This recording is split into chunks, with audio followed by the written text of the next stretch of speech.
This is the April 20th, 2021 meeting of the Landmark Preservation Commission. I'll call this meeting to order. Let's go ahead and start with introductions of the commissioners. I'll go ahead and start. My name is Kelly Wemple.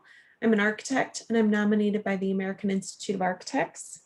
Next up, we have Brad. Is Brad here? Yep. My name is Brad Gassman. I'm an architect nominated by History Colorado. Thanks, Brad. Erin? I am Erin Hummel. I'm a landscape architect nominated by the American Society of Landscape Architects. Thanks, Erin. Graham? I'm Graham Johnson, Preservation Project Manager nominated by the Denver Planning Board. All right, Julie? Hi, I'm Julie Johnson. I'm a Historic Preservation Project Manager, and I am a member at large. Gary?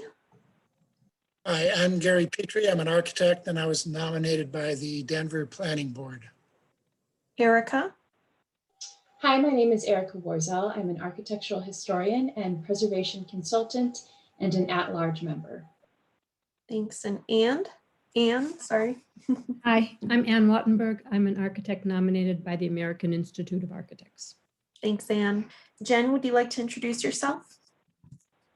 Sure. I'm Jen Capetto. I'm landmark preservation staff, and due to microphone issues, I'm speaking as PowerPoint right now. So, all right, great. Then we've got 3 meeting records up for approval today. It's the, let's see, March 16th, March 30th, and April 6th meeting records. Were there any comments or questions? And if not, would someone like to make a motion? I've got a possible correction. The March 30th meeting record is actually labeled meeting agenda. And so it should be corrected to meeting record. Good catch, Gary. Any other corrections? Okay. Who's going to make the motion? I move to approve the meeting records as corrected for the meetings of March 16th, March 30th, and April 6th. I'll second. Great. Thank you, Gary, for the motion and Graham for seconding. I will call for the vote.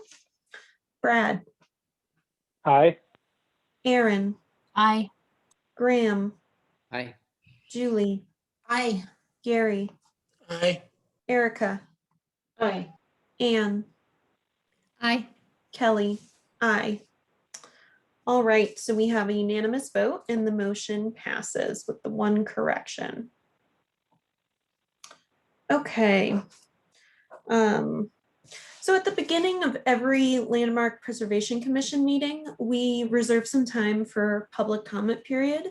Now, this is for preservation matters in general, not for any one project that we're going to see on the agenda today, because we'll go ahead and have separate public comment periods for those later. If you are joining by phone, please email landmark@denvergov.org with your name, number, and what project you'd like to speak on. And if you're joining via computer, you can use the hand raise function at any time we're offering public comment if you'd like to speak. So are there any public comments on preservation matters in general?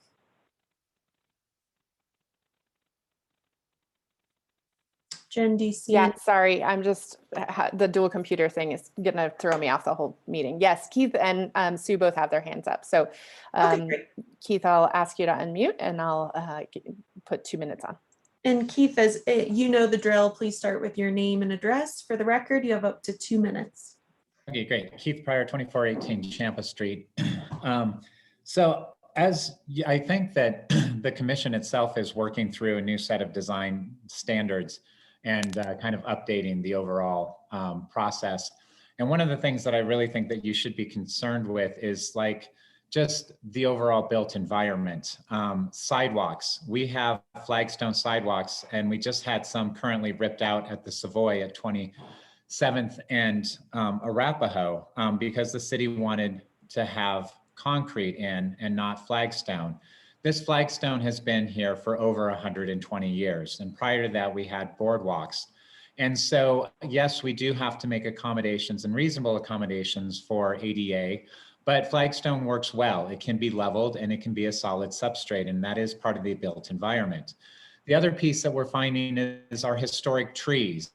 We have an 88-year-old tree on a project that'll be coming up later per your purview on today's agenda.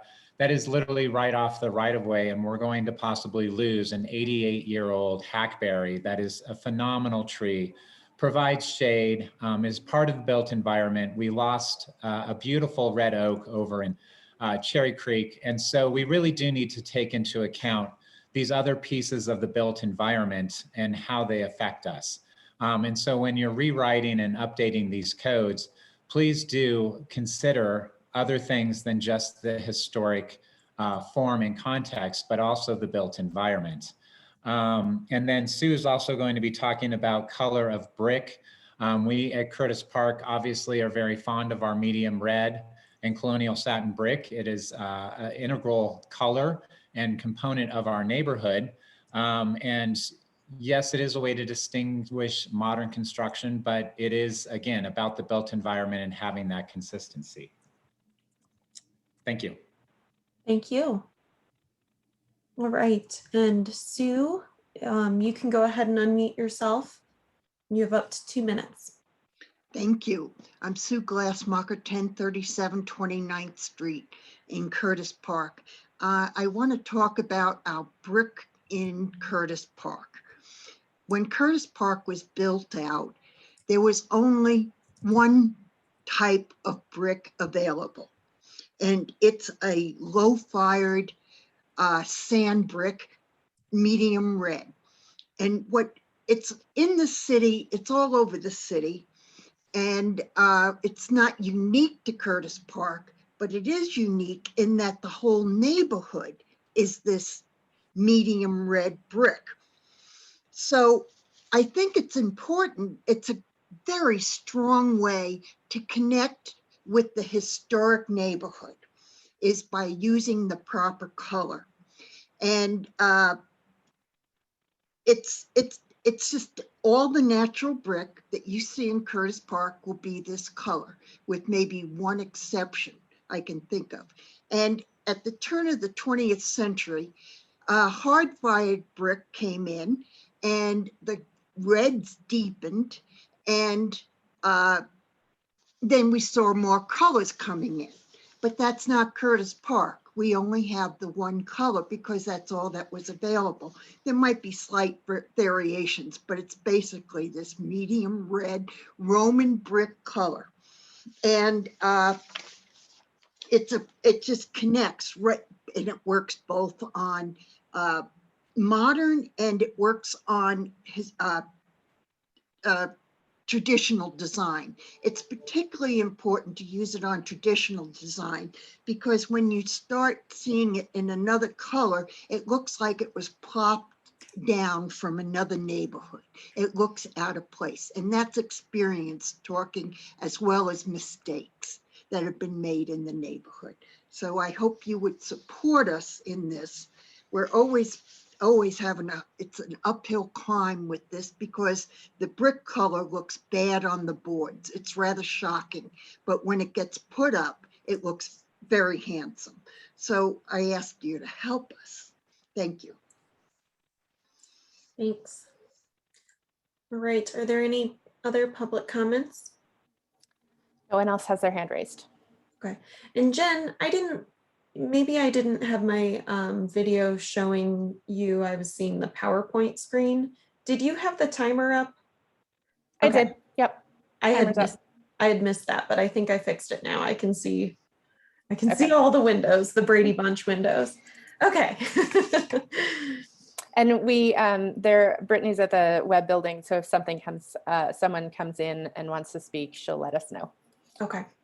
And just a reminder, after you comment, please click the hand raise button again to lower your hand. So just a reminder to do that. Okay. If there aren't any other public comments, Thank you, Keith and Sue, for providing some comments for us to think about. And we'll go ahead and move forward with the agenda. Next up is the consent items. So today we have 3 items on the consent agenda. And are there any questions that commissioners have for staff, or any projects that need to be pulled off consent? I had one question for staff, and it was about the tax credit Part 2 application for 2123 Downing Street. So I was just wondering, since that was a roof replacement and gutter repairs, I didn't see any actual photos of the roofing. It was all taken from, you know, down low looking up, and so we couldn't really see the roofing. Don't we typically require a completed photo? Is that something we need for our records for documentation? Yes, that is something we typically try to get, because this is one that's kind of difficult to get angles that really show the roofing, but I can certainly request and see if I can get additional photos from the applicant. I understand that they were replacing existing asphalt shingle with new. I assume that they did it since they're asking for money back, and it would be in their best interest, and they do show receipts. So I guess I'm not worried that it happened. You know, I understand it happened. I just wasn't sure if we needed a photo that showed it. So if you're okay with it, then I'm fine with it. I just thought I'd ask. Okay. Thanks. Yeah. Any other questions? Would someone like to make a motion? This is Brad. I can make a motion. I move to approve consent agenda items 2021-COA-022 3043 Stout Street. Item number 2021-COA-127 1120 Humboldt Street. And item number 2021-TAXC-002 2123 Downing Street. Thank you, Brad. Do we have a second? I'll second. I think Erica. Erica got there. Yep. Thank you, Erica. Okay, I will call for the vote. Brad, Aye. Aaron, Aye. Graham, Aye. Julie, Aye. Gary, Aye. Erica, Aye. Anne, Aye. and Kelly. Aye. All right, so we have a unanimous vote and the motion passes. If you are at the meeting for one of the 3 projects that were on consent, congratulations, your project was approved, and you're welcome to hop off the call. And just a quick reminder, so Sue Glassmacher, I think your hand is still raised. If you could just click that button so the hand raise goes down. That way, if you want to speak later, you can raise it again and we'll call on you. Okay, so we're going to move into design review projects now. So the process is up on the screen. I'll go ahead and announce the project. Staff will then introduce the application and provide their recommendation. After the staff presentation, the applicant will have up to 10 minutes to have their presentation, and then we'll open it up for public comments. Just a reminder, as we went over earlier, if you're joining us via computer, please use the hand raise function to let us know if you have a public comment. And if you're joining us by phone, please email landmark@denvergov.org in advance to let us know who you are, what your phone number is, and what project you'd like to speak on. Okay, with that, we will go ahead and move into the design review projects. First up, we have 2021-COA-089 at 3051 Stout Street. All right. This is 3051 Stout Street. It's a proposed new infill project for the Curtis Park Historic District. The commission reviewed and approved phase 1 mass forming context on March 2nd, 2021. Today, the commission will be reviewing phase 2 of the design, which would be design details. The proposed building is designed to fit the Queen Anne form. The gable on hip roof will be clad in Tamco Heritage asphalt shingles in the color rustic black.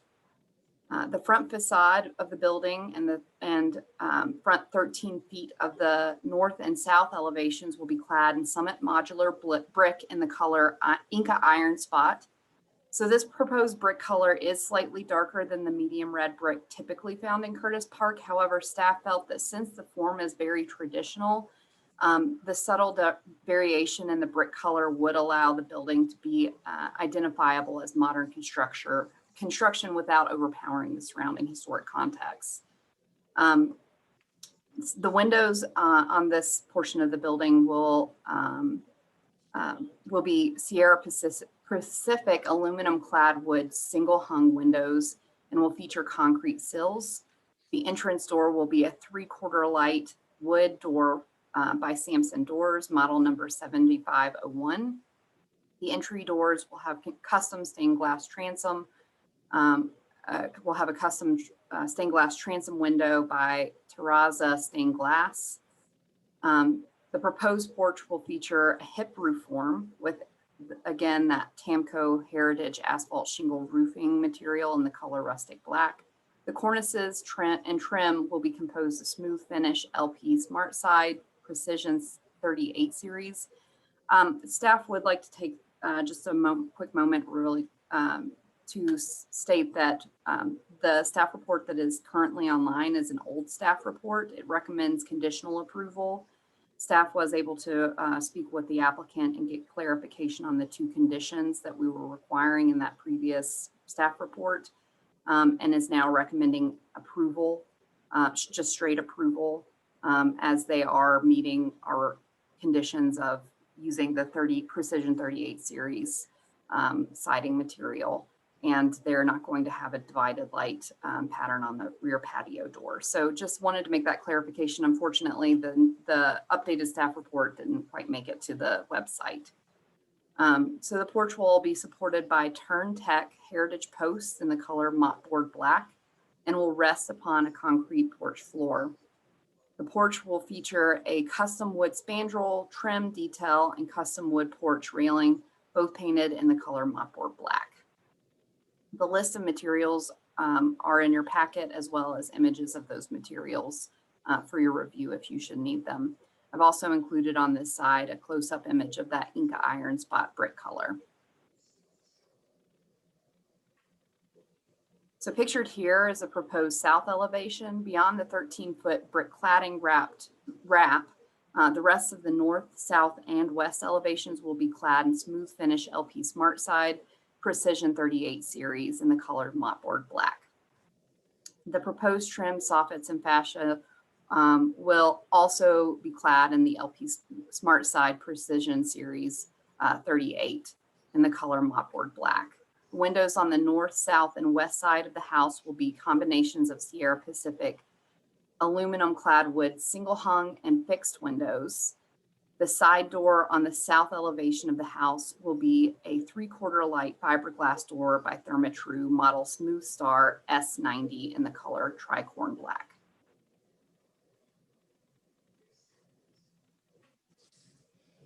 Pictured here is the west elevation. There is one slider window on the back of the house. The slider windows are atypical of Curtis Park. However, this window is located on the back of the house and will not be readily visible from public vantage points. All windows will be inset 1 3/16 inch to the top sash into the wall. The rear patio door will be an aluminum clad wood slider door by Sierra Pacific. And again, this is the door staff originally had conditions on. They are not doing a divided light. It will be a full light patio door.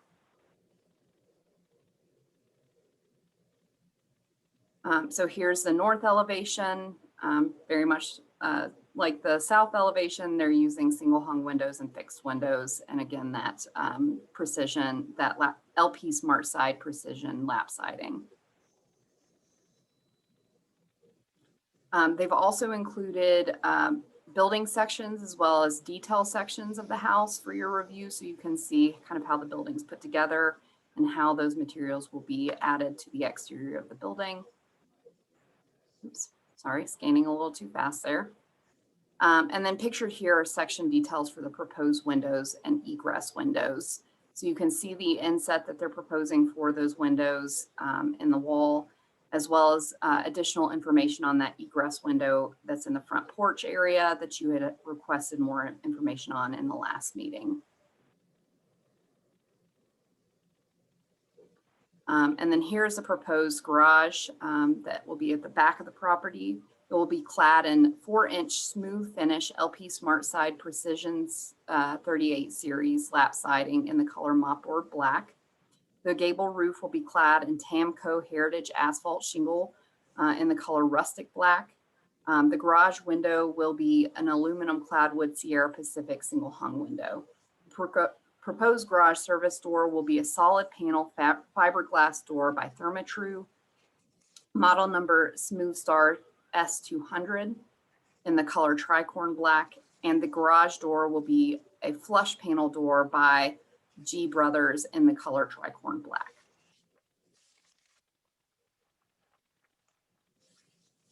Pictured here is the proposed landscape plan. The site will feature a 6-foot-high wooden fence shown at the top of the slide.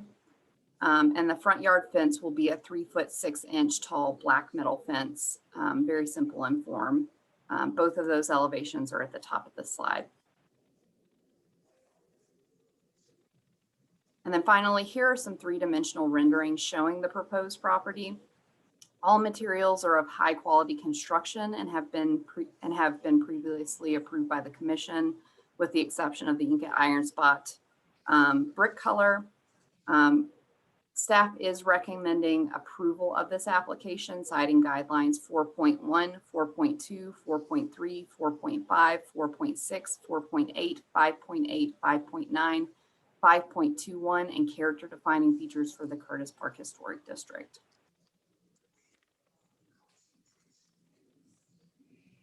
Thanks, Jesse. Are there any questions for staff? No? All right. Could we promote the applicant? And once that's happened, you can go ahead and unmute yourself when you're ready to present. You have up to 10 minutes. Please start with your name and address for the record.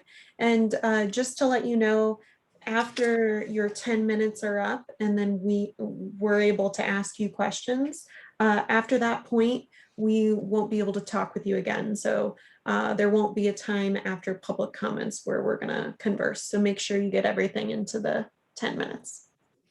Thanks. Start whenever you're ready. Hi, everybody. Joshua Cedar here, 4985 Mead Street. And we actually don't have anything else additional to present today. So we are here to take staff questions. Well, that was quick. Okay, great. Are there any questions for the applicant?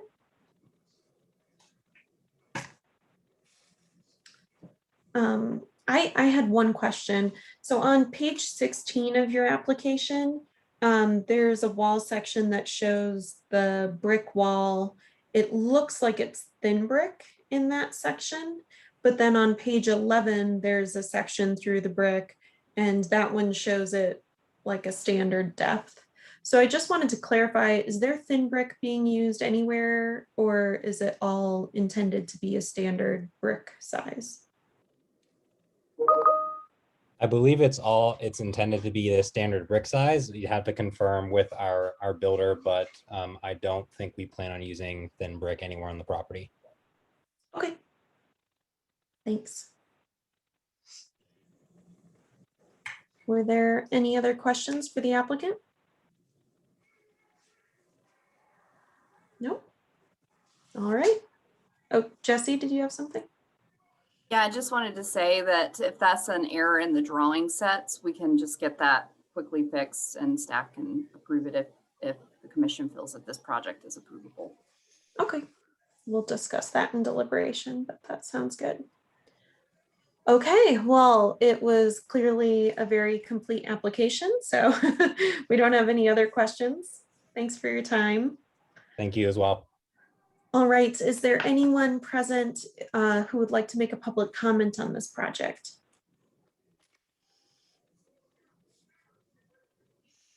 I know we did receive. Aha, hands went up. Okay, I was gonna say, So- we've received an RNO letter, but. Sounds good. So Keith's hand is up. So Keith, you're welcome to unmute whenever you're ready. Great. Hi, Keith Pryor, 2418 Champa Street, Curtis Park Design Review Chair. Yes, this is a great project. We've worked with them extensively. We do like the detailing on the porch. It's very simple, but yet does lend itself to the Queen Anne and the lapboard siding. And I'm actually kind of curious about this brick. It is not one that we've seen used prior in the neighborhood. It does look like it meets our requirements of being a smooth face. It's going to be a little bit darker, but it is one that I think fits better than the ballpark. And so I'm kind of excited to see how it works. Obviously, we always do like the medium red as our preferred choice to tie everything in. But I think that this might be a really nice alternative. And we definitely feel like they've worked well on this, and it is a nice project, and we recommend approval. All right, thank you. And Sue, if you'd like to unmute and provide a public comment. Sue Glassmacher. I'm speaking at the request of Keith for the committee, Curtis Park Design Review Committee. All right, there are a few things, small things wrong with this. I do disagree with the color of the brick. It's a darker color and it has a lot more blue in it, making it more pink. So I really think that you don't need to have a different color brick to distinguish old from new. You'll never have a new construction look like an old Queen Anne, not if they have to go through landmarking. We don't do that. So I really disagree, and I would really like to see the traditional design have the traditional color, and rather that it would blend in rather than standing out. It always looks like a slight mistake. The other things are the railing height on the porch. It should be below the windowsill. I don't know which shingle style they're using. They're using the really nice cedar style, but I don't know what style they're using. And I mean, there's all of them. So, and the fence, we would request that they use the front metal fence. See, they're doing all these things right, and they're slightly off. The front metal fence is, it should be 3 feet in height. You get much higher than that, and it becomes something that is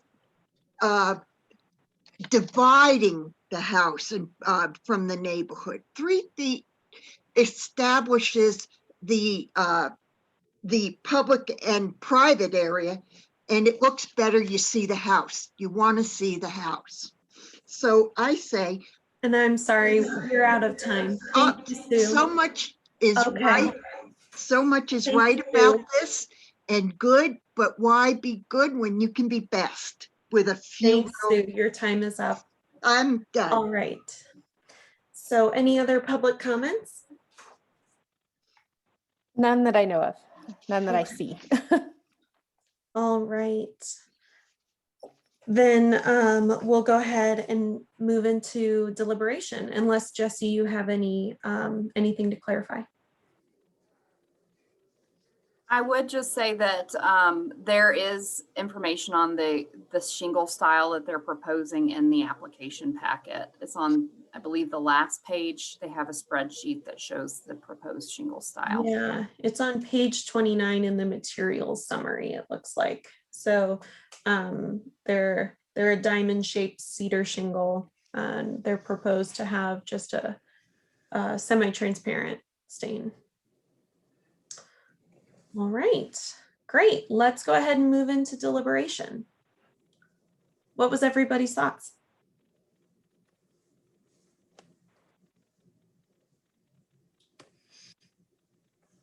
Graham, what did you think? I think in general, I agree with comments made. I like working through the massing and the details, keeping it simple. I don't think I have a concern about the brick. It is a little darker. The iron spot is kind of a contemporary twist, but it's still smooth. It's modular. I would be interested and need to make some time to do a little bit more research on the LP38 series that's mentioned. I know we had the smart side that the rep brought in, and we got to take a look at that when we were all still meeting in person. But I'm glad that staff has had a chance to review that, and I certainly trust their research there. But it's something that I haven't worked with in the field, so I'm interested to learn more about it as well. But I think in general, I feel very good about this one. I'm comfortable with it. Can I speak to the siding quickly?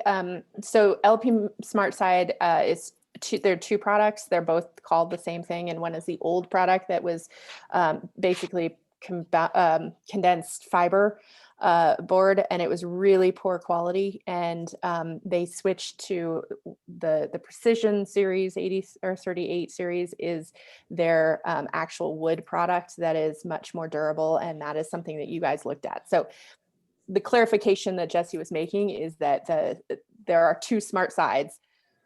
Understood. They're going with the durable material.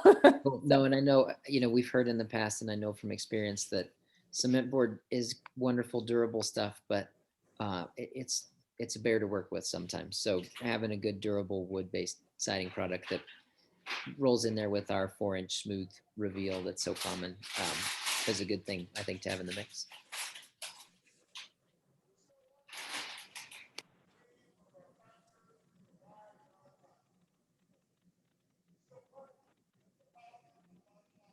Great. Any other thoughts? Madam Chair, this is Julie. I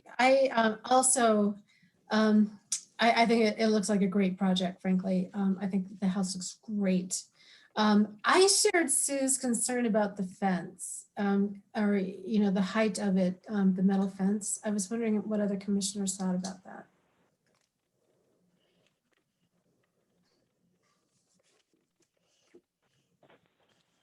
Kelly, this is Brad. I'll jump in. I to follow up on your fence question, Julie, I didn't have concerns. I mean, I think it's fairly transparent fence, smaller scale. So I didn't have any concerns with it. And I was looking at some of the images that they have on page 26, and it looks like even 2858 California Street is one of the examples here, has a taller fence that looks closer to 42 or 4 feet. It looks appropriate to me. So, and overall, I thought that I agree with everything that's been said so far. I think it's a really nice project. I think it meets the guidelines well, and I am excited to see the brick as well. I think it's a good alternative that would be nice to see how it works in the neighborhood.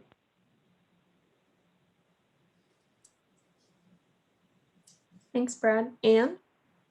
I also think this is it's a great project. I have one detail that concerns me.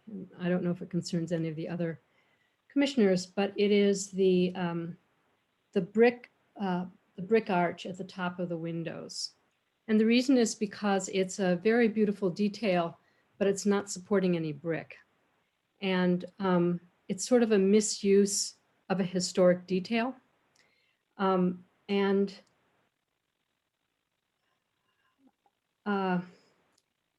Yeah, exactly. I think I find that to be sort of jarring. The other thing I think is a little bit too bad is that the soldier course in the brick has become the sill. And that I don't feel quite as strongly about, but it's the it's the use of this really heavy duty detail to do really kind of nothing. And I'm interested in what other commissioners think about that. So, Anne, this is Erica. That actually jumped out at me as well. Just having some concerns about that segmental arch and knowing that it's not actually doing what it would have done historically. And while I think overall this is a great project, because of it is so traditional compared to maybe some of the other infill we've seen on this block. I've been a little concerned about replicating historic details that maybe aren't necessary to kind of convey how it fits into the neighborhood, but isn't replicating historic features to a high degree that is a little confusing with historic buildings. Of course, I don't think in the end someone would mistake this for a true historic building, but I think there's just a way that this sort of detail, I would feel more comfortable if it was not included, and just kind of helps keep this slightly more modern looking than it is. Yeah, Jesse? Just real quickly, Anne and Erica, are you recommending maybe just a flat header on that instead of the flat jack arch? Yes. Okay. What was everybody else's thoughts on that? Maybe even just some nodding heads. Who is okay with the arch, leaving it? Can't say I have a strong opinion either way. Yeah, I'm kind of with you, Graham. I don't have a strong opinion. I totally understand what you're saying, Anne and Erica. It's not like it's, doing what it historically would have done. I guess the reason I don't have a strong opinion is exactly, I think, how you said it, Erica, that I don't think anyone's going to read this as a historic building, so I'm not too worried about it portraying a false sense of history. Julie, were you going to add to that, or? No, I was just going to say, I didn't really feel like, I didn't have a strong feeling one way or another about it. I thought Anne and Erica's, their observations were interesting, but I'm not, I can go either way. And Erin, I saw you kind of put your hands up. Yeah, I don't have a strong feeling on the arch over the window either. Okay. Gary, you've been quiet and contemplative. Did you have any comments on this project, or are you okay? Well, I was looking at the brick arches, and I was looking at some of the other brick detailing and just wondering whether how important it was to portray the brick as it would have been historically. Because I'm also looking at the projecting courses, and I think they're not soldier courses, they're header courses. And I think historically it would have been 2 courses running bond projecting. But again, I don't know, that's a detail that needs to be that historically accurate. So I'm not concerned about the brick arches. I think it's okay the way it is. Okay. All right. So we've talked about the brick arches. We've talked about the fence and the brick color. I assume we've heard a couple comments on the brick color being okay with it. Is everyone good with that color? Okay. The other thing we heard from the RNO, or that I jotted down, that Sue had mentioned, was the railing height of the porch. She had mentioned, lowering it so it aligns with the sill a little bit better. I personally didn't have an issue with the height.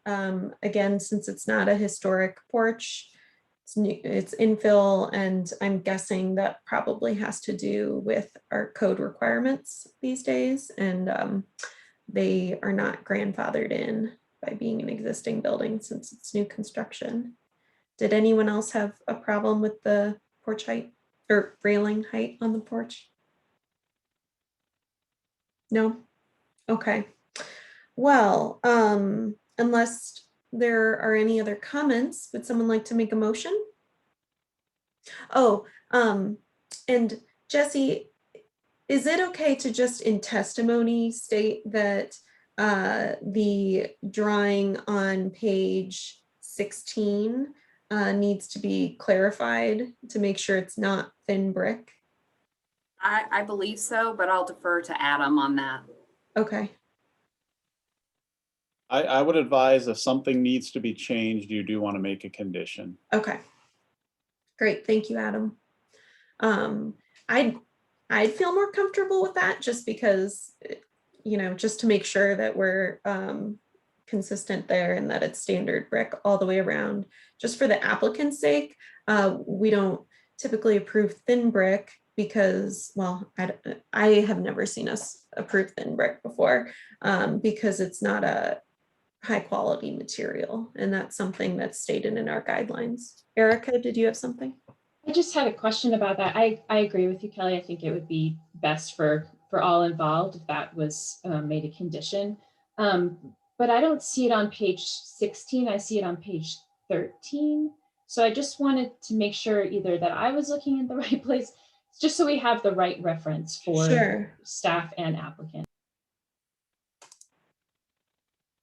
Whoops. You are correct. It is page 13. I wrote it down wrong. Thank you for catching that.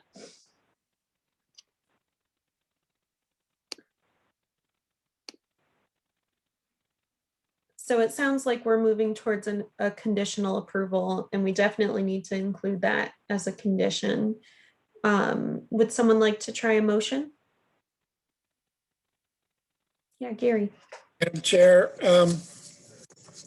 I move to recommend conditional approval of application number 2021-COA-058 for the Phase 2 design details at 3051 Stout Street as per design guidelines 4.1, 4.2, 4.3, 4.5, 4.6, 4.8, 4.5, 5.8, 5.9, 5.21, character defining features for the Curtis Park Historic District, presented testimony, submitted documentation, and information provided in the staff report, with the condition that the detail on sheet 13 of the drawings be corrected to show standard full-size brick. Thank you, Gary. Do we have a second? Madam Chair, I'll second that. Thank you, Julie. I will call for the vote. Hold on. Oh, actually, yeah, Gary recommended conditional approval and it needs to be, yeah, so someone needs to fix that. Yeah, I was going to point that out as a friendly amendment to say to conditionally approve rather than recommend conditional approval. Gary, do you accept? Okay. And Julie? Yes, I do. I was just reading what it said there. I do. Okay. It's just a typo in the staff report, I think. Okay. Okay, but it's accepted by both Gary and Julie. Yes. So if there's no further discussion, I will call for the vote. Brad? Aye. Aaron? Aye. Graham? Aye. Julie? Aye. Gary? Aye. Erica? Aye. Anne? Aye. Kelly? Aye. Okay, so we have a unanimous vote and the project is conditionally approved. Just need that one detail corrected. Okay, so our next project on design review today is 2021-COA-148 at 3045 Stout Street. And we've got Crystal. Yep. And I'm just waiting for control of the PowerPoint here. Thanks.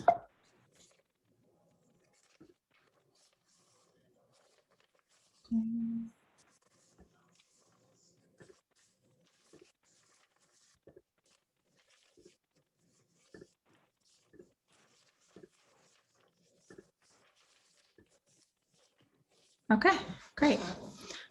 So this is for the phase 2 design detail proposal for 3045 Stout Street.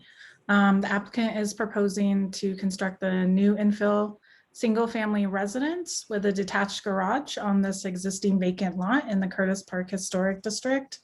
On the left, you can see the siding of the new house, and on the right is a site plan showing the siding of the new house and garage, as well as fencing and landscaping. So here are the proposed floor plans for the new home. This starts with the basement plan to the left, going all the way up to the roof plan to the right.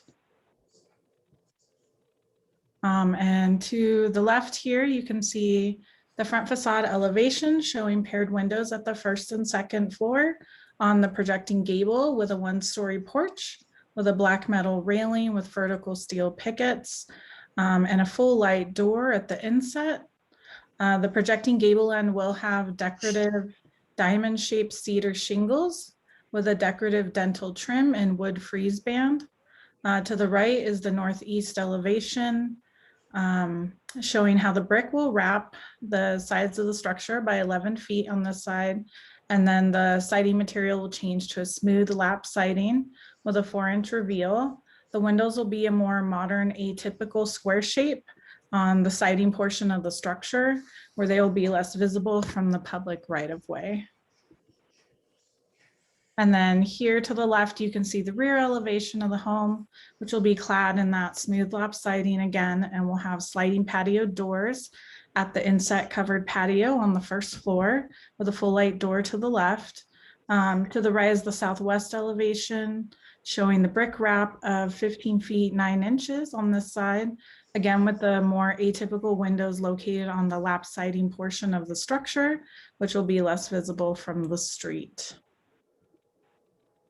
And then this is the proposed 1-story 2-car detached garage, which will be clad in the same smooth lap siding as the primary structure, and will have matching detailing in the gable end to match what's on the primary structure. And then here is the window and door schedule on the left, as well as front porch detail and the metal railing detail, as well as the detail for the projecting gable end at the front facade, showing those diamond-shaped cedar shingles with the dental trim and the frieze band. And then here's some of the proposed materials for the structure, including the asphalt roofing, that smooth lap siding with a 4-inch reveal. They have gray sandstone proposed for headers and sills on the brick portion of the structure, as well as the chosen brick color you can see at the bottom right, which is the General Shales ballpark color. Just to clarify, they had previously chosen the General Shale Colonial Satin, but they decided to change it at the last minute.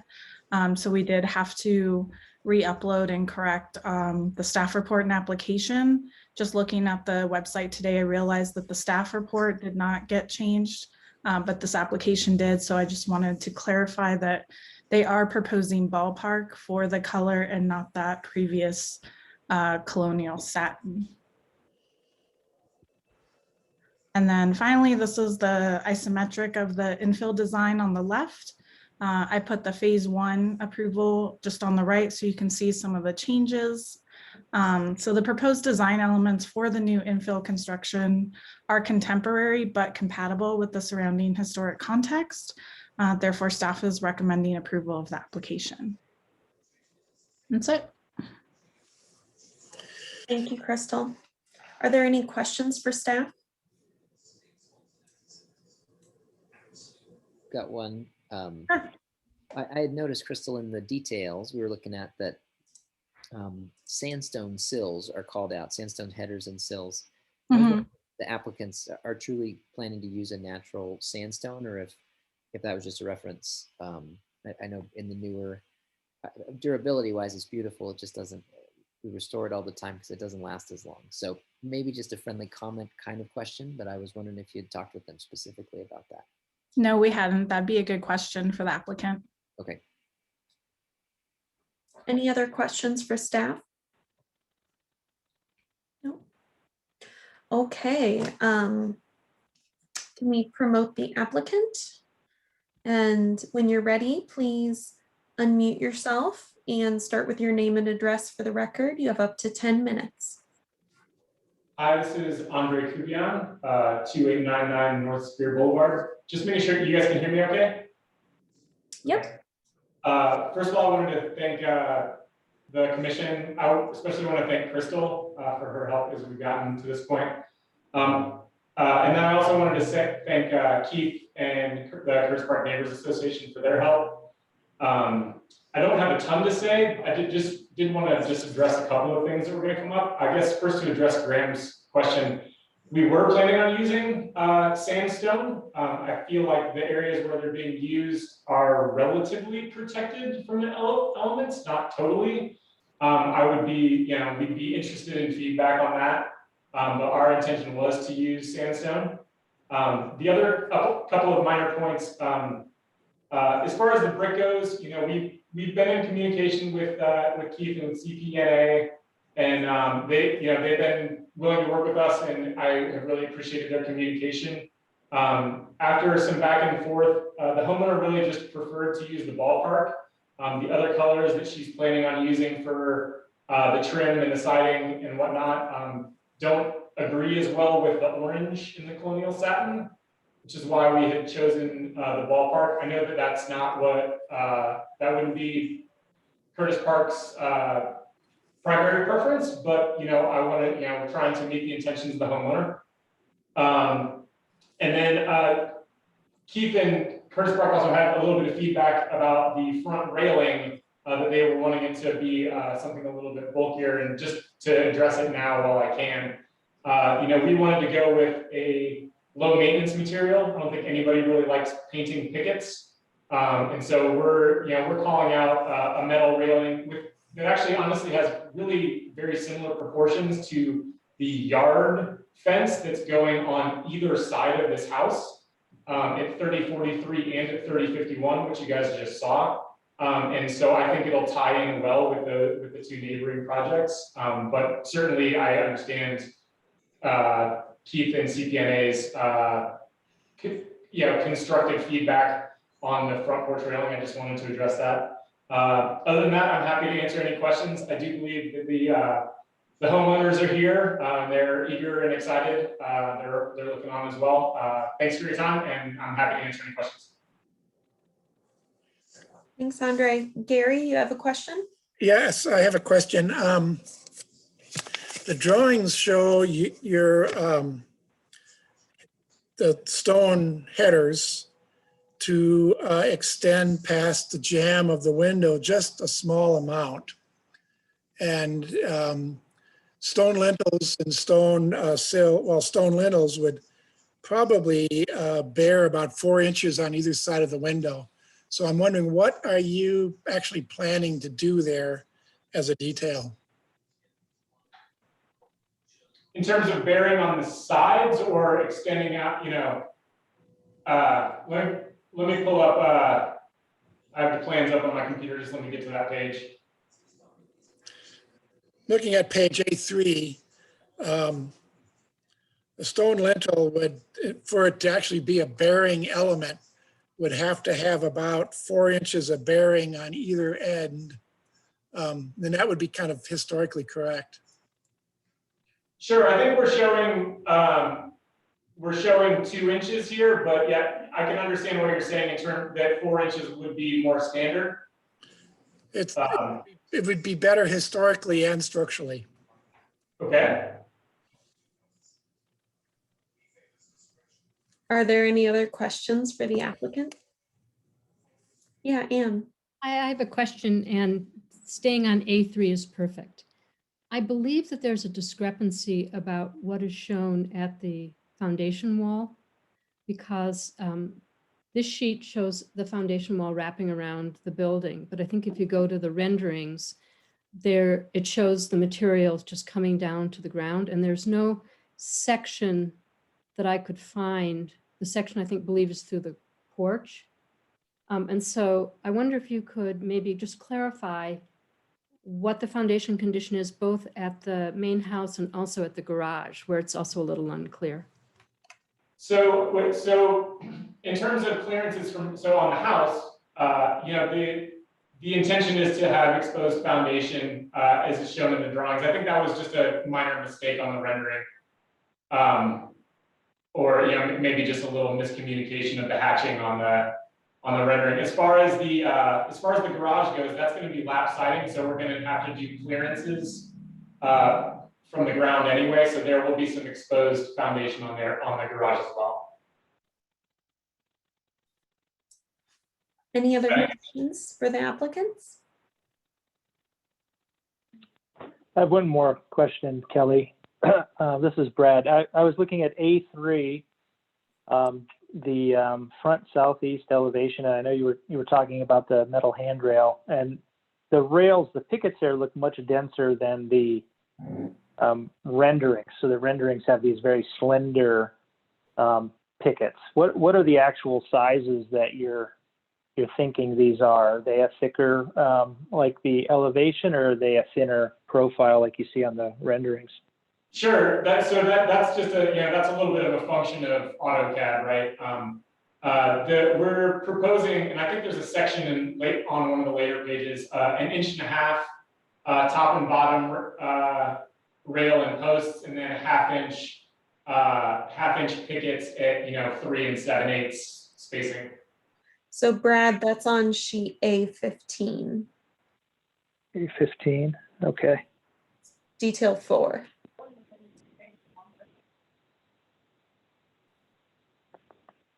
Gotcha. Okay, thank you. Any other questions for the applicants? All right. Thank you for your time. Thank you. Okay, do we have some public comments on this? I'm guessing. All right, Keith is first. Go ahead when you're. Yeah, hi, Keith Pryor, 2418 Champa, Curtis Park Design Review Chair. Yeah, we've been working with the applicant, and overall it's definitely come together, and we definitely feel like this is a solid project. We definitely would like to see the colonial satin, but it is the homeowner's decision, and ballpark has been something that has previously been approved by the commission. The railing, we still do have a concern with the height and the thickness of the railing. To me, it reminds me of the 1950s railings that were put onto a lot of the porches in Curtis Park. And so, I'm fine with metal. I think over on 25th and Curtis, we've done some really interesting metal work that was approved by the commission. And so I think that there's definitely some alternatives to making this metal railing work, but I don't think that this is the one. I did have a question about the wrap for the brick. I think there's 2 different dimensions. On the one side of the house, it's only wrapped to, I think it's like 10 or 11 feet, and the other side it's like 15 feet. And so I was unclear as to why there's 2 different depths of wrap on the brick and why that's not both uniform on each side. But other than that, I think that all the other details, work well, and would recommend a conditional approval. Thank you. Thanks, Keith. All right, Sue. All right, Sue Glassmacher. I guess I'm the only one that cares about the brick color. At least this brick color is in the same family, even though it's a blend. It's a little bit darker than our color, but we can have a kaleidoscope on that block, I guess. So I also saw a couple of things, and I didn't catch this on the last one because I get these both confused. There are clear cedar shakes being used. That's a that's a craftsman thing. It's not in Curtis Park with the Victorians.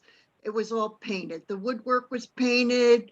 Everything was painted. So to have clear cedar shakes to me seems a little out of step. I don't know what shape it is. I also have concerns over that railing is too flimsy. And this will be the first time we're doing a metal railing, which can be done, but this is flimsy, really flimsy. And it needs also to be lowered. Now, none of the porches on this block, on this development, have porches over 30 inches. They don't have anything that requires the railing to be tall. So again, I think this is too tall. The railing should be under the sill. I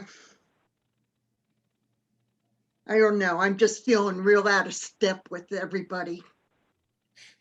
That's it for me. Okay, thank you, Sue. We appreciate your feedback. Any other public comments? No one else has their hands raised. Okay. Oh, sorry. Yep. Okay, then let's move into deliberation. Can I just quickly jump in for a little recap? Sure. Just to address one of Keith's comments about the brick wrapping. We do typically ask for 15, but in several other projects, we've had each side be slightly different.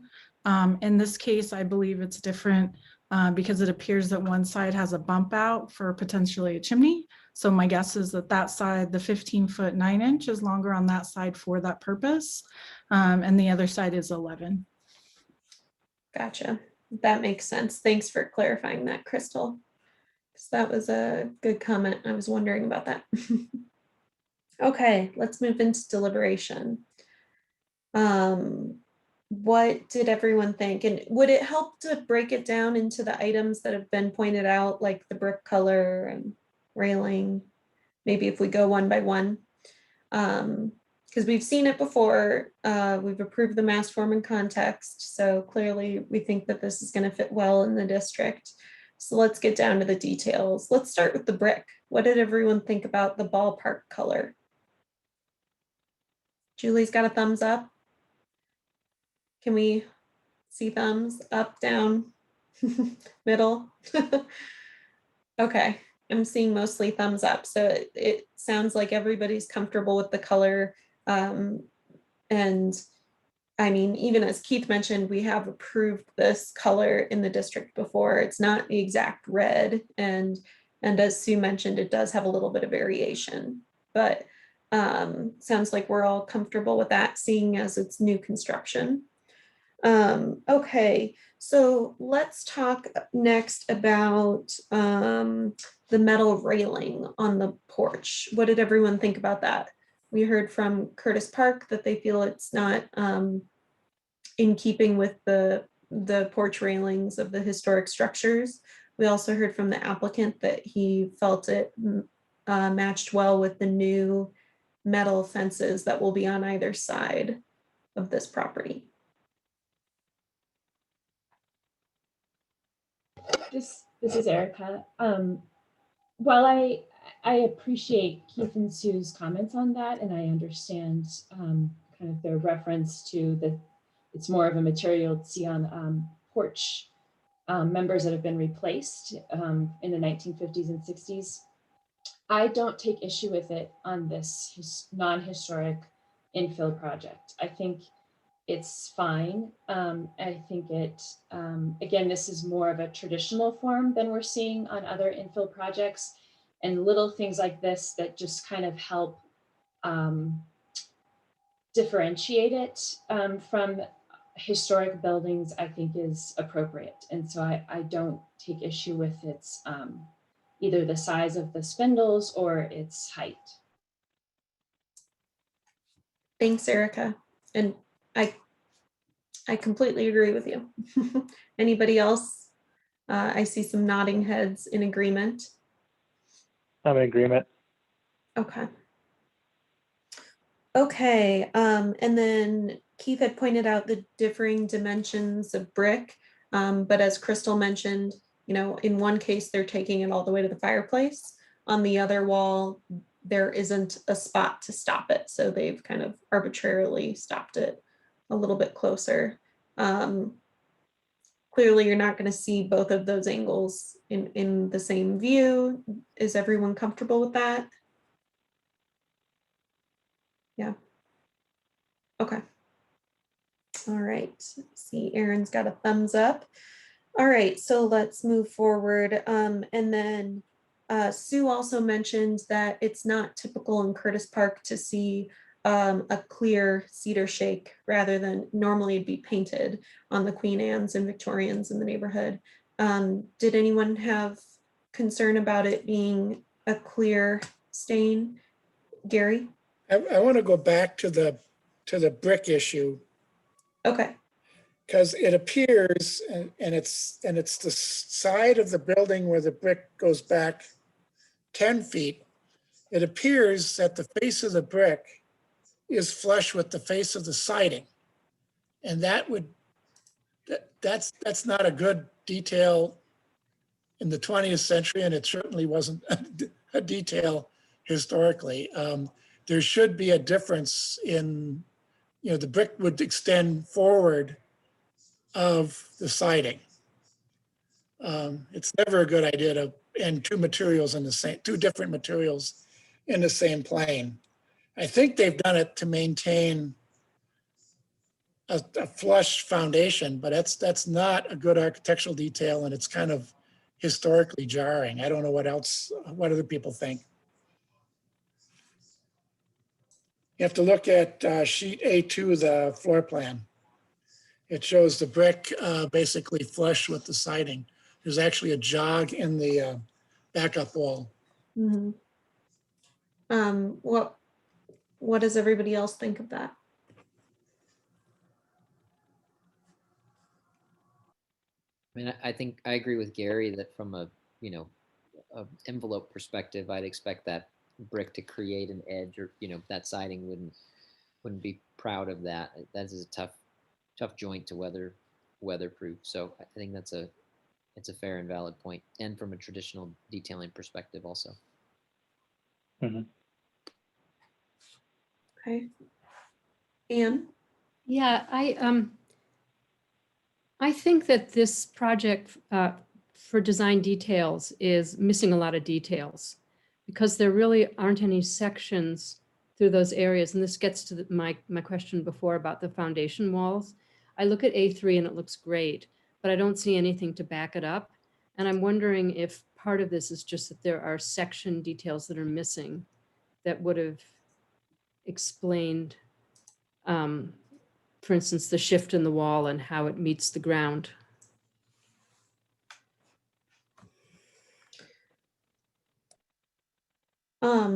Yeah, those are all really good points, and I don't disagree with any of them. I guess I'm struggling to, I kind of feel like that might be a friendly amendment or a friendly comment to the applicants. I just don't see what guidelines would kind of illustrate keeping the materials in the same plane. I do understand the constructability issues that are being mentioned, and by all means, if you have a guideline that you were looking at, go ahead and bring that up as well. But personally, I guess I would say that's a good friendly comment, unless the rest of the commissioners feel otherwise.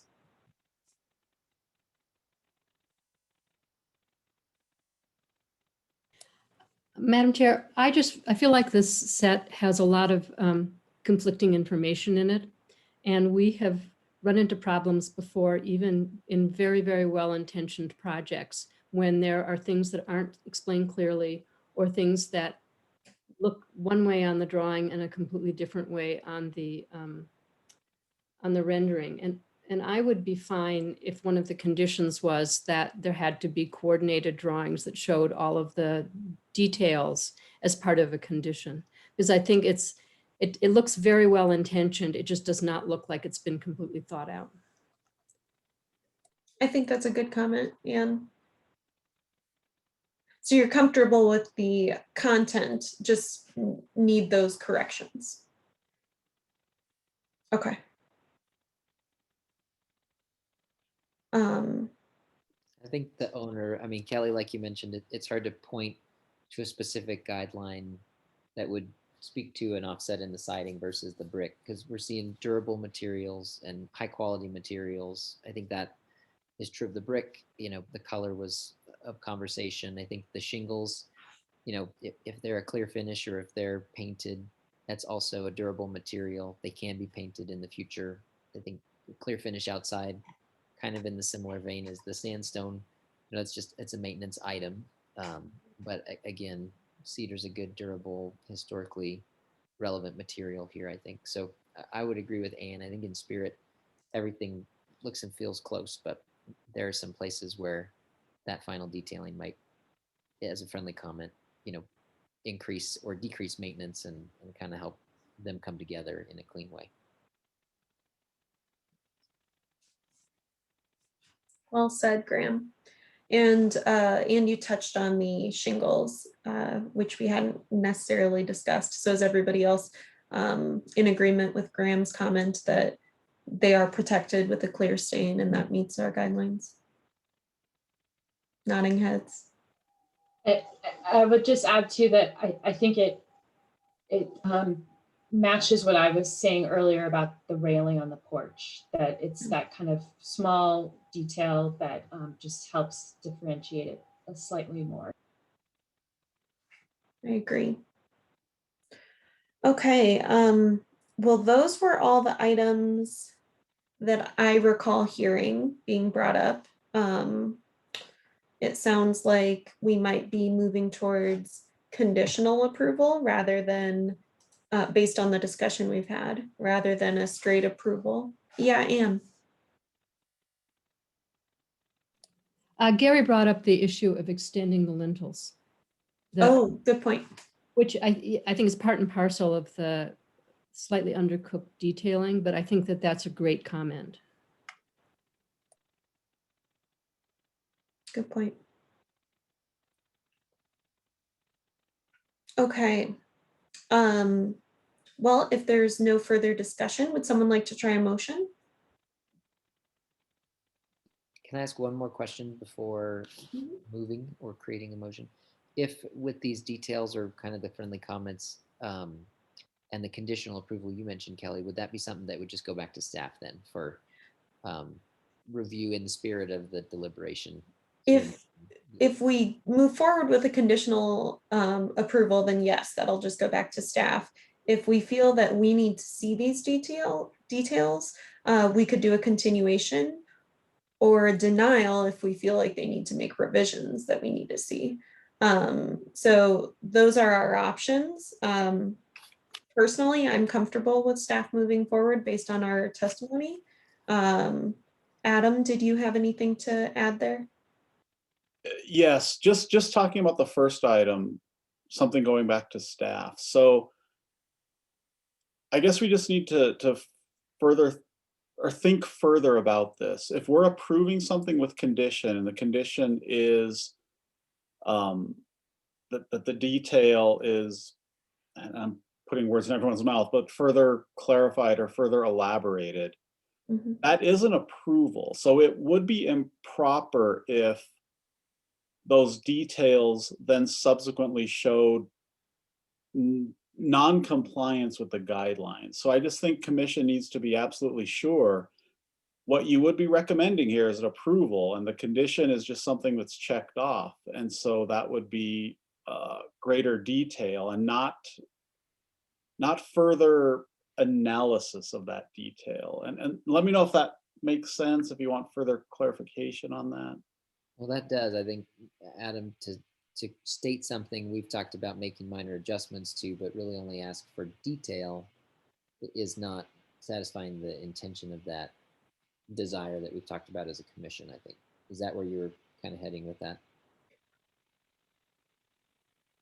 I guess when you do an approval with conditions, ideally that condition is something that was not meeting the guidelines, but can very easily be met, can very easily meet the guidelines through something that staff is not analyzing, right?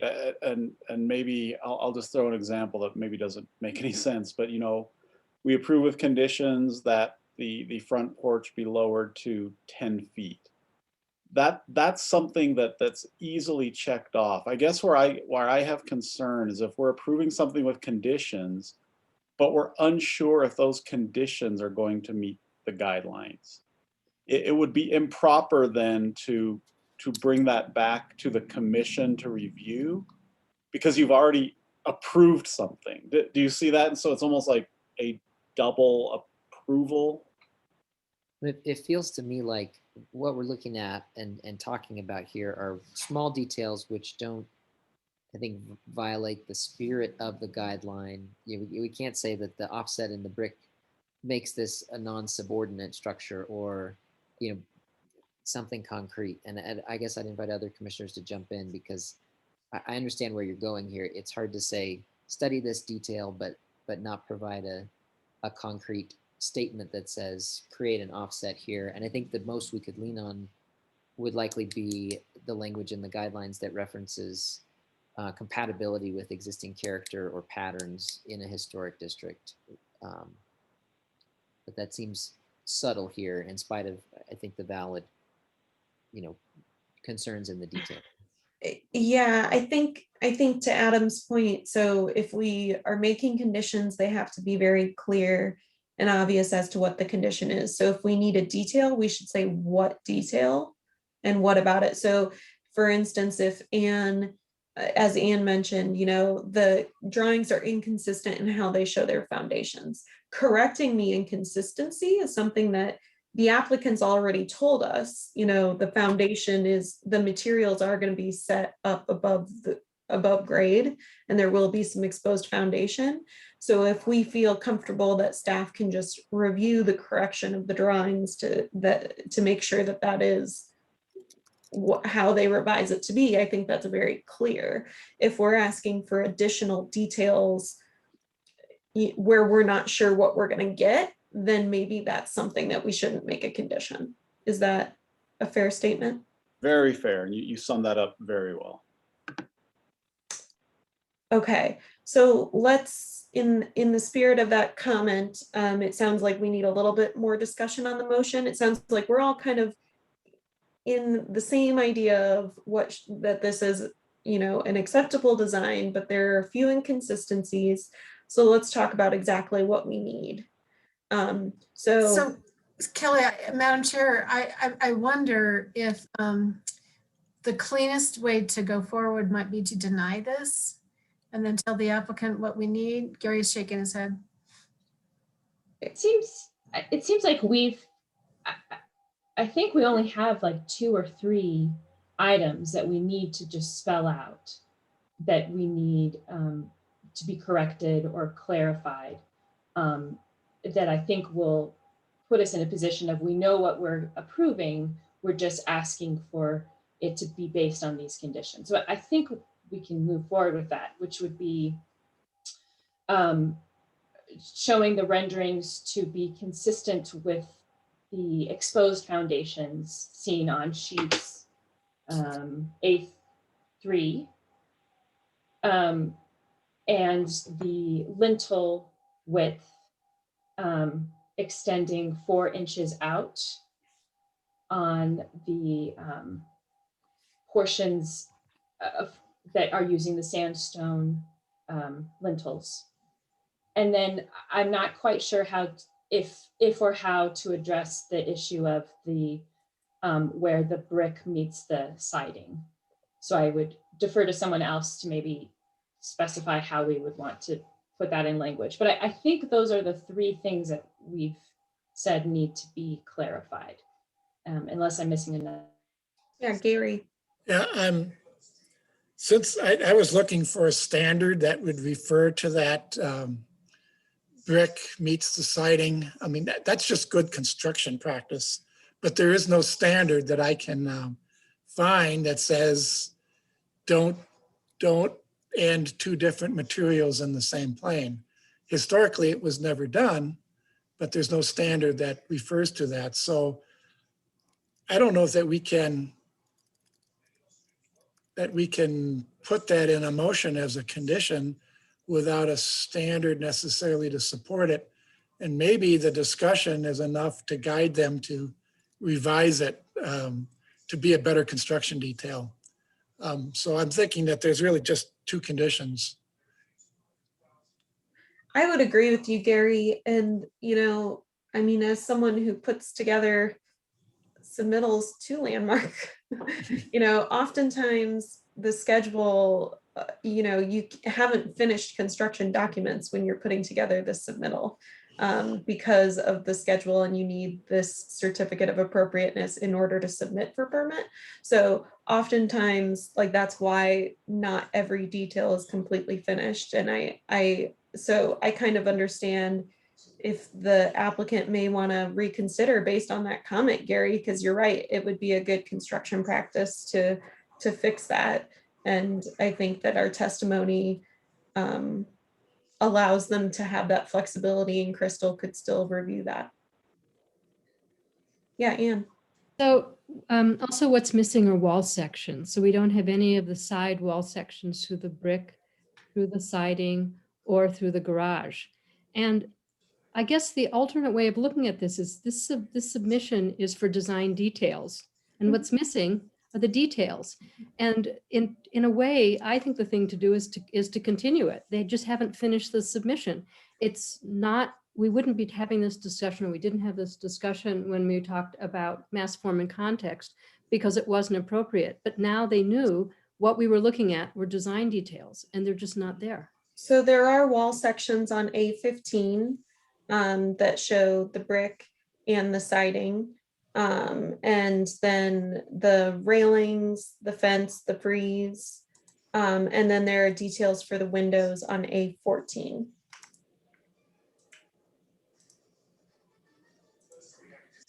So I just mentioned that for what it's worth.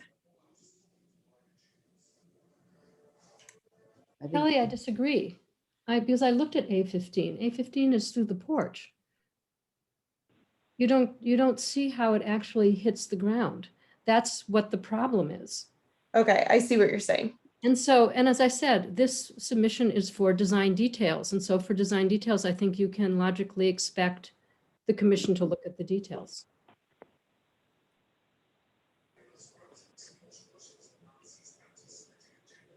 Okay, so does everyone agree that it should be continued, or do you feel that we could conditionally approve this, considering they don't have every wall section, they have some wall sections? So that's fair, and you're totally right. They don't have a wall section through every condition. Do we need those in? Would that change our judgment of the project?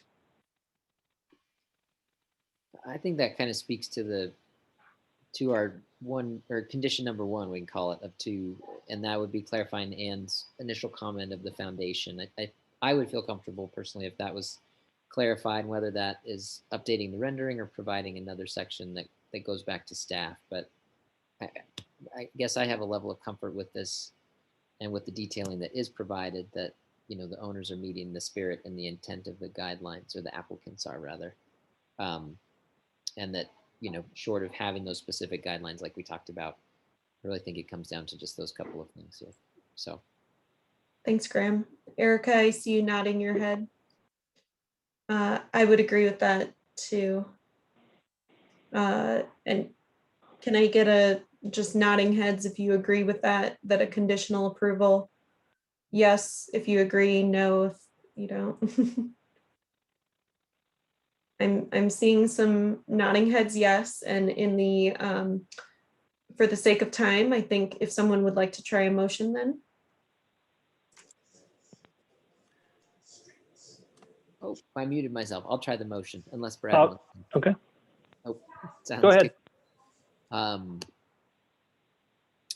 All right, Madam Chair, I will move to conditionally approve application number 2021-COA-148 for the design details of the proposed infill structure at 3045 Stout Street, as per presented testimony, submitted documentation, guidelines 4.2, 4.3, 4.5, 4.6, 4.8, 4.19, the Curtis Park character defining features, presented testimony, submitted documentation, and information provided in the staff report with the following conditions.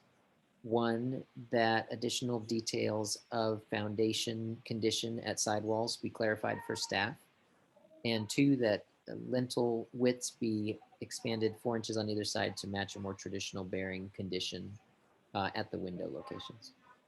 Thank you, Graham. Do we have a second? Second. Thank you, Gary. All right. Anne, And do you have? I'd like to make a friendly amendment that the wall section also include the sections at the garage, the foundations conditions at the garage. Graham, do you accept? I accept. And Gary? Yes. All right, then I will call for the vote. Brad? Aye. Aaron? Aye. Graham? Aye. Julie? Aye. Gary? Aye. Erica? Aye. Anne? Aye. Kelly? Aye. All right, so we have a unanimous vote and the motion passes and the project is conditionally approved and will return to Crystal once those changes are made. Okay, the next project on our design review today is 2021-COA-142. It's 709 Clarkson Street, the Zayn Mansion, and we've got Brittany presenting.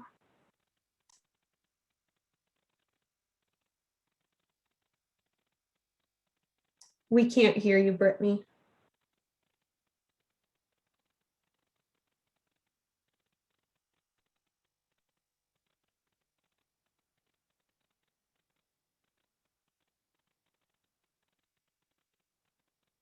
Are you, I think you're still muted.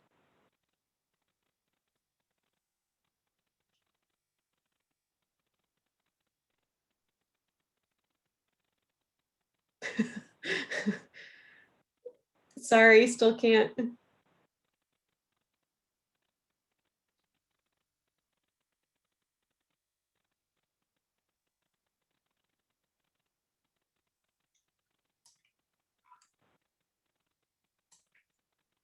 Can you hear me now? Yes. Okay. 1 second.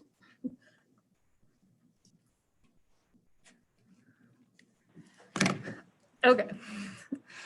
Our next project is a violation at the Zayn Mansion. This project has been going under, too fast, rehab for a few years now. The commission approved an addition to the property in 2008. That addition has completed construction, mostly with some site work still underway. However, there was an alteration made to the carriage house structure, which you can see in this photograph here, that was not reviewed and approved by Landmark. We have known about this violation since late 2009, or not 2019. But we agreed with the applicant to bring this forward to the commission for review before the project was completed. So that's why you haven't seen this before. So the alteration that was made was replacement of the storefront on the front of the carriage house that faces onto Clarkson Street. Here you can see a detailed photograph. So the Zayn Mansion has been a commercial structure since the late 70s. It's unclear to staff when this storefront was added onto the carriage house. However, the applicant replaced this wood storefront with a new metal and glass storefront. So this was the existing conditions that the applicant encountered while they were working on the addition. And part of the addition was a new ADA ramp, which you can see in the site plan here, that is actually accessed through that historic site wall that you can see in this photograph here. and the new one-story addition that was added on behind that historic site wall. So here you can see that configuration, and when the applicant was pouring the ADA ramp, they needed to address some of the issues with the carriage house storefront system, which did not come all the way to the ground once they poured the new ADA ramp. So unfortunately, the applicant didn't come to Landmark staff prior to that alteration made, but the applicant did intend to replicate the original carriage house storefront design. They have preserved the original carriage house doors, which you can see in this photo here, which were actually hidden and protected behind the wood storefront. You can see that door didn't quite go to the ground, so they had to build a curb that you can see in this image here as a result of the ADA ramp. Those carriage house doors are still located behind the new glass storefront and is more visible than it was previously because, again, the old storefront had hidden these and protected the doors. The applicant also restored the original carriage house man door to the opening. Previously, you can see that it was just behind that storefront system. So they did restore that opening back to the original configuration with the door. But you can see here the storefront glazing that is in front of that carriage house door and that new concrete curb as a result of the ADA grading. So here's just another image of that showing the carriage house doors behind the storefront glazing and that man door. Staff are recommending conditional approval of this proposal with the condition that the storefront be solid glass glazing or be a mullion style that aligns better with the carriage house meeting rail on the doors. It is a little bit of an atypical configuration, but again, the Zayn Mansion has been used as a commercial space since the 1970s, and the carriage man door and original carriage house doors are preserved behind the storefront glazing and are more visible. The storefront glazing does match that of the addition, so it is the exact same material as the addition. So we're just recommending conditional approval of this project proposal. Thank you, Brittany. Are there any questions for staff? No? Oh, Brad, did you I have? actually have a question. Yeah, I do. And I maybe this is a loaded question, but if they would have replicated the storefront that was there, do you think that would have been acceptable? We probably would have made the same recommendations with either full glazing to better see the carriage house doors or a meeting rail mullion on the storefront that match the carriage house doors a little bit better. So similar recommendation. They did replicate in terms of where they placed the mullion with the wood storefront. So that was their design way they went with that direction, and they didn't think that it was going to be that big of a change to the kind of design. So that's why they didn't come to us first. Right. Okay. Thank you. Any other questions for staff? All right. Let's hear from the applicant.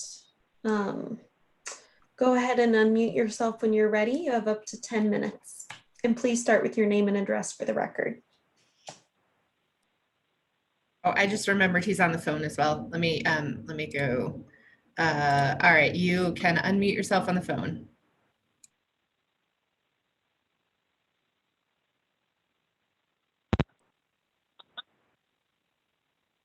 Can you hear me now? Yep. Okay, great. Aaron Mock, 2980 Hudson Street, Denver, Colorado. You know, I don't have a whole lot to add. Brittany summed it up pretty good. You know, it was sort of an on-the-fly thing that as we got into the ADA ramp and started shooting grades, it just kind of came up. We always sort of knew that we would, you know, keep the man door, obviously, but that old storefront didn't work to pour concrete against it, so we did make a quick decision.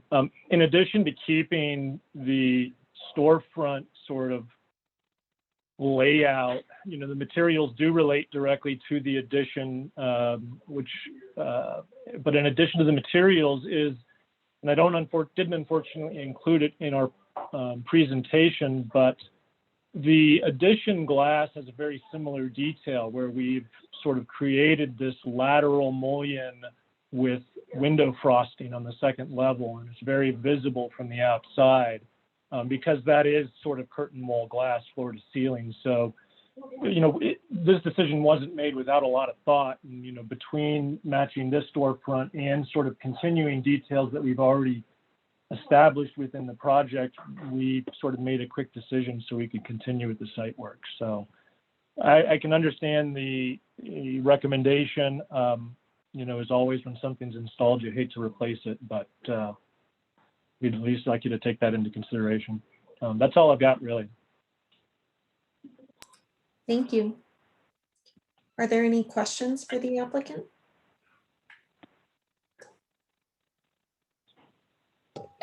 This is Erica. I had not been on the commission previously for the previous phases of approval. And so I guess I'm unclear when you're saying it relates to the addition. Are you talking about this connector between the carriage house and the main house? But we're not seeing that on this same elevation of the carriage house. Is that correct? That is correct. I did not include that in this presentation. Thank you. In the original landmark approved set of plans, it details that banding, but unfortunately we didn't include it.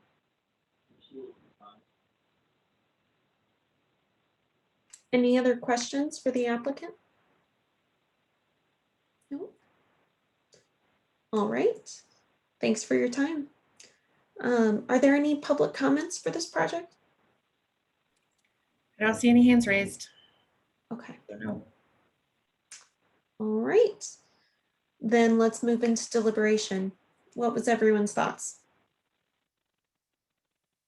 Anne, what do you think?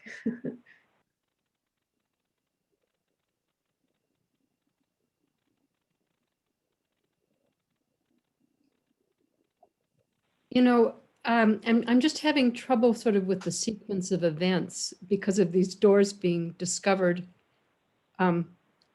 because of the sliding doors being discovered. And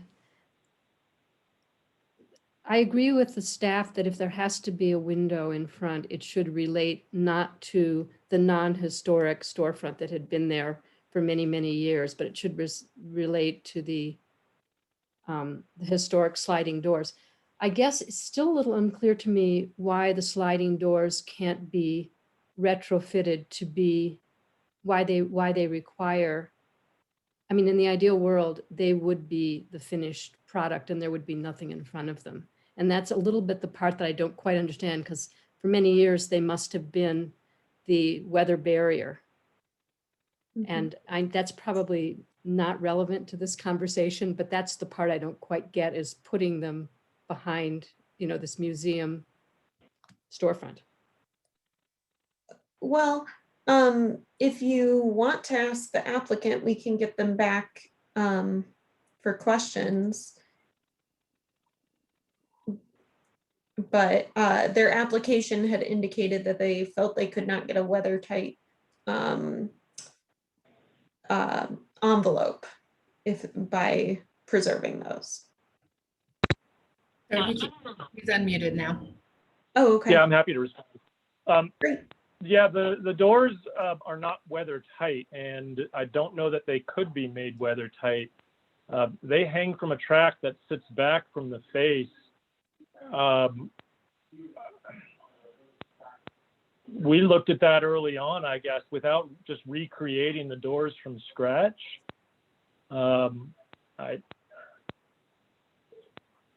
The original plan never had us addressing that front storefront in any fashion. We followed the plan up until we realized that there was a conflict.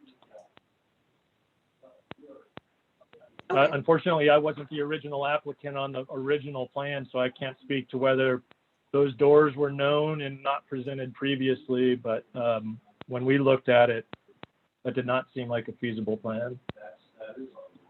Okay, thank you. Kelly, can I ask the applicant one more question while he's on? For the new storefront that you put on with the proportions, does that match the addition that we approved for the proportions of, you know, the 2/3, 1/3 glass, or was that intended to match the 1970s storefront? It was intended to do both parts of it. I'll be honest, we didn't measure it exactly off of the additions proportions. When we discussed whether to put that in at all or not, we recognized the fact that it related to both, but made the decision to stick with the storefront that was in place, not knowing the age of what that's, you know, when that storefront went in. Okay.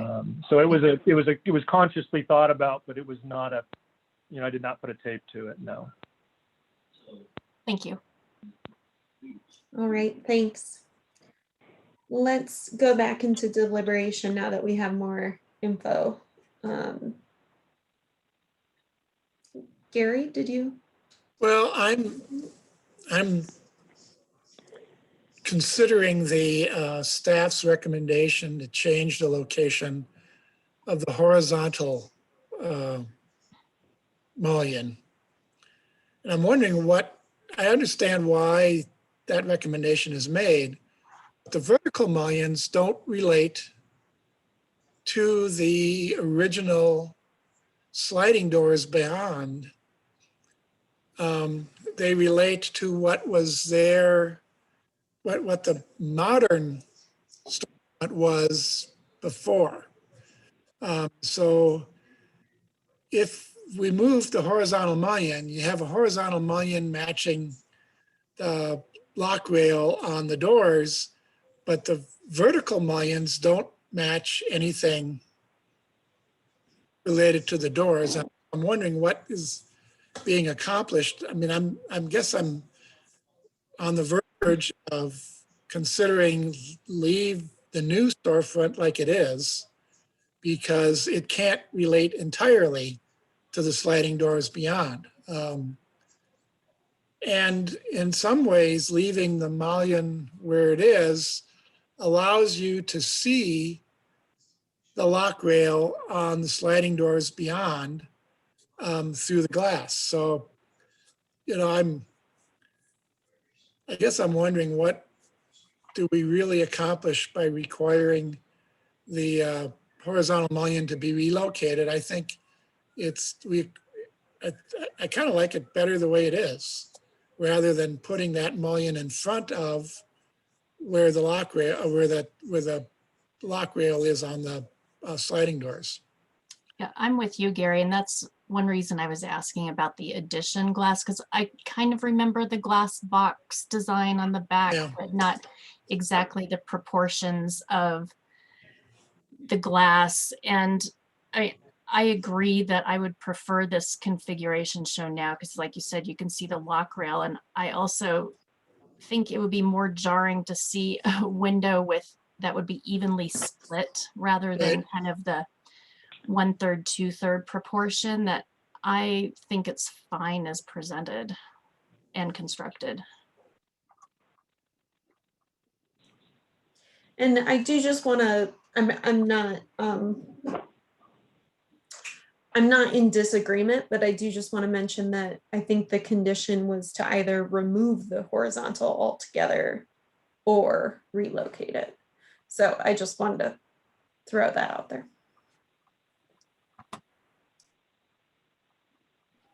It seems like at least you know, if we're looking at the 4 panels, that the middle vertical mullion meets up with where the 2 sliding doors meet together. So in some ways, if it was possible to have just one large pane for each leaf of the sliding carriage doors, then you could see the whole thing.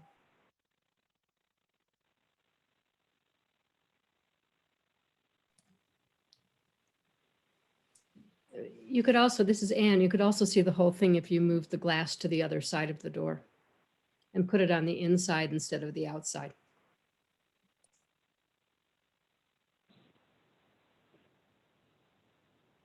This is Brad. I'll jump in. I actually am comfortable the way it is. I think that there's a nice, we're not talking about the vertical elements, but they have a nice relationship to the existing door that's there. There's a nice relationship to the windows above, and I even think that the single hung windows and the proportion of the bottom element of the single hung relates well to what's there. And I agree with what Gary said. If you moved that up, then I think you take away some of the important elements of the door that you're trying to see. So I think it's one of those things we could really easily overthink it, but I think it does its job well right now, the way it is. And it has some nice relationship to the rest of the building. Yeah, this is Graham. I'll jump in and agree with Brad. I think, in the spirit of the guidelines too, originally, as the applicant said, this was an existing earlier and previous piece of work that wasn't going to be adjusted. And as a result of this adjustment, the doors were found and restored, which is better preservation of the historic material than might have otherwise happened.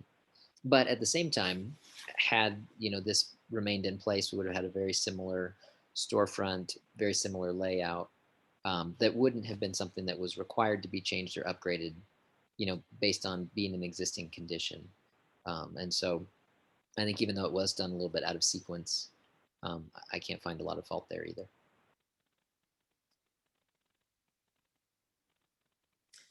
Okay.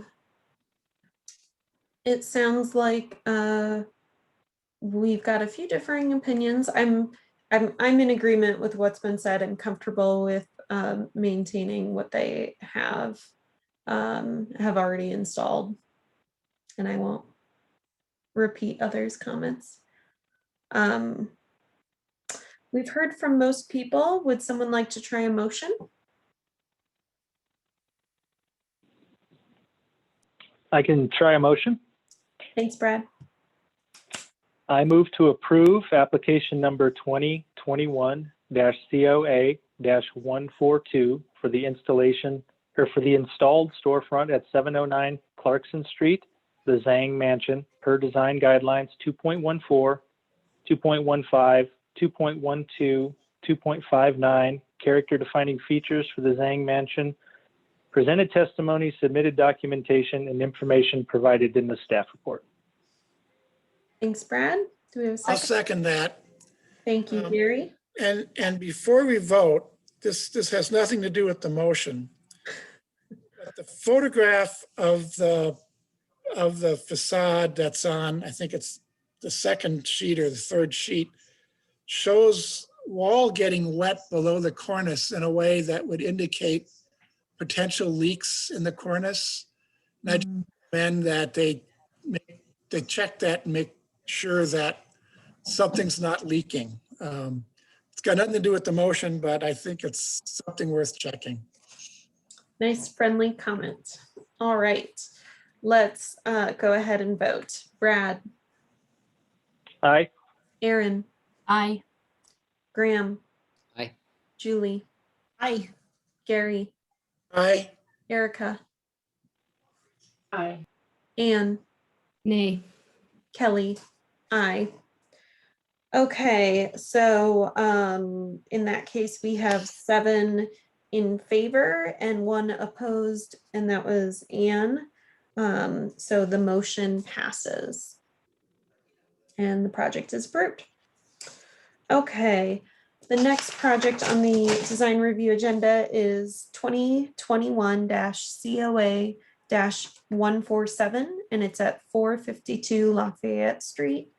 And we've got Jesse presenting.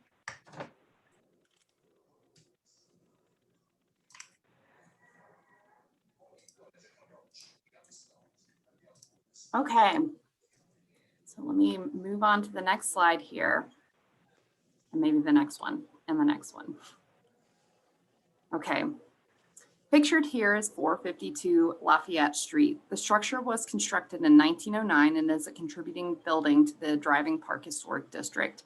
The applicant is requesting to replace 10 historic windows on the house and 9 non-historic windows on the house, all with aluminum clad wood windows, and 3 non-historic doors with wood, steel, and aluminum clad wood doors.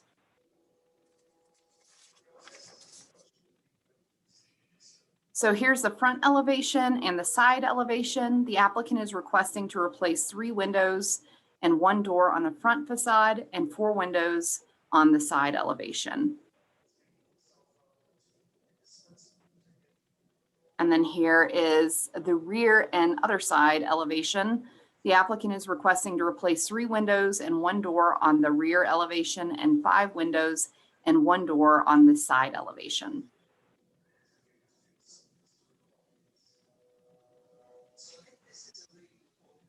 So pictured here is windows 1-2, 2-1A, 2-2B, and 1-13. These are all historic divided light windows that are currently on the house. The applicant is requesting to replace these windows with new aluminum clad wood windows with simulated divided lights with no spacer bar that do not, and the proposed windows do not match the divided light pattern on the existing historic windows. If replacement is approved by the commission, the replacement windows will have to be simulated divided light windows with a spacer bar, as has been required by the commission in the past to help better replicate the profile of a historic window. So here you can see the proposed windows to be replaced and then the proposed replacement.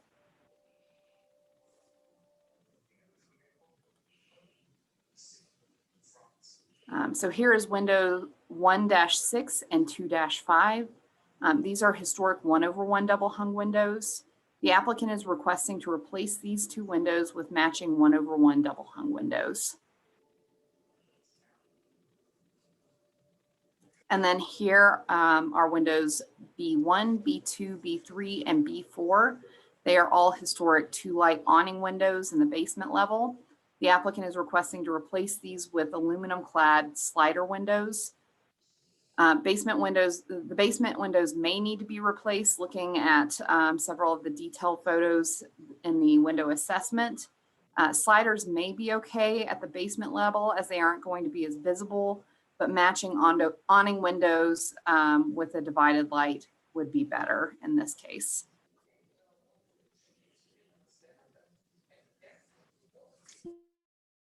Staff did have a discussion with the assessment that was made of the historic windows on the house. It did reveal, after having that conversation and reviewing that assessment, that most of those historic windows are in a condition that is repairable, easily repairable. So staff is recommending that these windows be maintained as they are not in a state of deterioration that would warrant replacement. Okay. And then window 1-3, 1-4, and 1-12 are non-historic glass block windows. The applicant is requesting to replace those windows with aluminum clad wood fixed windows.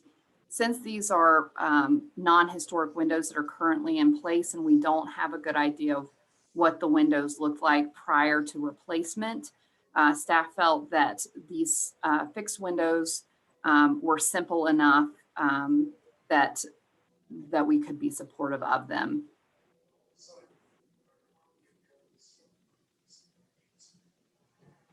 So here are windows 2-8, 2-9, and 2-14.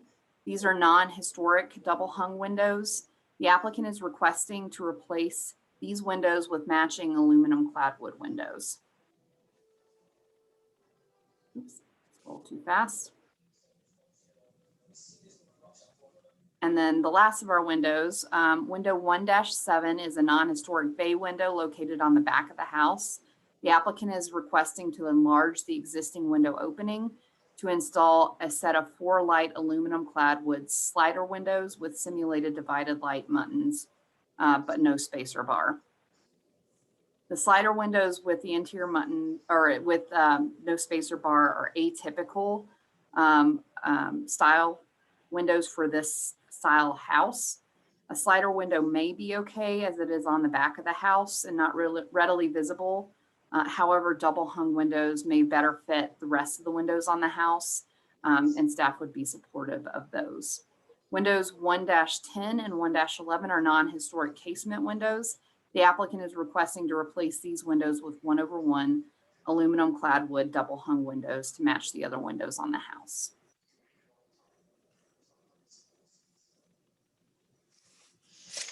Okay, and then finally, the applicant is requesting to replace a non-historic front door, a non-historic side door, and a non-historic rear door on a non-historic addition. The applicant is requesting to replace the non-historic front door with a two light, half light panel door. The applicant will need to provide a cut sheet for the proposed door, as we do not have anything other than this image that is included on this slide. The non-historic door on the side of the house will be replaced with a solid steel door. The applicant is requesting to remove the non-historic door from the rear addition and enlarge the opening to install a 4-light patio door with a side light. The patio door and side light will be aluminum clad wood and will have simulated divided light, but no spacer bar.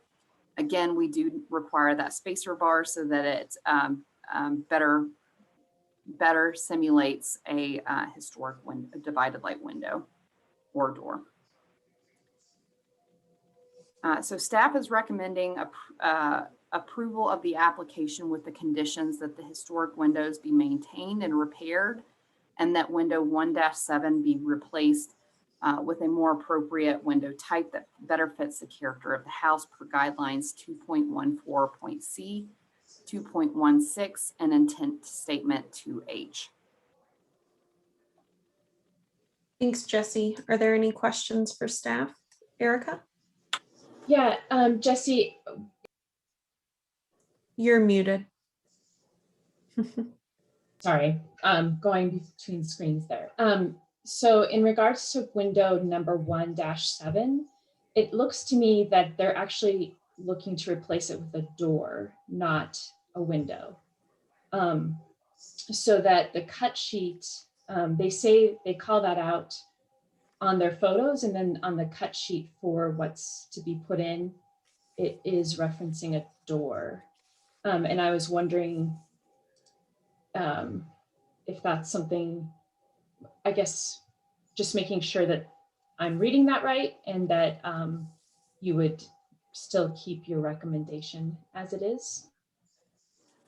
So I did not catch that, so good catch on that. If it is a door, I would ask clarification from the applicant just to make sure that that's the case, that they're doing patio doors and not windows. I would say that if it is on the historic portion of the house, it's on the back of the house, it's not as readily visible. In the past, what I've seen staff approve administratively and the commission review are French doors instead of slider doors. That may be more appropriate in this situation, but again, it's on the back of the house. It's not readily visible.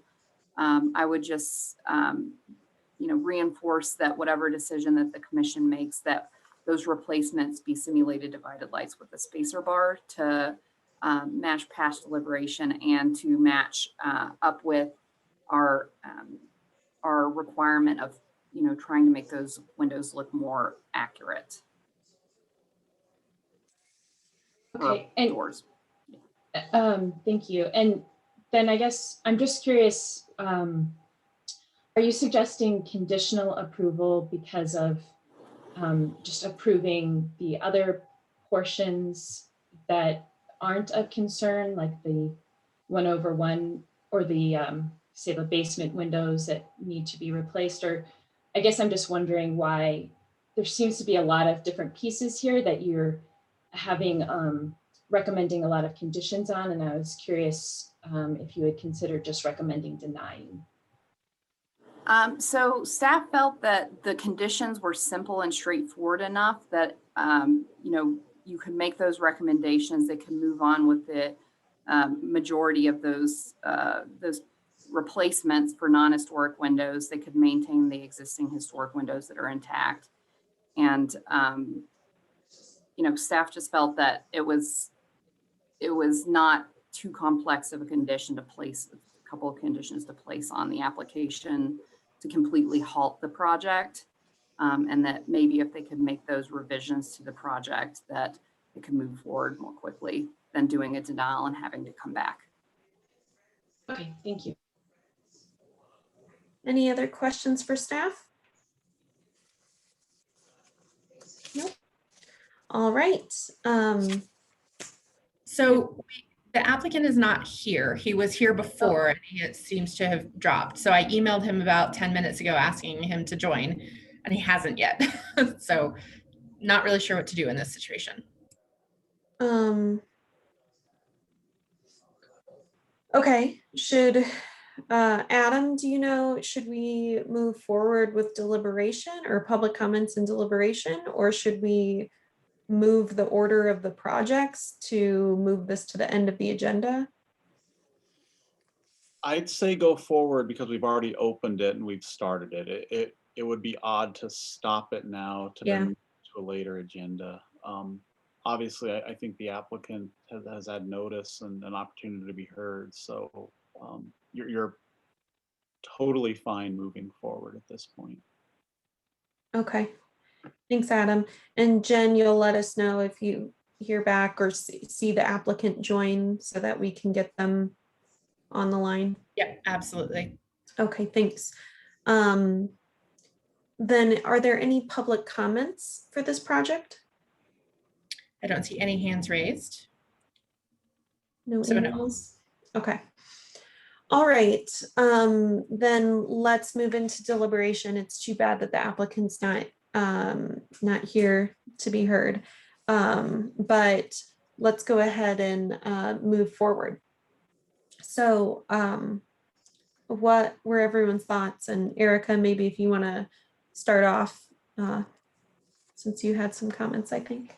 Yeah. Well, I certainly agree with staff that we should not approve this project as presented in the materials.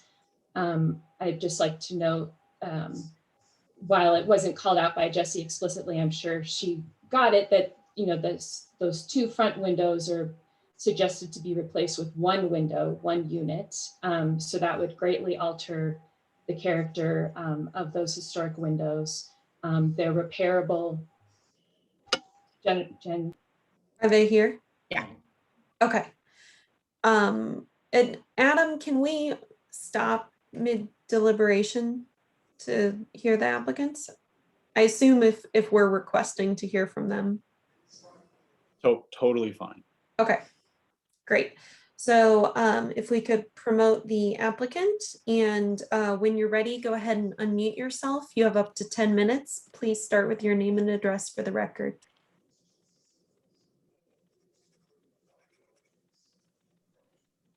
Hi, can you hear me?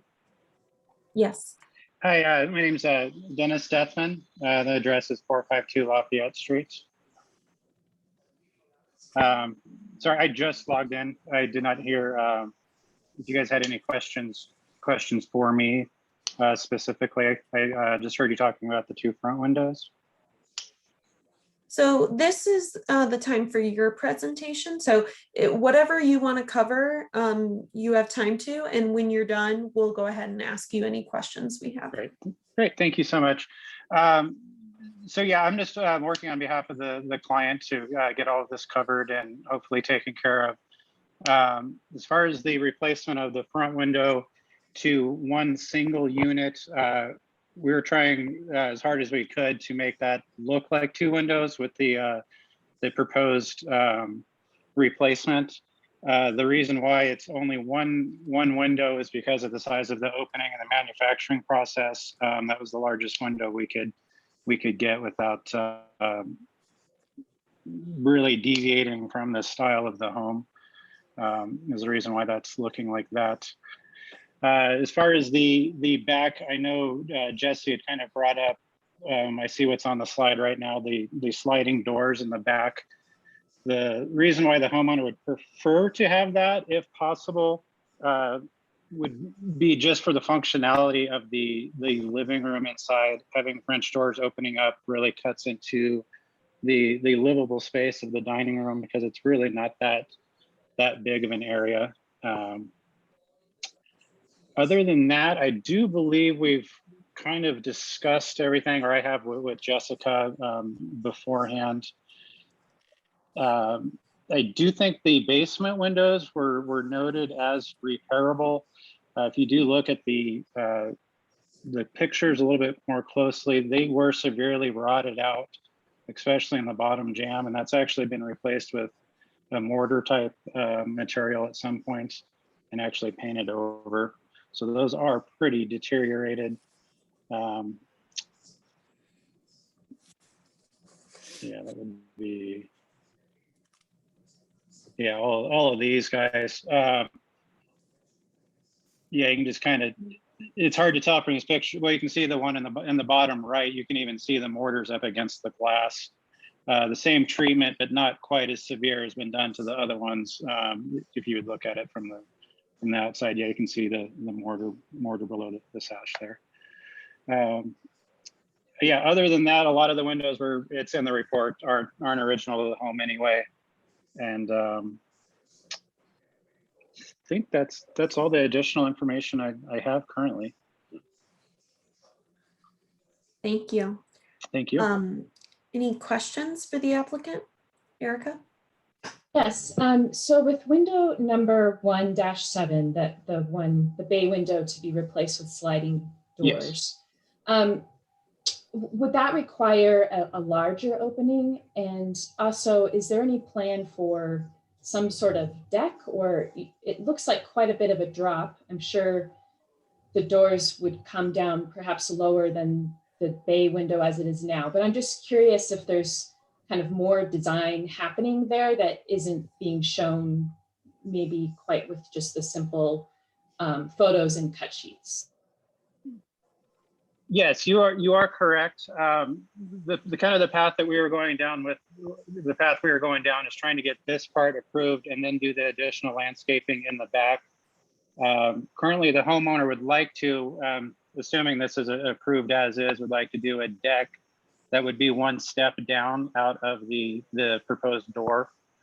And then that would just kind of, approximately like 25 by 10 foot deck would be what she was looking for.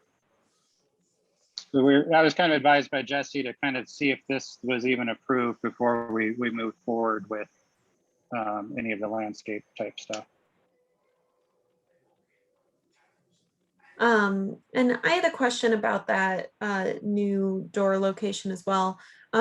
So if I'm reading this correctly, what's being proposed is 10 feet wide, and we don't have any new elevations of what that's going to look like or anything. It's hard for me to tell from the photo, where's that door going? Where, I understand you're enlarging the opening, but it looks like you may have a gas meter or electric meter or something off to the left and a chimney off to the right. It doesn't look to me like there is even 10 feet there. I mean, what's...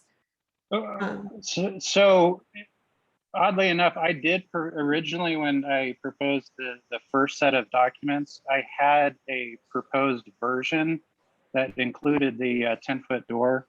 There is approximately 13 feet of space between the corner of the house and the chimney that you're talking about. I did have the door drawn in to scale and was asked to remove it and reproduce the drawing for you guys as an as-is drawing. So that's why there is no rendering of that. It was removed from my proposal. Okay, Jesse, did you have a... That was for the addition. So I asked him to break the addition out separately because he's proposing to do an addition which was approved administratively. Oh, okay. So did was my not original involving this particular door. It was just for that rear addition that I asked him to break that out and show the as is in the drawing set for the addition that I reviewed administratively. he couldn't put in something that hadn't been reviewed and approved by the commission. So I asked him to take it out of that drawing set specifically for the addition. Gotcha.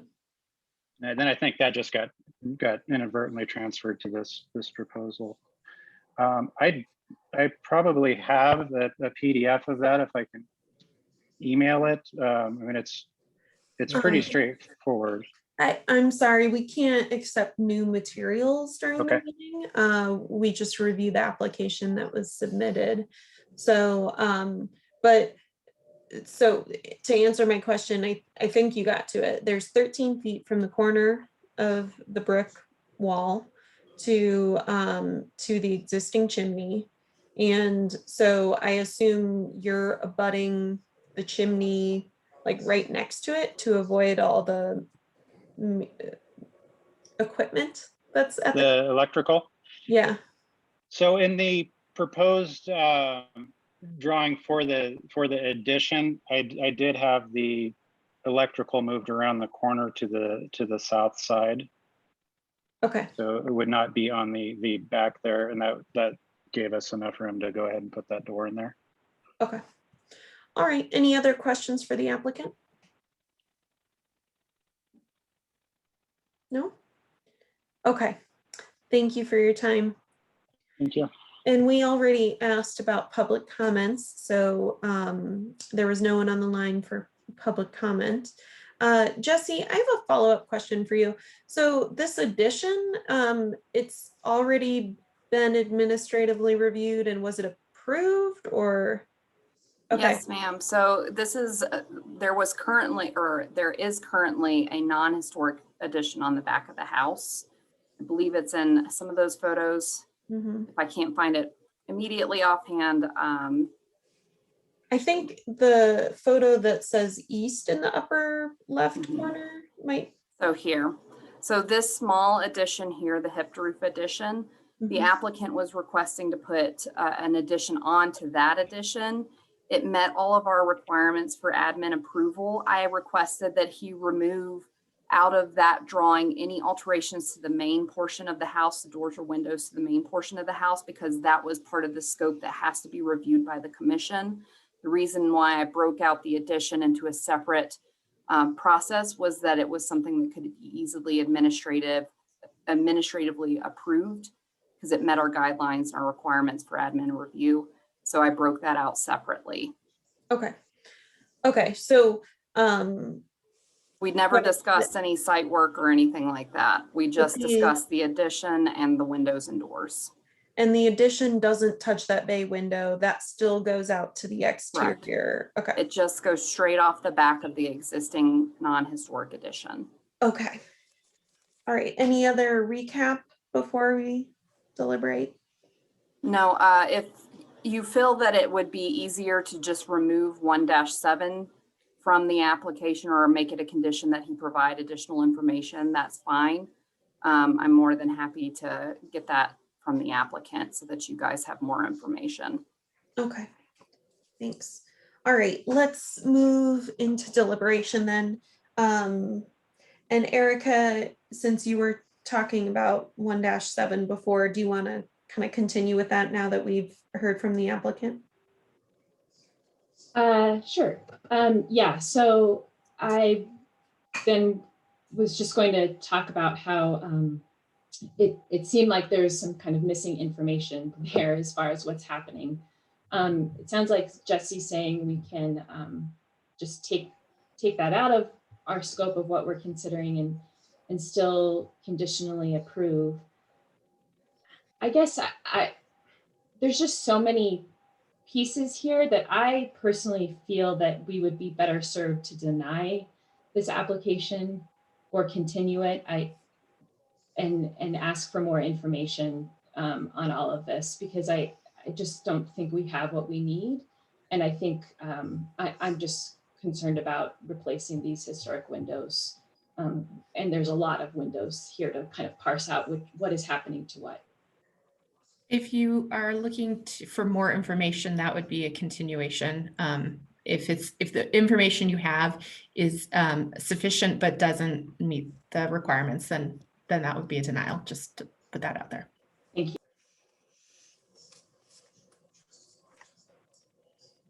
What did everybody else think? Do you think there's enough information here? Yeah, Gary. Well, I think in order to come to some conclusion about what would be an appropriate replacement for that bay window, I'd like to know what the nature of the addition looks like. And I'm also concerned that a 10-foot wide window in that location, even if the electrical work is relocated, I'm wondering about the structural integrity of that corner, depending on where the, you know, that's not, there's just some ambiguity or incompleteness of what's being proposed for that window, that bay window, that has me very concerned about approving something conditionally regarding that window. I mean, I agree with the recommendation that the original windows should be restored rather than replaced. That's clear to me. But this window 1.7 I don't know how to make a recommendation as to what would be allowed, because we don't really know, and we have a catalog cut that shows something that's going to be 10 feet wide, but where does it go? How is it installed? You know, how does it relate to the addition? How does it relate to the other aspects of the building?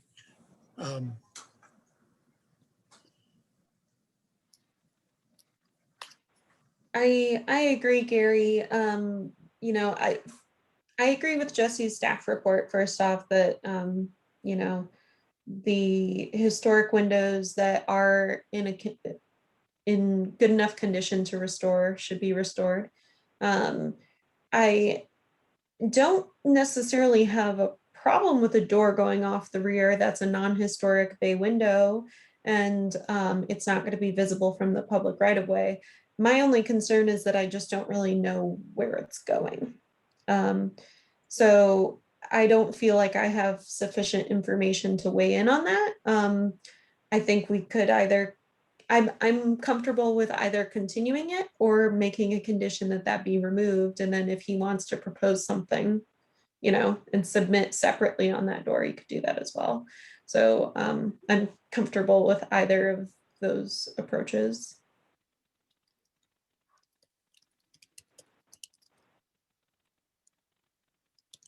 I see a lot of blank faces. Any other? Well, I feel like other than window 1-7, it's pretty straightforward as far as what the recommendation is, which is to restore, rehabilitate the existing historic windows that are in good condition, replace the non-historic windows. I think the question is, it looked to me like the basement windows are not in good enough condition to restore.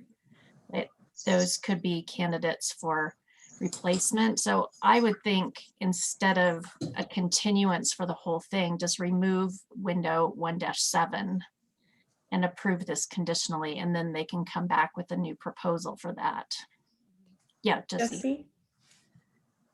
I just want to confirm with Adam how we should approach that with removing a piece of an application as submitted.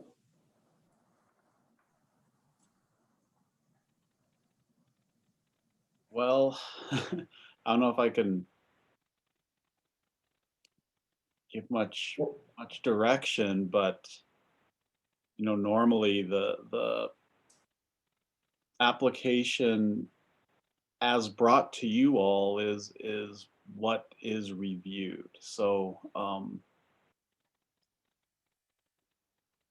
but Adam, I mean, if we were to say, oh, you know, we're fine with this, except we want you to retain that window, like, and that's a clear condition that we can say, you know, applicants can always come back with a different proposal, right? right. So yeah, you would be approving with a condition. The applicant could go forward with that conditional approval or could always bring something back for further review. So yeah, you're right. Jesse? Would the condition be that more information be provided on window 1-7 to No, the commission? because that's not clear enough. We don't know what that would look like. Okay. So, Well, I mean, a drawing showing what that new opening will look yeah, like. I see what you're saying, but I think that's not something that we're saying we can't make a judgment on. We're not comfortable approving that door without seeing it. And so if it's a condition, then it's not going to come back to us. So I think that we just need to either say we're denying the whole application or continuing the whole application, or we're saying, you know, as Aaron mentioned, like everything else seems pretty clear. So if we just make a condition to say window 1-7 remain, right? And that, you know, those other windows, historic windows, be repaired or restored, then those are clear conditions that we're comfortable with. And if they want to come back and say, hey, this is what that door is going to look like, they could always submit a separate application later for that, right? That makes sense. That's more straightforward. And then they can move forward at least. Gary? So given that, I have a suggested motion that I'm willing to propose, and we'll see what happens. Let's do it. Okay, Madam Chair, I move to conditionally approve application number 2021-COA-147 for the window replacement at 452 Lafayette Street as per design guidelines 2.14.c, 2.16, intent statement 2H, presented testimony, submitted documentation, and information provided in the staff report with the following conditions. That the historic windows be maintained and repaired, and that the replacement of window 1-7 be eliminated from this application. Thank you, Gary. Did you intentionally leave out door replacement? I did, and that may have been a mistake. Aaron, are there doors being recommended? Yes, there's 3 doors that are proposed to be replaced. So, and the staff had no problems with that. They were all non-historic. Okay, I will. Can everybody stop 1 second? If we have a second on the motion, we can make an amendment. I will second it. Thank you, Aaron. All right. And make a friendly recommendation that we add the door replacement to the project as well. That's fine. Thank you. Okay. All right. So thank you, Gary, for the motion, and Aaron for seconding and the friendly amendment. Is there any further discussion on the motion, Anne? I just have one question, and it's a question for Jesse. Am I correct that the configuration of all of the replacement windows that are non-historic are accurate in their configuration? It was just hard for me to sort of follow it. In other words, there were some replacements that did not follow the mullion pattern of the existing windows, but those are all existing windows. Is that correct? Jesse, you're on mute. Okay, so there were historic 1/1 windows on the house, as well as divided light windows, historic divided light windows that were on the house. Whenever they proposed the 1/1, we didn't feel that it was off, too far off base from existing historic 1/1 windows on the existing house. So that's why we didn't kick up a fuss about that, because there are both divided light and 1/1s on the house. So there are no divided light windows that are part of the non-historic windows that are being replaced. Correct. It does appear that all of the non-historic windows are either 1/1s, glass block, or they're those odd bay / casement windows. I also wanted to ask a clarifying question. Are you guys, are the commissioners saying that the basement windows be repaired? So condition that the historic windows be maintained and repaired is what it says. Does that include the basement windows? So the basement windows are historic, right, Jesse? Okay. So as stated now, it does. I'm seeing by Gary's motioning. I and did, a lot of I people. did not intend to include the basement windows as being. So I'm going to make a friendly amendment that that the motion be changed to allow replacement of the basement windows. Gary, do you accept I that? agree with that. I agree with that. And Aaron, do you accept that? Yes, I accept it. Okay. And Jen, does that address your concern? Okay, great. Let's vote. All right, Brad. Aye. Aaron. Aye. Graham. Aye. Julie. Aye. Gary. Aye. Erica. Aye. Anne. Aye. Kelly. Aye. Okay, we have a unanimous vote, so the motion passes, and the project is conditionally approved. And the applicant can continue to work with Jesse to meet those conditions. All right, so I would maybe propose we take a very, very, very, very brief break, if that's acceptable, for a restroom break real quick. And we all get back here as soon as possible. And commissioners, please keep your video on so we know that everyone's back. All right, so let's get back to it. And before we start on the next project, I am gonna have to turn off my video momentarily. I'm a nursing mother and I have to pump, so nobody wants to see that. So I'm here listening, watching, but my video will be off for a little bit. Okay, so next up, we have 2021-COA-149, and it's at 3053 Stout Street. Abby, take it away. Okay, so this is a design detail application for a single family residence and rear ADU. The infill residence is 2 stories with a rectangular form, flat roof, and simplified cornice, a modern interpretation of an Italianate design. The applicant is pursuing passive house certification for this project, and the windows and doors proposed have been selected to meet those guidelines. So a passive house is designed to take advantage of material performance characteristics to create a structure that needs very little supplementing heating or cooling in order to dramatically reduce the home's annual energy consumption. So we'll talk about that more in a moment. Just wanted to get that introduced. So, okay, so the infill features a simplified interpretation of a historic Italianate style that will be identifiable as new construction. The infill features a simplified metal cornice as well as metal lintels and sills. Instead of a front porch, the facade features a floating deck that provides a simplified reference to historic porch forms found in the district.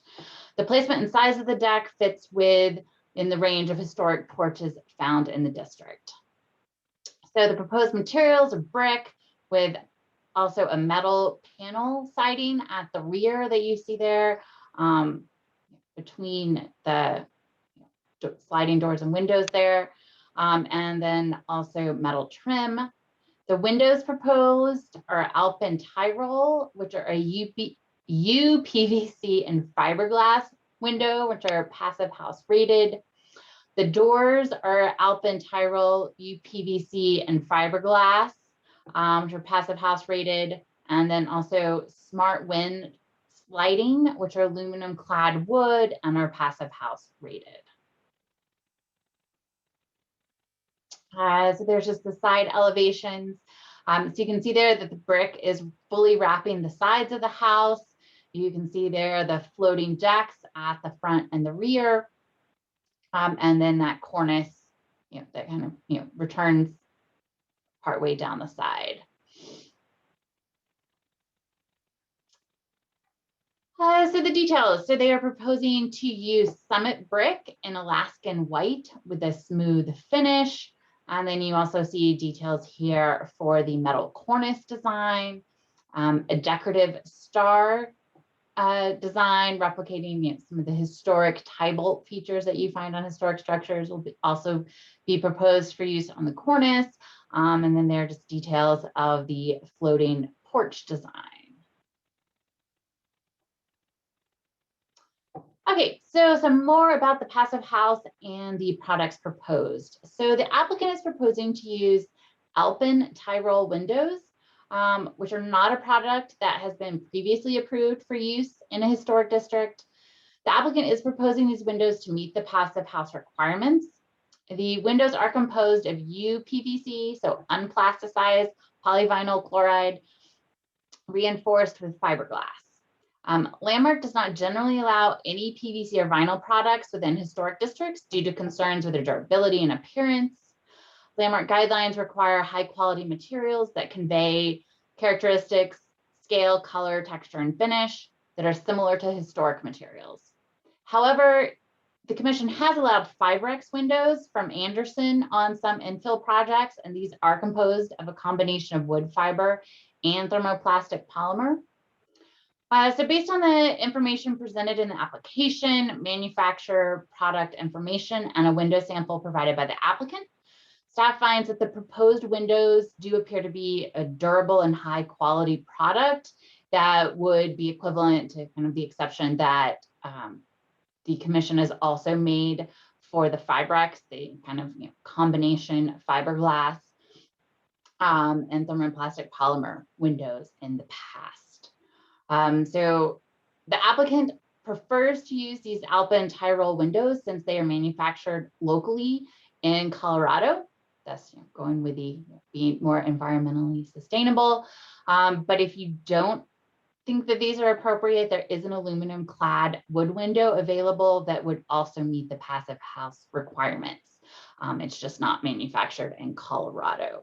So as I said, the applicant has submitted a sample. Unfortunately, due to our virtual format, it's a little bit more difficult for me to share this with you. You can see that this is a very beefy, well insulated, very sturdy window. You can also see then, so there's a finish on it. So the color is applied to these windows with a fused foil. So certainly just based on my examining, this seemed to be a very sturdy window product. I am sorry I don't have it to be able to pass around to everyone in person. However, staff does have one concern with the windows, which is that the applicant is proposing to use a combination of fixed and casement or tilt turn windows on the facade of the infill. So you can see here in the drawing, the kind of two edge windows on the upper and lower are proposed to be operable and the others are proposed to be fixed. Based on the manufacturer information, the frame of these two windows are different. So you can see here the frame dimension for the casement or tilt turn is 4.53 inches, whereas the fixed is just 2.83. So what it looks like based on these sketches is that this is the tilt turn, and it has this additional segment here, and this segment is not on the fixed windows. So the fixed windows will have a different, simpler profile and an overall skinnier frame dimension than the tilt turn windows will. So given that it's kind of such a simple facade, staff really finds that having any alteration to this simple design would really throw off the simple modern interpretation here on the facade. So staff really feels that all the windows on the facade need to be the same model. If they need to have some windows operable for egress, then make them all operable. If that's not needed, then make them all fixed. But staff has a lot of concerns with using windows that are going to have two different, we think pretty visible, just due to the overall simplicity, visibility of different frame types and dimensions. Staff are not as concerned with the mix of window types on the other facades, since those aren't going to be as visible.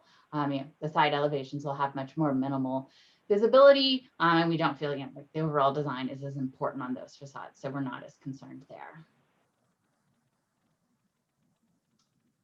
So then the ADU at the rear, so the applicant is proposing to clad it in hardy plank, which will be iron gray in color and smooth with a 4-inch reveal.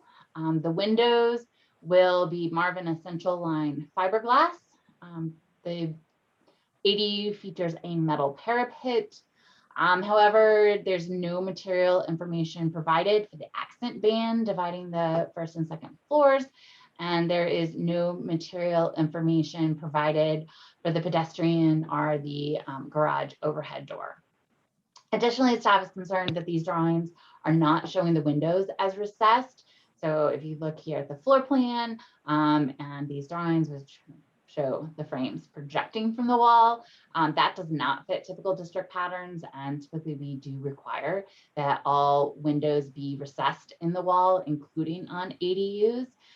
So staff would recommend a condition that the windows all need to be recessed in the wall, and that the drawings need to be updated to show that, and that a window section needs to be provided as well, showing that. So in summary, staff is recommending approval with conditions. Condition that the windows on the facade of the primary residence all have the same frame dimensions and frame design. 2, that the windows on the ADU be recessed in the wall. And then 3, that material detail is provided for the accent band and doors on the ADU to make sure that those are going to meet landmark requirements. The Curtis Park RNO has also reviewed this and submitted comments, which were forwarded to the commission. So summary of the RNO comments: they appreciate the use of brick for the entire primary structure and support the use of the white brick proposed. They support the cornice and the floating porch. They do agree with staff that the windows on the facade need to be uniform in design. They are also concerned with the square proportions of the windows on the ADU and would prefer that the ADU windows be more the tall and narrow windows that are found typically in Curtis Park. And so they suggest revising those to better fit district proportions. And the RNO supports conditional approval of the application. Thank you, Abby. Are there any questions for staff?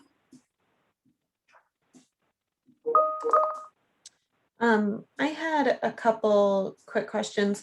So these are just minor things, Abby, but the horizontal wood fencing, I know typically we see and look for vertical wood, but considering this is infill, was there any concern about this being horizontal? No, we've been allowing in a lot of cases the horizontal on infill. It would be a different discussion if this was historic, but since it's infill, staff didn't have any concerns with the horizontal, and particularly since this entire block will all be infill. Okay, and then my other question was, and maybe I missed this, did you see a warranty for the windows? Do you know what the timeline is for their warranty? I do not know that, so I think that would be a question for the applicant. Okay, thanks. Any other questions for staff? Okay, all right. If we could promote and it looks like maybe the applicant's already been promoted. So go ahead and unmute yourself when you're ready and start with your name and address for the record. You have up to 10 minutes.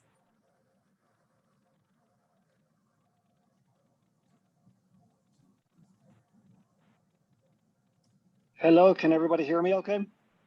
Yes.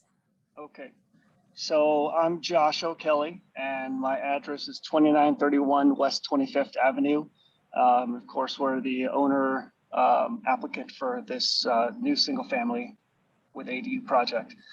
I don't know that I have a whole lot more to add.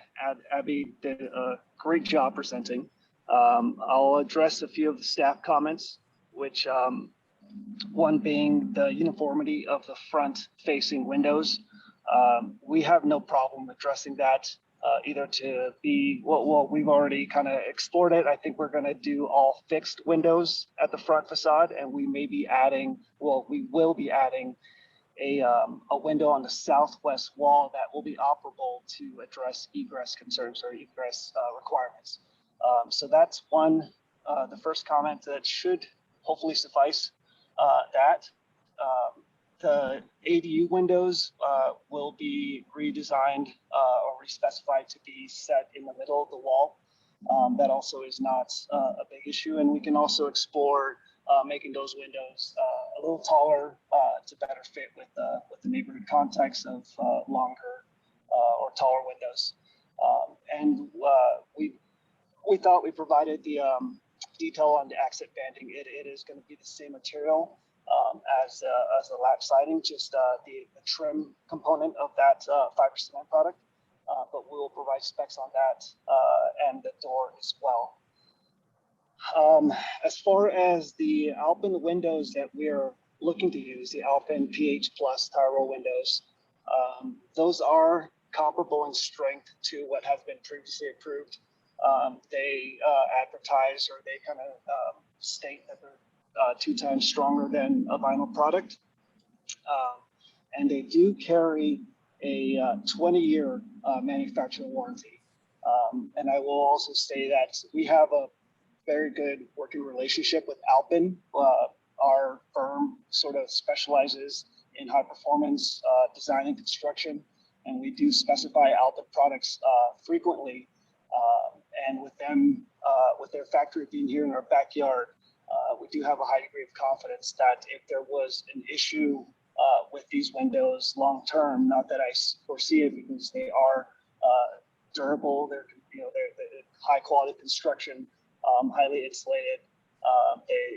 The passive house design and building techniques require that they're installed so that they're minimal air leakage, so thus minimal thermal bridging and condensation should not be an issue. So they theoretically will be long lasting. But if there was an issue, we have a 20-year manufacturer warranty that we can fall back on.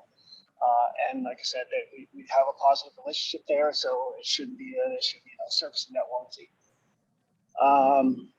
So I think that's the broad strokes of the big issues. Unless anybody's got any questions, I'm happy to field those questions. Great, thank you. Are there any questions for the applicant? No? Actually, I have a question. Yeah, go ahead. Hi, this is Anne. And I'm looking at your sheet 18, which is a detail sheet. And I guess one of the things that strikes me is it's a little hard to tell whether the detailing is modular to the brick. Because it's a little bit, if I look at the window elevation straight on, your elevation 1, everything is fitting within the brick. And then when you go to the detail, for instance, for the sill, the metal sill drip edge is coming down below the joint line. And I know this is really picky, and same thing, the drip edge flashing is coming below the metal soffit and so forth. And, also I look at the detail of the 9 inches and you have an 8-inch modular brick, and I'm a little worried about how much brick is going to be cut and so forth. I'm assuming that you have coursed this out, or in some way that you know that all of this is going to fit into your module. Is that correct? Yeah, that's correct. We're using a full modular brick, the idea is to return that brick on those window jambs, and the sill will be a metal sill pan, and then a steel header. Where the the exact placement of that drip edge, we're showing something as just to show a placeholder. But that specific detail we still need to kind of work through. We're certainly open to recommendations on how the commission would like to see that. Any other questions for the applicant? No? Okay, thanks for your time. Are there any public comments for this project? Don't see any hands raised. Up there goes Keith. Here we go. All right, Keith, you're welcome to talk whenever you're ready. Okay, Keith Pryor, 2418 Champa Street, Curtis Park Design Review Chair. So yeah, as we stated in our comments, we definitely support staff's recommendations. We would like to see the conditional approval of this project. We definitely want the windows to be uniform. We definitely want to address the window proportions in the alley on the ADU. Those are definitely the main pieces and other staff recommendations. We just want to make sure that the porch is definitely modern and it has our approval, and the commission has approved a similar porch to that on a project on the 2800 block of Champa in the past, so that there is precedent for such a floating porch. And so we think that this is a really solid modern interpretation of the Italian 8, and we would recommend a conditional approval. Thank you. A minute to spare. Thanks, Keith. Any other comments? Yeah, Sue is here too. Great. Sue, go ahead whenever you're ready. Hi, this is Sue Glassmarker, 1037 29th Street. I think this design really strikes the balance between of a modern building in a historic district, and they put the emphasis on just the right places. So I think it's a really good good building for Curtis Park. I do have a couple of questions. When I was looking through, is there a pattern in the brick, or is it all flat running bond? I couldn't tell from some of the drawings. And then the other thing is the brick smooth faced or grain? Because those are different in my book. And I think that's it for me. Thank you. All right, thanks, Sue. Okay, any other public comments? No. All right, and Abby, correct me if I'm wrong, it looks like in the elevations that all the brick is running bond, correct? I believe so. And I'm trying to pull up the materials. It's listed as smooth, and to me, at least based on the photos submitted, it looks smooth. Okay. Okay, great. So that answers Sue's questions. And since there aren't any other public comments, let's move into deliberation. What was everybody's thoughts?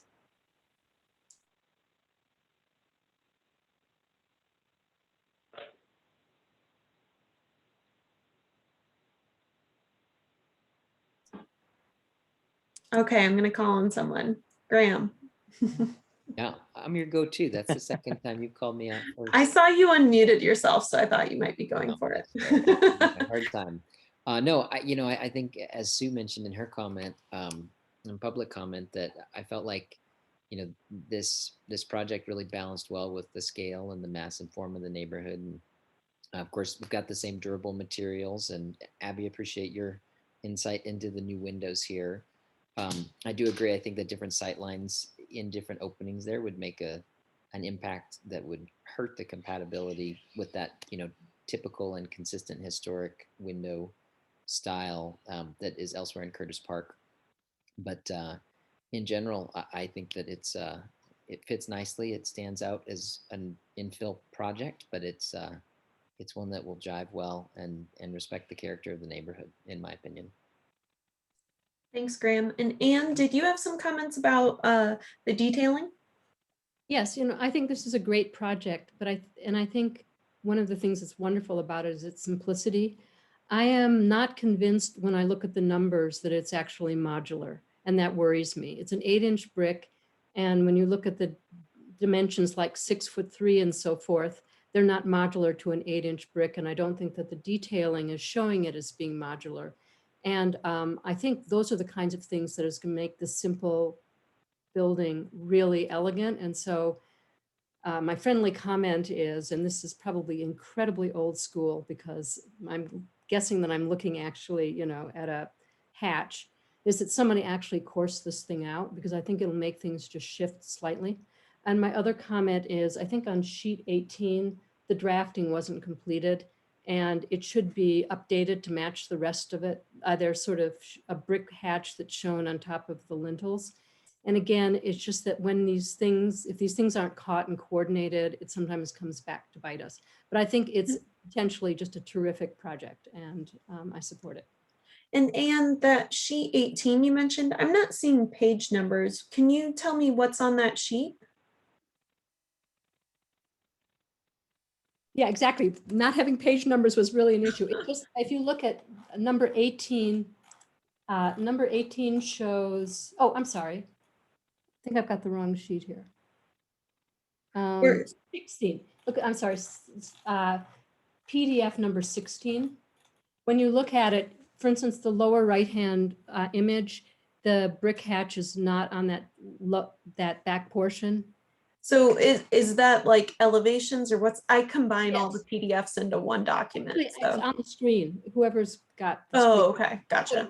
And these are just drafting things. You can sort of see the hatches on top of the, and I know that that's really petty, but especially when I saw the two sides, I was worried, for instance, that there's some lack of coordination, and there isn't. We know that there's brick on all 4 sides, but I just think those things should be corrected. Gotcha. Sorry, I wasn't understanding that. Okay. Any other comments about this project? See Julian, Aaron shaking their head no, so it sounds like they're probably in agreement. Yeah, I'm in agreement with staff. The windows were my thing, but I absolutely agree with staff recommendation there. Okay. And Brad, you said you do too? Yep, I'm in agreement. And I think Anne's comments really good one about coursing this out, because it's one of those projects that needs that level of detail. Definitely. All right. Well, it sounds like or Erica, did you have something to add? No? I just wanted to clarify our position on Sue and Keith's comments about the windows on the ADU. Oh, good idea. So yeah, let's talk about the ADU. Abby's got a condition in her recommendation about showing the inset, but the RNO has some concerns about the proportions along the alley, not being typical of the district standards. Gary, what were your thoughts? Well, I was thinking to add to that condition that the windows on the ADU also be more vertically proportioned to address the Curtis Park's concerns. Does everyone agree with that? I support that. Yep. Yeah. Okay. I would support that. It is along the alley, so it doesn't have a lot of public visibility, but it is in our guidelines that windows should match proportions that are typically found in the district. So I think that that's fair. Okay. Anything else we missed? All right, then who's going to make the motion?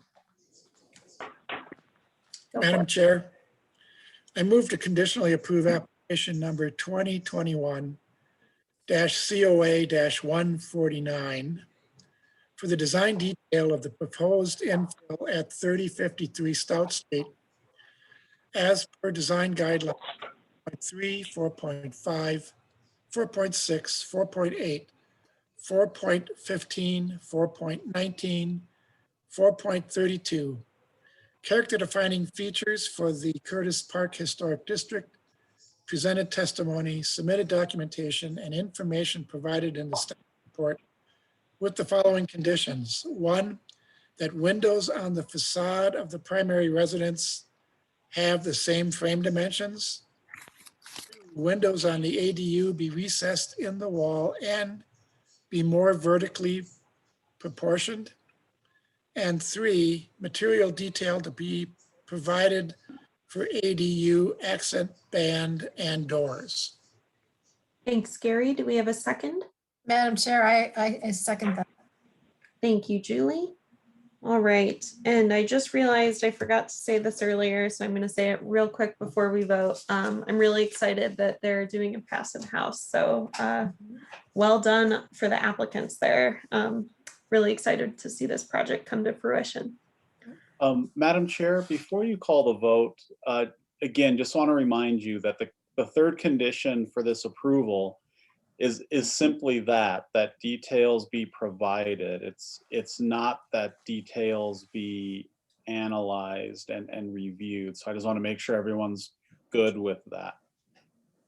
Good point, Adam. Is everybody comfortable with that on the commission? Or Abby, did you want to chime in? Yeah, I was going to say, basically my intention was just to make sure, based on everything else, I think that these are going to be materials that meet our, meet what we typically require. If the applicant was not meeting what we typically require and wanted to propose something else, then I would bring it back to the commission. Okay. Well, I see a lot of nodding heads. Adam, does that sound appropriate? Not really. Again, we're approving with conditions, not an approval with a condition that we may need to approve it again. So if we're unclear what these design details are going to show, I don't know if an approval is the proper step right now. If what you're saying is based on all the drawings, you just feel that some details need to be added and you feel that those additional details are just missing, that's fine. But if what we're saying is these details are unclear and we're hoping they can come back to look a certain way, that's not an approval with conditions, right? That's we need to see something else before we make a decision on whether this review meets the guidelines. If you feel like it needs to be updated, you could update the condition to say that the require that the accent band is fiber cement and that the doors be, aluminum clad, wood, or metal. That's a good idea. So, or fiberglass. They could also be fiberglass. Well, or they could also be UPVC, right? Yes. So that's why I just didn't, but yeah. That would be just a durable material then, right? I think that. Yeah, you could say a durable material. Yeah. So, okay, how about this? I mean, the main thing with the trim is that it not have a faux grain to it and that it be fiber cement. So the trim should be that it's fiber cement and be smooth. And then the doors are really that they be a durable material. So I'll make a friendly amendment that condition 3 be revised to state material details be provided to show the smooth fiber cement accent band at the ADU and durable materials of the doors. Do you accept that, Gary? Yes, I do. And Julie? I do. Okay. All right, so I think that's clear enough now based on our conversation. So if there's no further discussion on the motion, I'll call for the vote. Brad? Aye. Aaron? Aye. Graham? Aye. Julie? Aye. Gary? Aye. Erica? Aye. Anne? Aye. Kelly? Aye. All right, so we have a unanimous vote, which means the motion passes and the project is conditionally approved, and you can work with staff to meet those conditions. Okay, the next project. Excuse me, Madam Chair, I have a meeting I'm late for. I told Jen before you arrived, so I need to excuse myself now. Gotcha. Thank you, Erin. Yeah, thank you, and sorry, everybody. See you next time. Bye. Okay, so Erin has left the meeting, and we're going to move forward to the next project, which is 2021-COA-150. It's 3248 Champa Street, and Abby is presenting this one as well. Okay, so this is review of a design detail application for a single-story commercial infill building. So the proposed infill is single-story building which will hold an urgent care facility. Proposed infill is a simplified version of an early 20th century one-part block commercial building. Storefronts extend across the street-facing facades. The applicant is proposing a red brick blend on the street-facing facades with a beige stucco at the rear facing the parking lot. Detailing will be done in brick with some precast concrete accents. The parapet will feature brick corbelline and a precast concrete cap. Windows will be aluminum framed with a dark bronze finish. So here we have, for comparison and reference, I wanted to show you the previous design detail that you reviewed for this project, which is on the left, and then the current design detail proposal. So back in December 2020, the LPC approved mass form and context for this application, but with the condition that they revise the design of the corner and the height at the corner. When this then came in for design detail in February of this year, the commission determined that the modification of the design did not sufficiently address the detail. Commission was still concerned with the design of the corner and suggested lowering the parapet height to make it more consistent with the district and or layering elements at the corner so that it didn't look as blank and empty at the corner. Concerns during the previous meeting were also raised with the brick selection, which was multicolored and had tumbled edges and fake modeling, and with the stucco color, which was contrasting with the brick. So a single red color brick pressed smooth with straight edges was recommended. Additionally, at that meeting, concerns were expressed with the constructability of the proposed cornice design. And there were also several concerns raised by staff with incomplete or inconsistent material details. So the previous application was denied. In today's presentation, I'm going to focus on the elements that have changed since that previous application, as well as application elements that still need additional clarity. The Curtis Park RNO has also submitted comments which were forwarded to the commission, and I'll kind of discuss those as I talk about the relevant sections of their comments.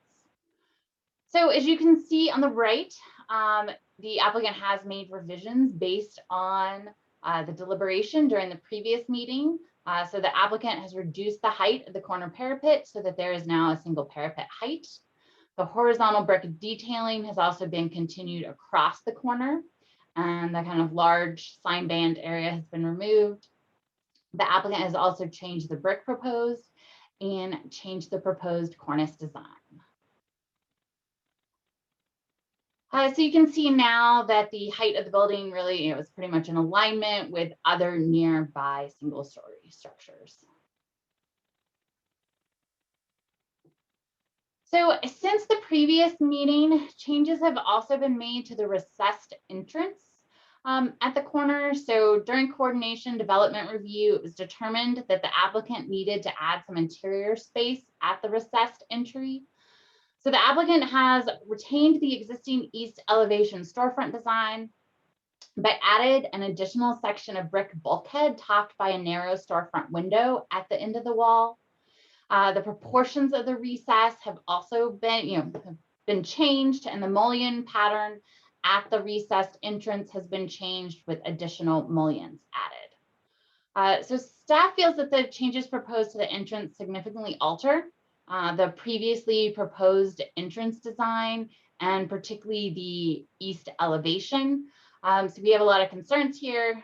Feel it due to the shallower recess and the additional mullions, which you can see somewhat better, here on this one. So the upper is the design as previously reviewed, the lower are their current design. So you can see some additional mullions added to the storefront there.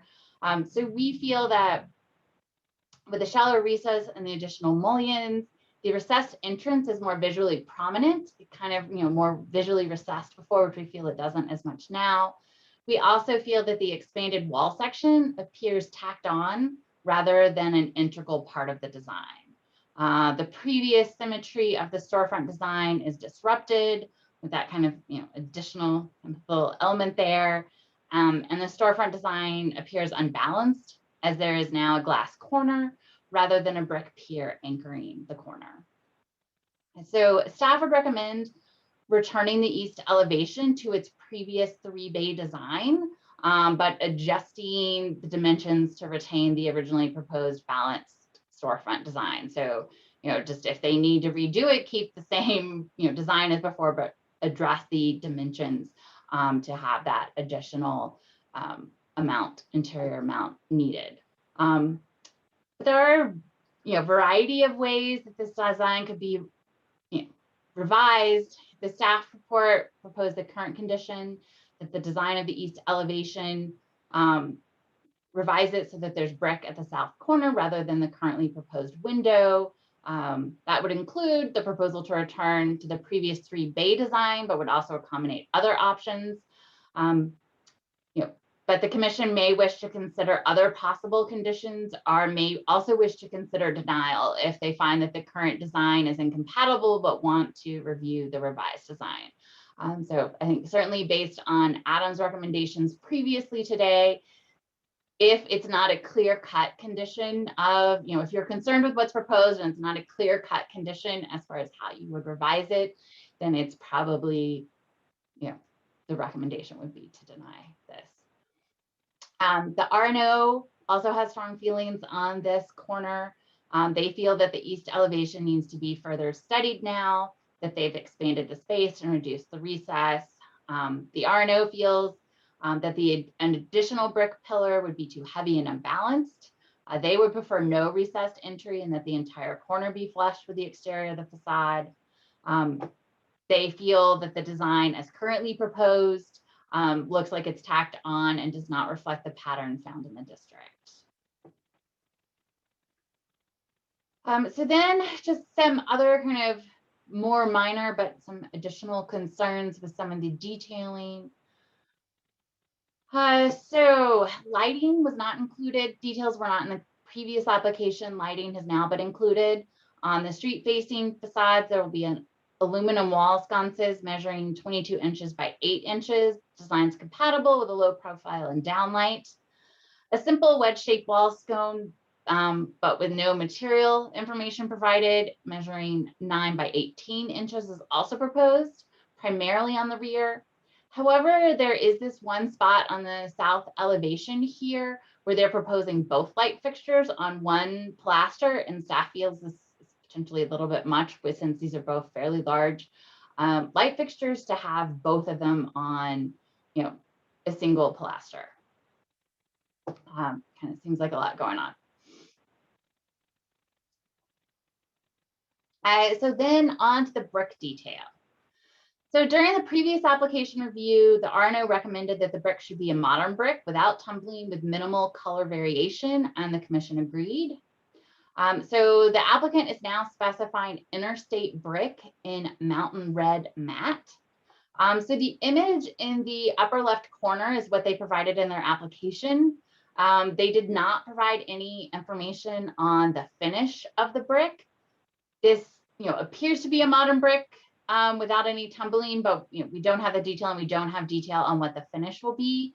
The brick does still appear to be multi-hued with various shades of red, though the exact variation is unclear because the image at the upper left is what they submitted, but the image just below it is the image for mountain red that is shown on the Interstate Brick website. So I'm not, it seems to be variation. Certainly the one below seems a little bit more kind of purpley pinky in color.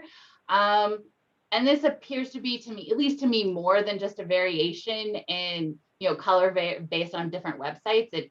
I'm not seeing that that's exactly the same brick. So I think we need more clarification on what exactly the brick is and the brick finish. So then you also see here is the rear elevation. So you kind of see there's the brick at the corners and then the stucco wall. So this is the stucco color they are proposing. This will contrast, the beige will contrast with the red brick, so it appears to match with the mortar on the facade. Staff finds that this is a neutral color, but the RNO is really concerned with the high contrast, particularly since due to the location of the site, the rear is still going to have pretty high visibility. And the RNO would really like to see the color of the stucco to blend more with the brick in order to unify this rear side of the building with the rest of the structure.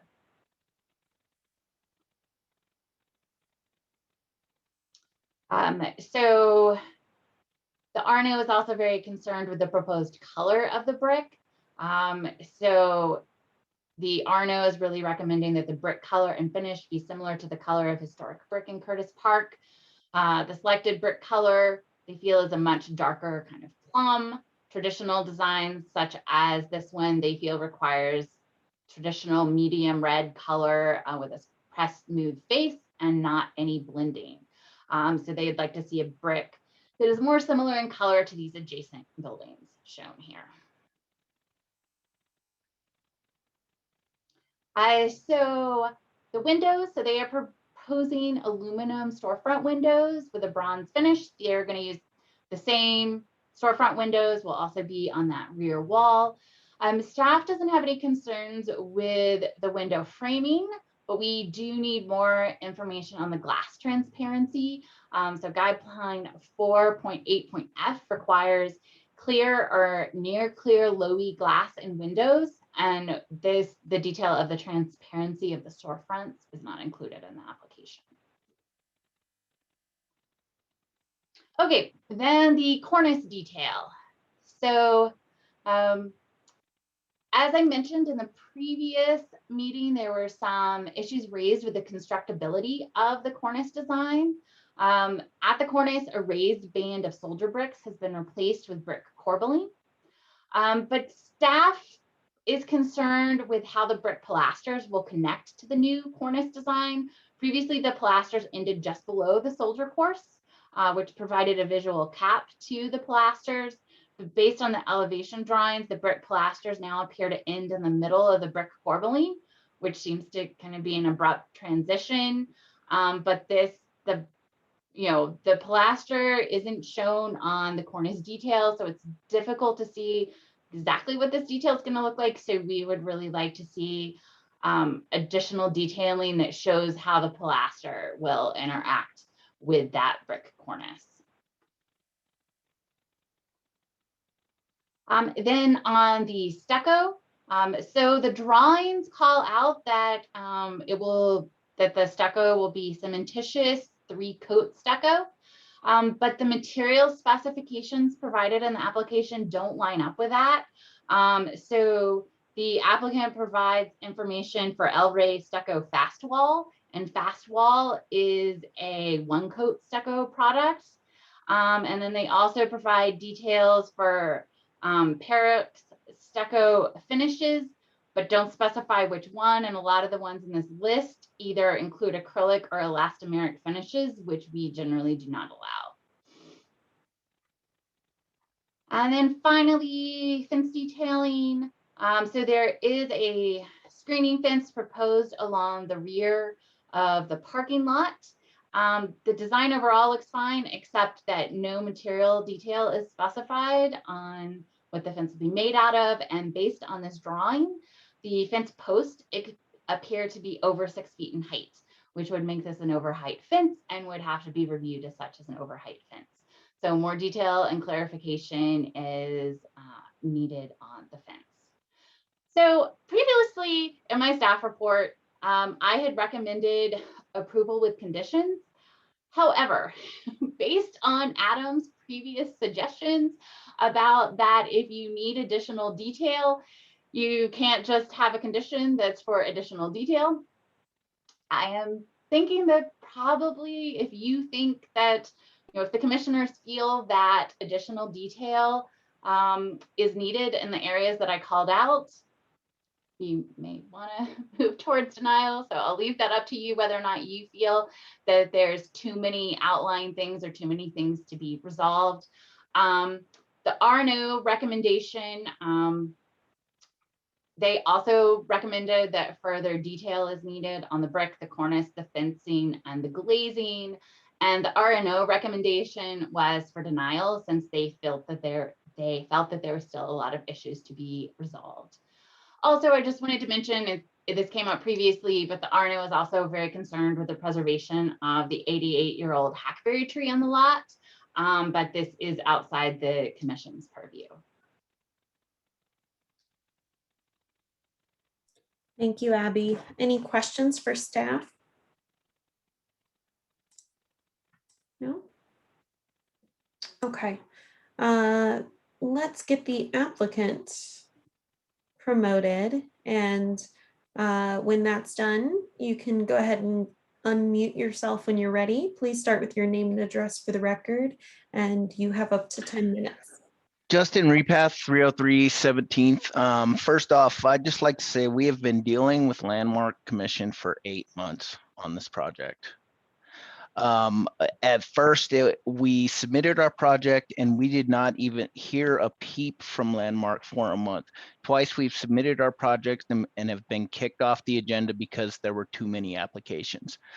We need to get this building opened, and we have made adjustments based on Landmark's suggestions over and over again, and we are looking at denial again. And I feel that perhaps it would help for us to have a session to discuss this and not just deny us again, because our client is losing money on this site right now. That said, Perex colors go with El Rey. We're not going to be doing any elastomeric coatings on this. Basically, I just picked what El Rey suggested for their coating on the stucco. The brick, we have chosen that we chose that brick from the brick manufacturer's website. We actually used their design program to acquire that brick color. The light fixtures we have there are based on our photometric studies, and it's a security issue for the parking area. So that is on the back of the building somewhat. So we want a safe site for people to be on at the same time. The 3-bay design, I understand the concern there. However, the pilaster spacing is something that we really do wish to retain, and continuing those windows was our first step at this. Continuing that as a bit of brick wall, we can do that to get this done. And another piece is we keep having conditions added on to this project. I feel that after 8 months of working with Landmark, Landmark still doesn't know what we're trying to design and just keeps changing the design. And every time we make a change with Landmark, we are denied yet again. We're doing the best we can. And again, for a week up to this meeting, we were told that we were going to be approved with conditions, and now we're finding out that we're going to be held up for another 2 months. Please help us out here. We're doing the best we can. That's all I have. Thanks, Justin. Let's have a conversation. Let's go over some questions. Do commissioners have questions for the applicant? I've got a couple.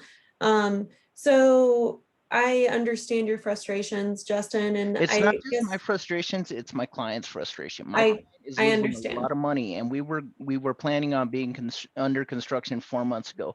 We've been turned around for 8 months.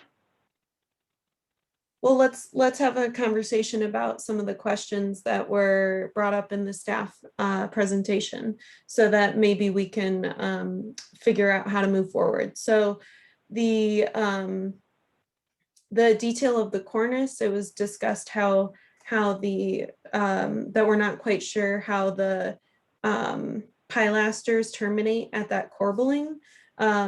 Would you be amenable to making sure that it kind of terminates at the bottom of the corbelling like your previous submittal showed? If it gets us approval, I'll do anything you want. I will terminate that corbelling, the bottom of the corbelling at the cornice, if it gets us approval. So right now, we're not in deliberation. I just want to ask some questions. Okay. And also, just so you know, Justin, the commission can't design this for you, and so they're asking questions about what the design is. So if you just say, "Tell me what you want," they're not going to be able to do it. Well, at this point, it's kind of where this is going, because we have made adjustments based on commission suggestions and recommendations and objections, and here we are 8 months down the road and we're not even close. I get it, but you're not gonna be any happier if we can't just get through these questions and kind of figure out what's gonna be a good common ground. So if you could just answer these few questions for me, it'd be much appreciated, and then we can deliberate and hopefully be a little more helpful to you. So there were some questions about materiality at the screening of the fence, or the screening and the fence. Could you clarify what materials you had intended to use at those? Yep, one moment. So the fence, we have basically a low screen wall, and we have a picket fence. And the low screen wall, that's going to be, and we drew a detail that, and I'm pulling it up actually.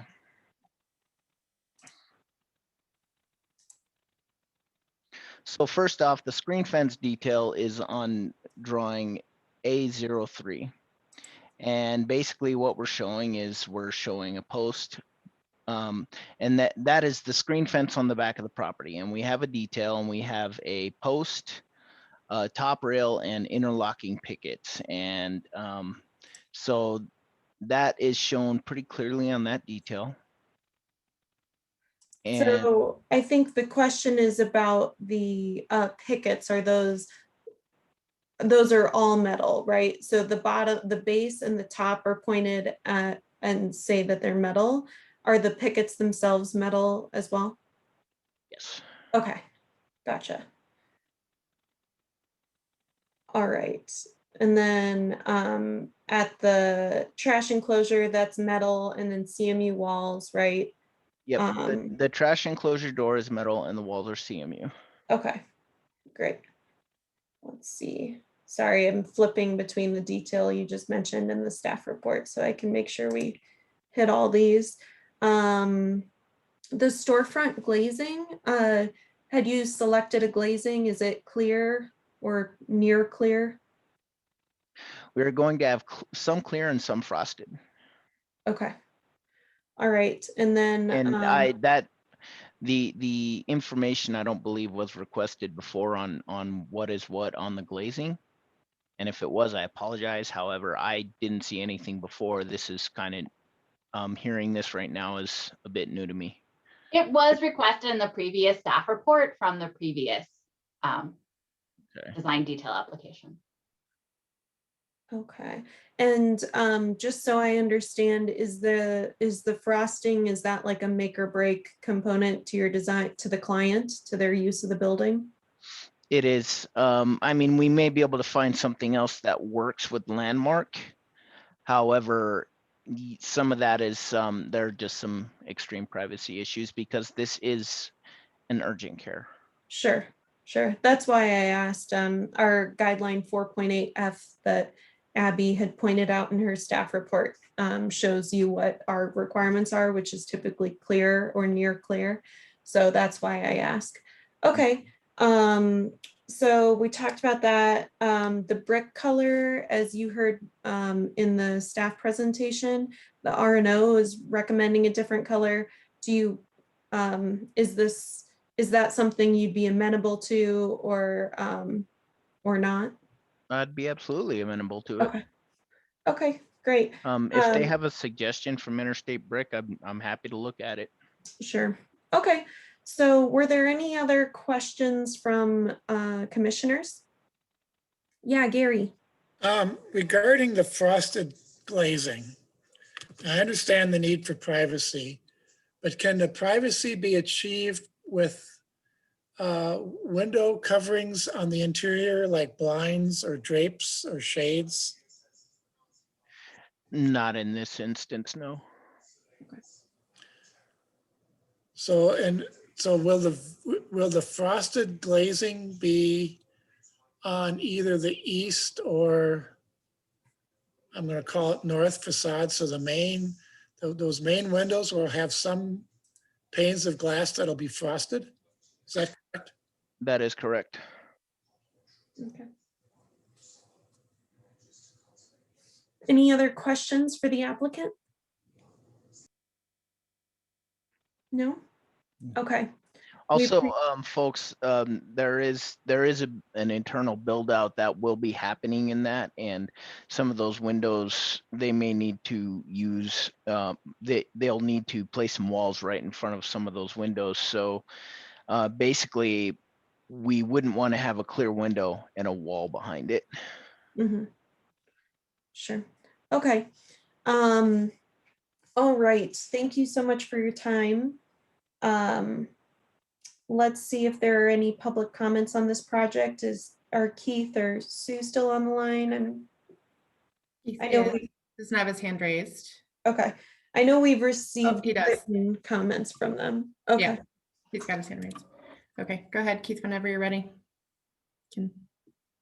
Hi, Keith Pryor, 2418 Champa Street, Curtis Park Design Review Committee. We've not wavered one bit on what we have requested from this applicant from day one. We did not want to recess on that corner, and they insisted that they wanted it to be recessed, that was part of what they needed. And so there's definitely, I can definitely empathize that it's taken them 8 months, but they've never listened to the commission. They've never listened to the neighborhood. And this is why they have to come back after denial, because they're not listening. If they listen, in which they are now to the point to where they've cost them a significant amount of money. Had they listened to begin with, we gave them medium red and colonial satin at the very meeting that we had with them. We said, do not recess the entryway. It does not work. It is not part of the form of the district. So they wanted to have a raised prominent sign on the corner, which again did not relate to the district or was appropriate for the area. And so all of these things that the commission has basically given them guidance on, had they listened to the commission or to the neighborhood, they would have already been through the process. And so it is not unreasonable for the commission to deny them again because they have not listened. They've come back with other design detail that is not appropriate, with the columns not terminating into the detailing at the cornice, having the new space. There's just so many things wrong with this building that it does need to be denied again. And maybe this time they will listen and actually come back with an appropriate design detail that is appropriate for the neighborhood. So yes, I empathize with them, but to the point to where had they listened from day one, they would not be in this position. So I do encourage the commissioners to deny this application. And they have clear guidance on what they need to do. They just need to listen and actually act upon what we've given them as recommendations. Thank you. Thank you. Are there any other comments? I don't see any other hands raised. Okay, then let's move into deliberation. And I'd like to just start by saying, it's not constructive to point fingers. This is a really frustrating process, and I do see that the applicant has made a lot of improvements over the times that we've reviewed this. So let's have a constructive conversation that can actually set up a path forward, and let's have that outlook. So let's try and be efficient with our time and the applicant's time. They've been on the line for a while. So let's talk about this. I'm just going to chime in, since I'm already talking, that and I think that I missed the last review of this, but I did review the first time, and I never had a problem with the recess. I think that to say that this doesn't meet the form of Curtis Park, I mean, this is a very unique lot in Curtis Park, and it's along a street that is commercial, and I think it's a unique instance. I think that the overall form and everything looks great. That's why we're looking at details at the moment. I have no problem with the recess personally, but I know I'm just one of 9 commissioners, so do with that what you will. I also don't have a problem with the change in stucco color, since that's the rear of the building. I do understand it'll be visible from the public right of way, but I don't see a problem with having a contrasting material on the building. I do appreciate the RNO's comments about the tree. Unfortunately, that's not in our purview, so we can't really make a condition on that. I really appreciate what the applicant's done. I do have some concerns about the glazing after hearing what the plans are. And I think that could potentially be worked out with staff if we felt comfortable with it. I think that maybe spandrel glass might be a better alternative to frosted, but I just don't understand exactly where it's being proposed, so it's hard to say. I'll just leave it at that. What did everybody else think? Kelly, I'll chime in next. I agree. I think it's a unique lot, and it's challenging, and you're pretty exposed on all sides. I appreciate, I think in the several times we've seen this project come through, there was always a concern about the raised parapet height, and that's been addressed in the application. And I think what we're looking at largely on this round does have a couple new elements. The frosted glazing hasn't been a part of previous review, as it was mentioned. The corner, which extends into the last bay of the recess, which again, I think you mentioned, but the commission in general was comfortable with that as a necessary means for accessible entry. So I think there's a lot of progress here, but a couple new things that, we're seeing for the first time today as well, that I feel like a little bit of constructive conversation can address.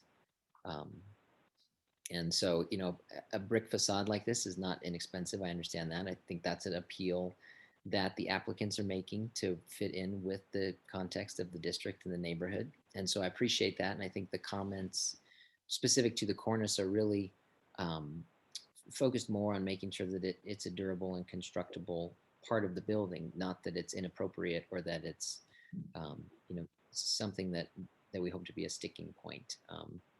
And so, I would say in general that I am comfortable with the direction that this is taken, especially in its latest, but a couple of these new things are just that. And that's why we're talking about them today. So that's where I stand also. Generally feeling good about the progress here, but hoping to help tie up these loose ends. Yeah, Gary. I agree with much of what Graham has said. I am not concerned with the way the pilasters intersect the cornice. From what I am looking at, the face of the pilaster will intersect or flush out with one of the projecting courses, and I think it's going to be a question of workmanship that the mason will work out. So I'm good with that. Regarding the frosted glass, that's a concern, but I think if all the glass in the building is the same, and then where the glass has to be obscured if it's done with a film that can be removed later in case the occupancy of the building changes, I'd find that to be a acceptable way moving forward. The core, and I don't have a problem with the recessed corner, but I don't think that the current configuration where there's a little window that extends past the pilaster, I think that's kind of disruptive, and I would prefer that the wall tuck back behind the pilaster as it was shown originally. Stucco should be 3-coat stucco. I'm not concerned about the color. I'm okay with the color of the brick. I think a lot of progress has been made, most significantly in making the parapet the same height all the way around. I do think 2 light fixtures on the same column is a bit much, but I don't think that's a deal breaker. Madam Chair, this is Julie. I also appreciate the progress that they've made. The parapet was actually my main concern. So I really like the line that this creates now. I think it's good for the neighborhood. It's a really small lot. I drive by it, you know, when I go out. I live very near here, and so I appreciate the challenge. I don't have any trouble with the color of the brick, but if the applicant is willing to take the suggestion that the RNO has given them, it is more amenable. I mean, it's more Curtis Park. And I think it would look terrific there, frankly. And I don't have any problem with the recessed entry because of the kind of building it is and what the purpose it's going to serve. I also, the only thing that concerns me about the double light fixture on there is how the neighbors are going to deal with that. But knowing the neighborhood, the neighbors might be just fine with that. So I really appreciate the direction that they're taking and the work that they've done. Thanks, Julie. Anne, did you have a comment? Yeah, I agree with Julie and with Gary. And the one thing I would say about the recess is I think that if the applicant eliminated all the brick in the recess and turned the whole thing into storefront, which is what the south and I think it's the south, the east, and the east section are, and just eliminated that one little section of the brick and the turn. And I agree with Gary, just pulled it back to the column, made it the same storefront that's on the other side of the vertical side. I guess it's the north-south side. It would distinguish itself from the brick pilaster. And otherwise, I actually think they've done a terrific job. I think the detailing up at the top in the spandrel looks wonderful. And that's just my suggestion. Great.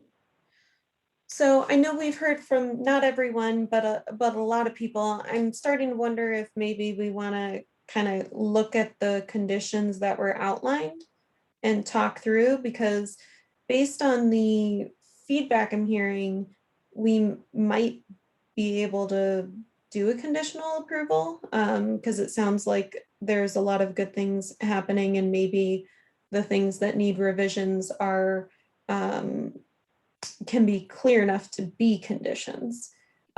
So I think it might be worth looking at that real quick. Graham, did you have something to say? I was just gonna say, I think that's great. The conditions that are listed in the staff report talk about the south corner at the recess and mention, brick there rather than window. I'm hearing that maybe actually pulling that back to the pilaster was a recommendation in lieu of an extended brick projection there. Mm-hmm. But I think condition number 2, which actually hits on 3 parts of the building, we've talked about the cornice. It sounds like folks are pretty comfortable with the cornice in general. Mm-hmm. The screening fence was confirmed by the applicant. And then the storefront glazing, I think, could be made a specific condition per Gary's idea, which could be confirmed by Abby if Abby's comfortable with that. So we may be able to eliminate down to 2 if that sounds like where everybody else feels like we've landed here. And I think that we can maybe have a condition that just says provide a stucco that does not have acrylic or elastomeric coatings, the applicant already said that that was his plan, but since that was the concern from staff that we didn't have documentation, that would just formalize that, so we wouldn't have to have any concerns about it. Abby, what do you think about making a condition about the glazing? As Graham had mentioned, would you be comfortable with that? Well, I think we really need to see a plan that shows exactly how much is proposed to be frosted or not. But I mean, I guess if the commission is okay with half of it being, you know, I guess if you give some boundaries as to how much you're okay if it's frosted, if they can do that with a film that can be removed, then if we get details on that film and its removability and where it is proposed to be, you know, installed, if the commission's fine with that, then that's fine. I know I was unaware that the issue about there being walls right behind the glass was new to me too. So I guess up to the commission whether or not you feel like that's information you need to review as well. But I guess if the commission is fine with film, removable film on, and you don't have concerns about where or how much removable film, then yeah, I think that could be a condition. But if you want to see like where or how much removable film, then that gets a little bit not quite as clear cut. Or if you're concerned about walls behind windows.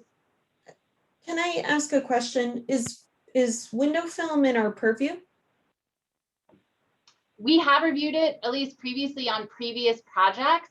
So I know when I was doing the Tammond Hall project and we were reviewing those windows, there were concerns, you know, we weren't about allowing any kind of frosting, but in the windows that were going to be in bathrooms, we did allow a removable, I mean, because certainly any kind of permanent frosting is definitely in our purview. So yeah, you know, we generally don't allow that, but we did review the specifications and put on specifications for like the Tammond Hall project and allowed a removable film on bathroom windows.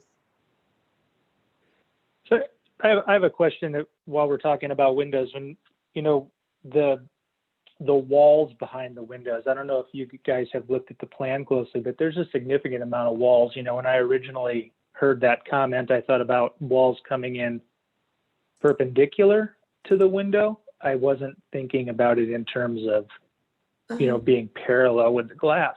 So that's a question, or definitely a significant concern. I mean, our main corner here of the building is, it appears that it has a wall in front of the glazing. So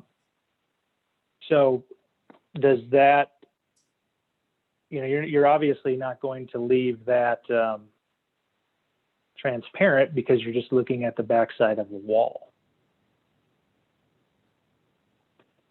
So that's where my concern is. If, you know, I think the massing of the building, I think they've done a really good job. I think they listened to us, how we talked about working through the corner. I never had a concern about the recess. I do agree with the comments about pulling that wall that's projecting into the recess back, aligning with the pilaster. But some of my concerns are really about the, you know, how does this really feel? How does the glazing really feel? And how that interacts with the public realm. I see what you're saying, Brad. So essentially that entire east elevation, that's all a wall on the interior, right? Is that what you're seeing? That's what I'm seeing, yeah. Yeah, and that first section on the north, on the east side. Okay, yeah.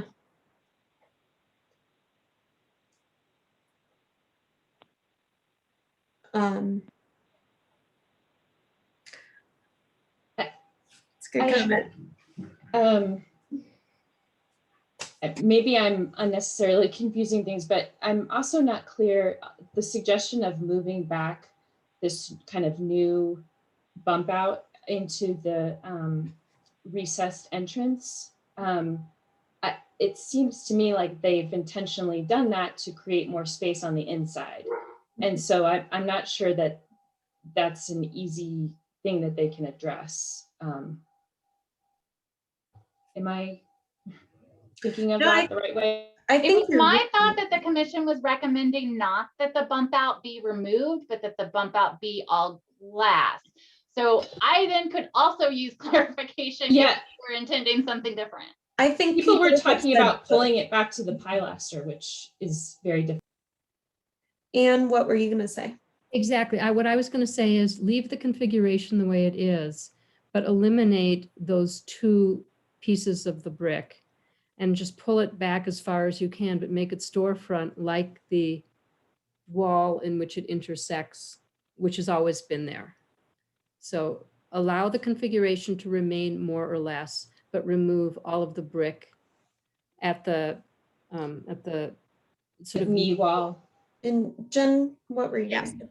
Yeah, so I wanted to jump in because some of these things that you guys are look a little bit like you're hypothetical about some of these drawings, and it may be worthwhile asking the applicant who has his hand raised. I also note that that area where the bump out is a bathroom, so that's not going to be all glass. Yeah, it looks like they have a third wall behind the glass. So sorry, the applicant has their hand raised. Do we have a question?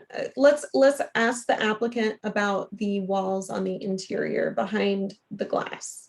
So Yeah, Justin, can you clarify that which walls? Whatever.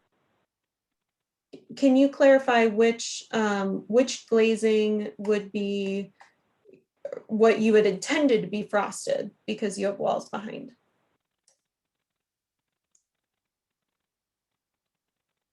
I think you're unmuted, but we can't hear you. Strange. All right, I'm going to promote him just to back to panelist. Okay. So Justin, you've been promoted back to panelist. Maybe you could unmute yourself. All right. Yeah, no, I'm right. Can you all hear me? Yep.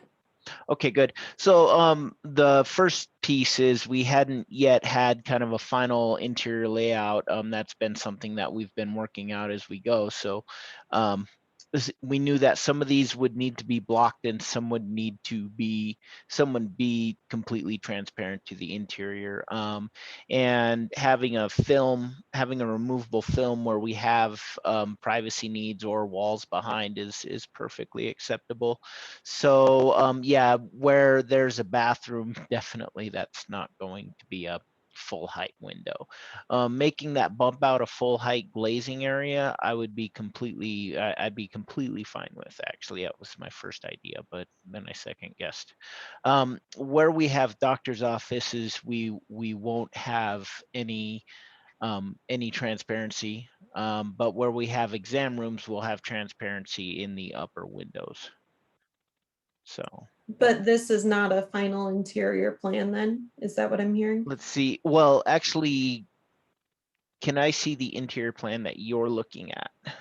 I don't think it was part of the staff presentation, was it? So it was the one that was provided in our packet. It doesn't have a page number on it, so I'm not sure how to. Oh, I think that's what I may have given Abigail when I mentioned that our footprint grew, and that is the most current, yes. Okay. It's the most current, but not final. Right, and it may be final. I just don't know if we have. Oh. Yeah. Okay. Okay. All right. Anything else we need to ask the applicant while we've got him? Okay, then let's move back into deliberation and wrap this up because it's almost 5 o'clock and we still have 2 more projects. So I think so it sounds like we're pretty clear about a few items like the brick and, you know, we're no longer concerned about the fence material. I'm hearing for the most part, we're not concerned about the stucco color or how the pilasters meet the corbelling. Our main concerns are glazing and that corner where the entry is at the southeast, right? So I guess my main question for the commissioners is, do we feel confident that we can resolve this with a condition, or do we need to go for a denial? I think it sounds like most people are comfortable with what Anne had recommended, which is going to full glazing. Right? No? Anne, you're shaking your head no. Did I misinterpret that? Well, the reason is because when you look at the plan, Jen's right, it's a bathroom. So that brings me to the next. So, because a lot of these windows aren't actually going to be clear windows, right? So I guess it becomes, are we comfortable with a film or a spandrel of some sort? Do we just want to make a condition that the windows be clear and then they have to work it out? They have to come back, you know, later with a revised proposal if they need one, you know? Erica? I feel like that might be the clearest way for us to move forward. I realize it's not clear for them, but there's a lot of unknowns still that I don't think that we can figure out for them. And I think they're still in the middle of figuring out. So it seems the best way to move forward for right now. I agree. I think that reinforces our guidelines. We don't know where their interior plan is going to end up. So if we say that the glass has to be clear, that's a condition that's supported by our guidelines. It allows them to keep moving forward. And if they can't make that happen, they'll need to submit a change.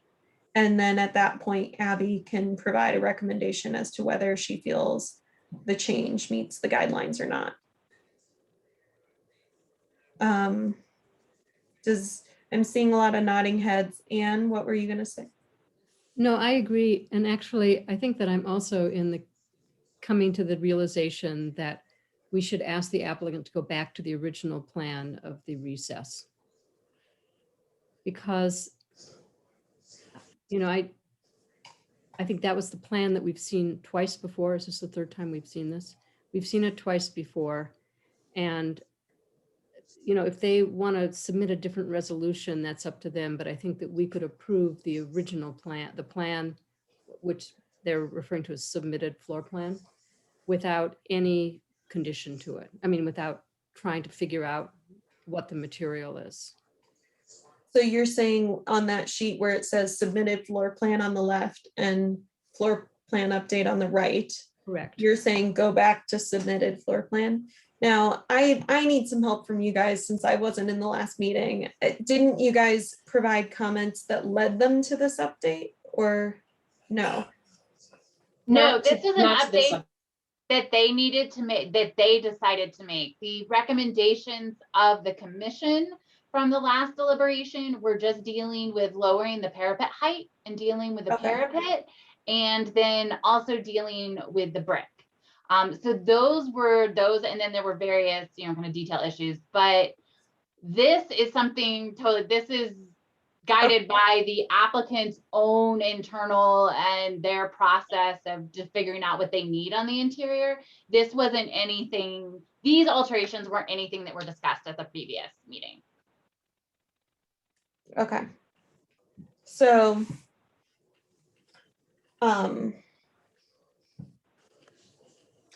okay, so I'm seeing, so are we all thinking conditional approval on this? There's going to be multiple conditions if we do that, but it sounds like everyone's pretty comfortable and they feel like the design is very good. It's just these details that need to be worked out. So if that's the case, what I'm hearing from everyone is we need a condition about that southeast corner or southeast entry to be all glazing and to align with the pilaster, right? Is that what I'm hearing? Okay. And then we need a condition about the glazing must be clear or near clear per guideline 4.8F. We discussed clarifying that the stucco, condition 3, stucco does not have acrylic or elastomeric coatings that's something that's reinforced in our guidelines, as Abby had pointed out in her staff report. And then I don't think we talked about this much, but Abby did mention that the fence currently, the posts are showing above 6 feet. So I think since that's an overheight fence, we maybe need to mention that the fence not exceed 6 feet in height. Is that fair? Because Abby, they'd have to submit to zoning for an overheight fence, is that correct? So we can't approve that without zoning's approval? Is that? I mean, if you're okay with it, you could approve it, but then, yeah, they may have issues later in zoning and it'll have to go through review for. So But maybe our guidelines say, our guidelines are for 6 feet, but I mean, if you decide you're okay with it, there is a small amount, you could approve it. I mean, I'm okay with it if we just, so we don't have to address it, is what you're saying. And if they want to go to zoning, they can go to zoning about it. Yeah, anything over 6 feet high has to go through a different process through zoning, but it doesn't mean that you guys can't approve it. It just, our guidelines say 6 feet fences. Okay. So you need to actually say that this is appropriate in this case because whatever. Gotcha. Well, then maybe that's not even a condition. So I think there's 3 conditions then, right? The southeast entry, the glazing, and clarifying the stucco. Did we miss anything? I don't think so. If we're going to leave the fence as is, should we just have a quick discussion about it so that we, it's on. What do you think? Given the commercial nature of this lot and the type of business it's going in, I don't have, kind of both for the sake of the residences on either side, I believe the residences on either side, as well as this use of this building, I don't have an issue with the slightly over height fence in this case. Okay. Is everyone else in agreement with Erica's statement? Just nodding heads? I do agree. Yeah, especially the location of it. Yeah. Okay. I'm seeing some nodding heads. So if that's the case, I think we've had a sufficient discussion on all the items that were in the staff report. Who's going to make the motion? Madam Chair, may I just ask a question? Are we going to ask the applicant to return to change the brick to that brick which was recommended by the RNO as a condition? I had heard some people say that they were comfortable with the brick as proposed. I think Julie mentioned, friendly comment if they want to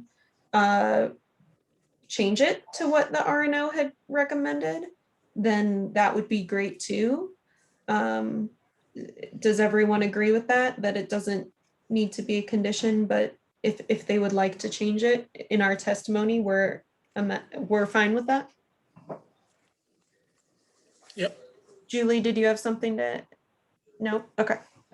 All right, who's going to make the motion? Madam Chair, I will try to make the motion. Thank you, Graham. Yeah. Let me pull this. All right.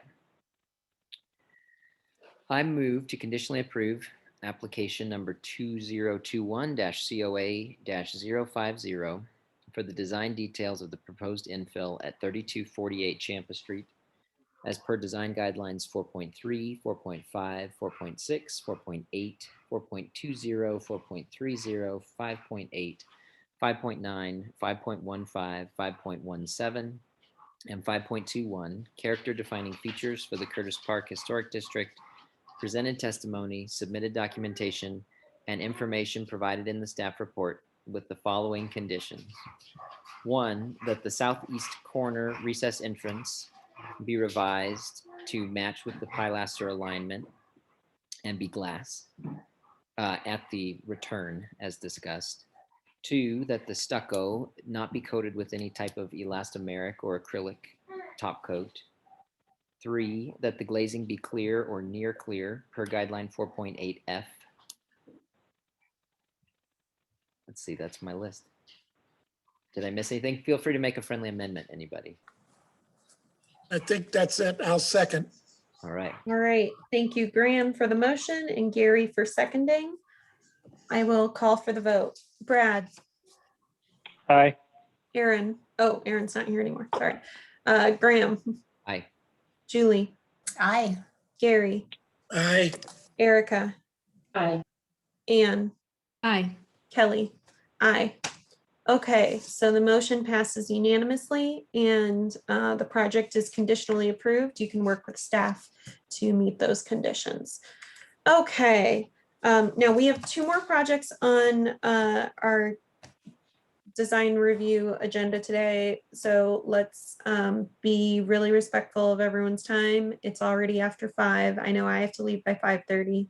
So next up is 2021-COA-146, and it's at 114 West 3rd Avenue.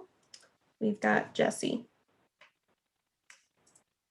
All right, this is 114 West 3rd Avenue, constructed in 1900 and is a contributing building to the Baker Neighborhood Historic District. The existing primary structure is located on one lot, is located one lot in from the corner of West 3rd Avenue and Acoma Street, with a large vacant lot along Acoma Street. The existing structure is a Denver 4-square with a low pitch tipped roof and a simple boxy form. The applicant is requesting to construct a new ADU on the vacant lot along Acoma Street. Staff would like to note that the applicant identified the property, that the property is currently on 2 zone lots. It was split at some point, and in the future they will be requesting to merge that into 1 zone lot again. There are some issues with zoning, with the lots being split in 2, setback issues and things like that, that don't necessarily require a landmark review at this time. Staff would like to note that we are going to be reviewing the zone lot amendment when it does come in. It has not come in yet. So today we're just reviewing the ADU for this property. One additional issue that the applicant did identify in the application itself is that the project will require a variance to allow the ADU in the front 50% of the lot. Again, this is an issue that does not require a landmark review. We do not have a hardship that addresses this issue, so they will have to pursue this through zoning and not through landmark. So the applicant is proposing to orient the ADU to the back corner of the vacant lot with garage access off of Acoma Street. The proposed ADU will be 31 feet 4 1/4 inch by 33 feet 4 1/2 inch and will be 22 feet 7 inches in height. So here are the footprint, and then this is a site plan showing where it will be located on the lot. So here's the proposed 2nd floor plan and roof plan for your review. And then now we're moving on to the proposed elevations. The ADU features several shifts in wall plane, creating a complex building form. The structure will feature a gable to hip roof form with large engaged dormers and a shed to hip roof at the 1st floor level on the southwest corner of the structure. The ADU roof will be clad in asphalt shingles to match the existing house. The gable ends and shed end of the ADU roof will feature steel plate ornament details. The gable end will feature a broken eave return with a curved soffit detail. The new structure will be clad in Portland cement stucco with a fish scale fiber cement shingle in the gable ends. The ADU will have aluminum clad wood double hung windows and a fixed transom window. And 3 flush mounted skylights. Section details show that the windows will be inset into the walls. That detail section is in your application if you need it. The proposed ADU's service door will be a wood panel door with and the garage door will be Coldplay carriage house doors. The proposed lighting will be simple gooseneck lantern lighting, which is typically approved by the commission as it fits within the context. Let me go back one more, excuse me. The applicant has indicated that the proposed ADU roof violates the bulk plane on the east side along Acoma Street.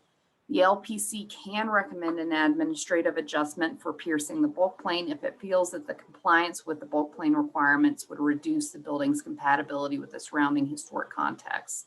Staff does not feel that the violation of the bulk plane in this case makes the proposed ADU more compatible with the surrounding context and is not supportive of the request for the administrative adjustment. However, the commission can make a different determination if they wish.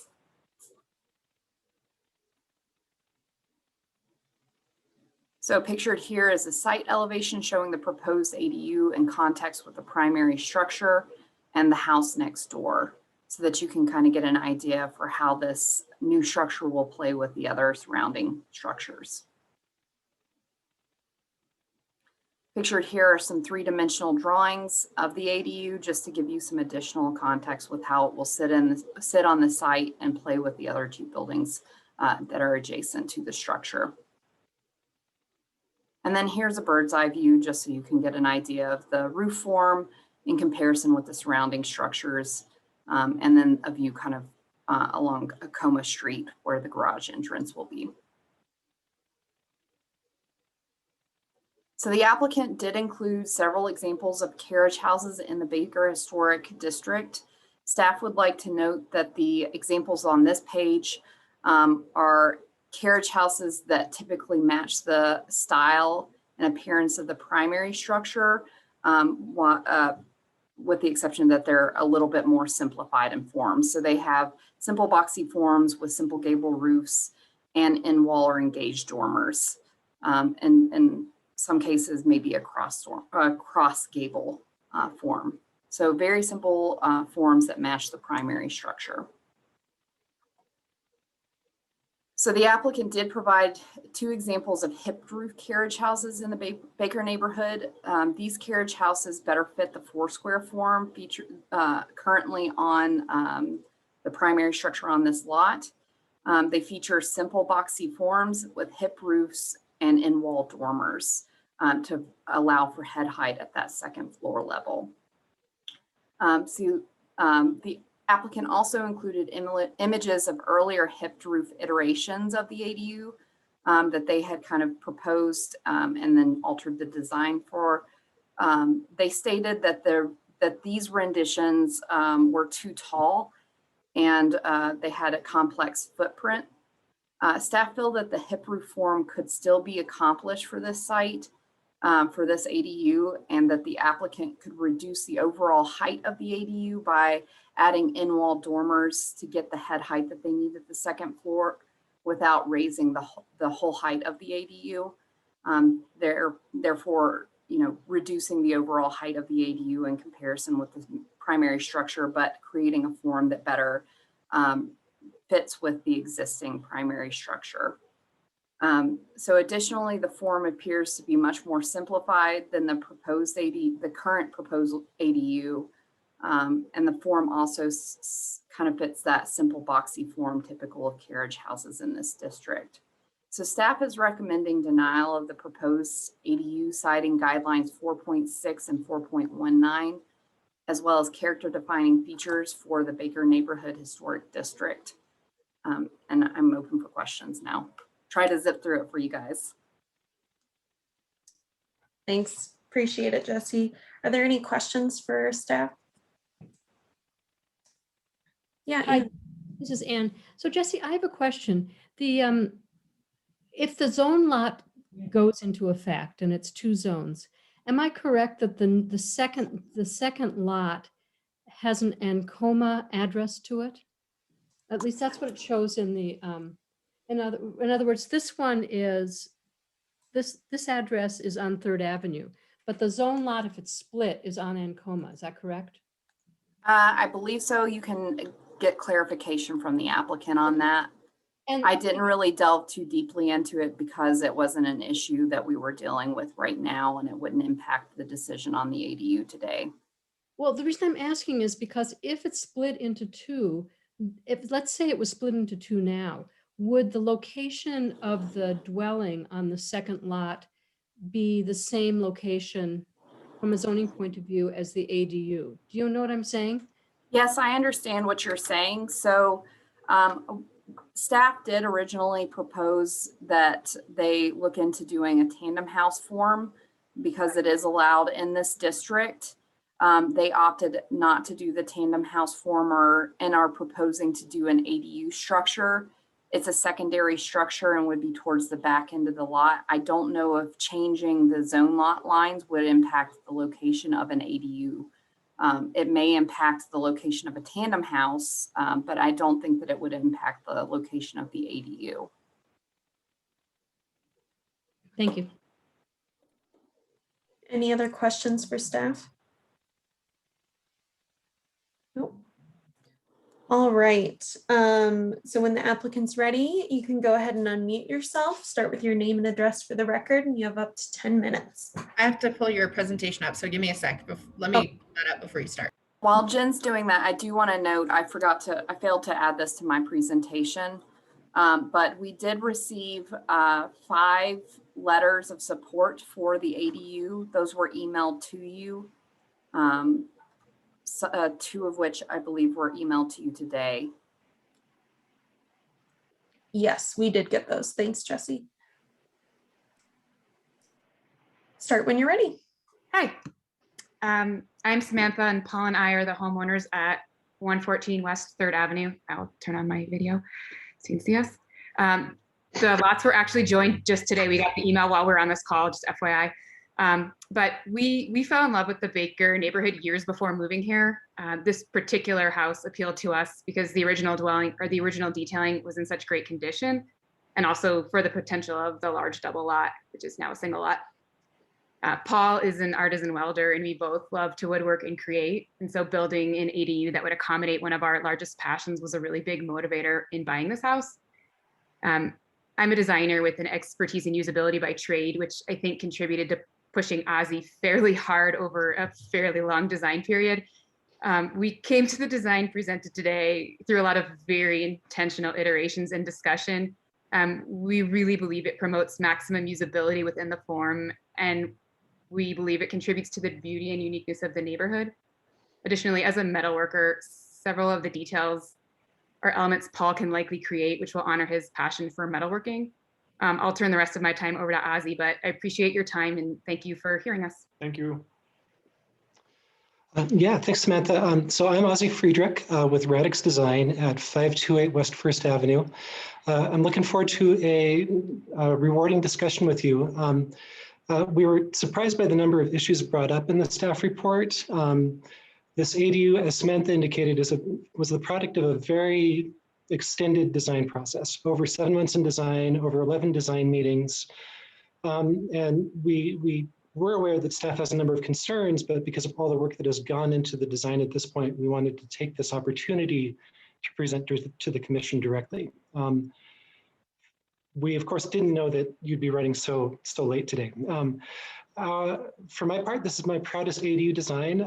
The interior and exterior are tightly interlinked to maximize the livable area. And I am very confident that the neighborhood will adore it. I'd love to talk more directly about the design, but need to focus on responding to aspects of the staff report and some interpretations that I would find concerning. First, and if we could advance the image, please. Talking about compatibility with the primary structure as well as compatibility with the neighborhood as a whole. The guideline as written calls for both, and we believe this design provides both. The image here is a kind of a walk-up Acoma Street from 2nd Avenue to 4th Avenue, building up to the amazing William Lang houses that are along there. And it's important to remember this ADU will not be seen among garages in an alley, but is instead in the context of the primary structures on Acoma, which is really the most playful and ornate street in Baker. One thing about Acoma is that Foursquare and Queen Anne forms constantly alternate. It is one next to the other, next to the other. And that's actually key to the street's character. So we feel that the Queen Anne style ADU is completely compatible with the four-square main structure. They work great together. As Jesse mentioned, we did study what we kind of called a mini-me version of the main house as the ADU. And we did not find it was a successful design. We feel that in this case, the smaller, more articulated form we're able to do actually helps to set off the kind of stern massiveness of the primary house. And we think it fits together beautifully. If we could advance the image, please. Looks like that skipped. Oh, yeah, okay, let's advance one more. Thank you. So the report says that ADUs typically match the style of the primary structure, but there are actually numerous exceptions in Baker. We've got 6 of them pictured here, but there are many, many more. And the thing about Baker ADUs is they're actually pretty messy. And I would not want our case here to set up a precedent that isn't borne out in the reality that we're all trying to honor of the neighborhood's history. If we could advance the image, please. Next, talking about the complexity of the roof form and the footprint. A lot of this is driven in ADU design by the need to create livable spaces within the 1.5-story zoning restriction. If you're not familiar with this, the rule for ADUs, everywhere but Curtis Park, they've got their own special rule, is that the upper floor can only be 75% of the ground floor's square footage with a ceiling height of over 5 feet. So that means when you're designing these, you have to be really, really careful to spend that 75% as well as possible to make good living space. The lower diagram here kind of shows what we get trying to do a 4-square form within that rule, and it doesn't result in a livable structure. You end up with most of your ceiling height being under 6 feet and a very narrow area at the center being available for circulation. So the approach we've taken here is to kind of wrap the dormers around the key spaces inside the house so that we get a harmonious kind of interior and exterior.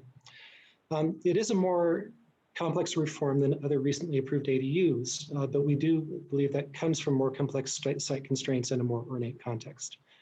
If we can advance the image, please. The footprint is articulated to a degree that's consistent with other recently approved ADUs. The one on the left is one a little further south on Yakima that I did recently.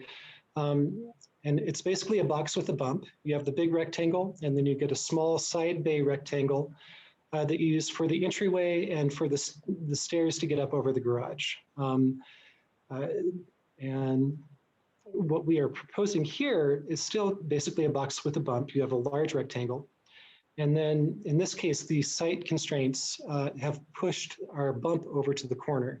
The site constraint here is that a previous owner of the property sold off a small piece of it to the neighbor to give them a parking spot off of the existing curb cut.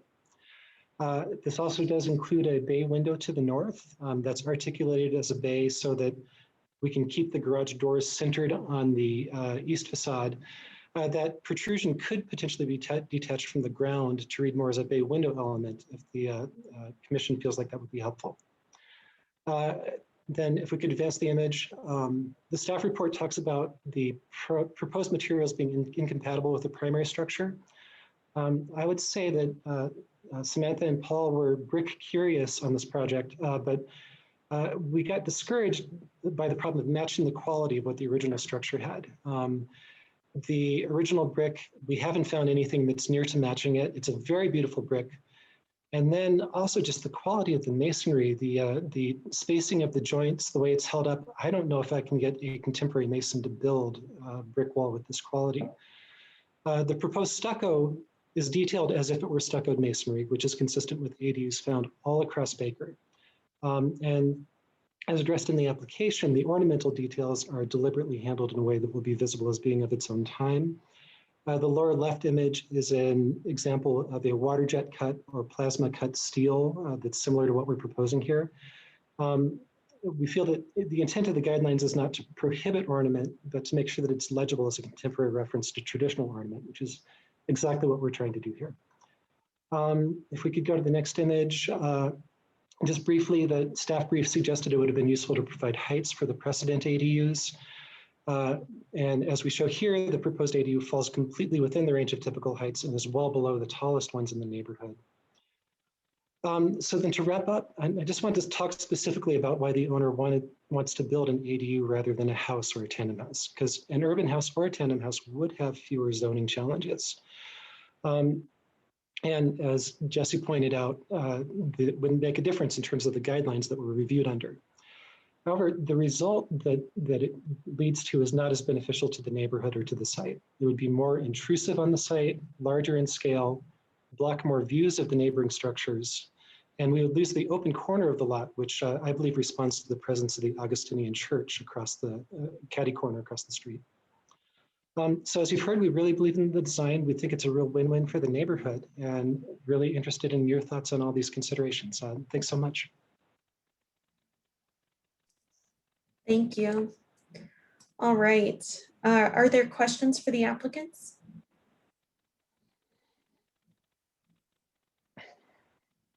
No questions? All right. I guess the presentation was very clear. Actually, I just have one question. So is there any way we received several comments in support of the design, as Jesse had mentioned, in advance of the meeting. One of them did say, although they were supported, they're your neighbor to, I guess, to the south. And they had mentioned that their driveway is very close to where the ADU is. And I guess I was just wondering, I know that where you had positioned it has to do with your setback requirements by zoning. Was there any ability to shift north, or is everything kind of positioned exactly where it is because it can't shift any further north? Yeah, as you know, when you go to zoning for a variance, it's good to set yourself a new boundary that you're asking for. So what we will be requesting is a change from the rear 35% of the site to the rear 50% of the site for the ADU location. So that does set us a hard line to the north. Now, I hadn't been aware of the neighbor's concern over this, and we can always discuss that internally to see. Okay, that makes sense. If there's a way to give a little more elbow room there. Okay. Can I actually answer that question as well? We've talked to the neighbor about it, and he let us know that he wants to make sure that we go by the letter of the law on the spacing, and we assured him that we absolutely would. He said whatever the 6 inches or foot, whatever the setback was, he just wanted to make sure we adhered to it, and we absolutely are going to adhere to it. And we told him we would absolutely do that, and we would never try to infringe on his space at all. Okay, thank you. Any other questions for the applicants? No? All right, thanks for your time. Are there any public comments? We do. Mr. Phil Wade has been waiting this whole time, so thank you. Thank you can for your unmute yourself when patience. you're ready. You'll have to, there you go. I did, thank you. I've been waiting since 12:50 actually. My name is Phil Wade, and I've lived at 267 Acoma for 33 years. Paul and Samantha's Ingram's house at 114 West 3rd and their Acoma Street property is adjacent to my house. So I'm thanking you for letting me speak. I emailed pictures, measurements, and my long diatribe. Did you receive them? Okay, good. So I support Samantha and Paul being able to build an ADU. It's going to really impact my view out of my window. That's okay. This is a growing neighborhood, and that's part of it. But there is the caveat of my driveway space. The driveway width is 88 inches. Our cars are approximately 70 inches. This requires me to open my door into what is planned to be a fence if there are 9 inches on each side of the car. It's not sufficient to enter or leave the car comfortably or to comfortably walk to the car. I think you explained why the ADU is going to be where it is. If it could be moved a foot or two to the north, that would be really do a lot for us. But if you just don't have the fence there, because the fence is going to block me walking to my car, it's going to block the car door from opening all the way to be comfortable to get in. I totally support the project. I think it's a great thing. I know more than Samantha and Paul do that not having a garage here is really hard. So I get it. But I just would like to be assured that I will be able to easily get to and from the cars or into the cars. Thank you. Thank you, Phil. Are there any other public comments? I don't see any other hands raised. Okay. All right. Let's move into deliberation. Unless Jesse, you have any recap? Okay. Great. So what was everybody's thoughts on this ADU? Brad, what did you think? My big concern was the compatibility issue. I mean, I think that there are opportunities that it is more compatible. I still think you can have fun with it, but I think it doesn't relate well to the existing home. And I don't, when you look at the bulk plane issue, I would agree with staff. I don't see that as a driver. This design as being a driver for violating the bulk plane. Thanks, Brad. Erica, what did you think? Yeah, I want to thank the applicants and the neighborhood, those who sent in their thoughts and comments on this project. I agree with Brad. I think it's a lovely design that stands on its own, but unfortunately this is, it doesn't relate to the main house that it is supposed to be a secondary structure to. And so I just think it doesn't relate to the design guidelines that are supposed to help guide such a project, and it's overly complex in its roof form and doesn't relate to the Foursquare. I understand the challenges that Ozzy had referenced, but I do think there's an opportunity to still find a way to make it relate better to the main house and to the neighborhood itself. So although it looks lovely on its own, I don't think it relates to the district or the house that it's supposed to be secondary to. Thanks, Erica. Gary, did you have some thoughts? I saw you unmute yourself earlier. Well, I guess I'm going to be a contrarian.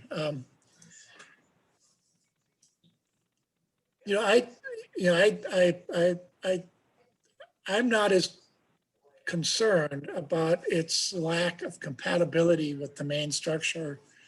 And I think what's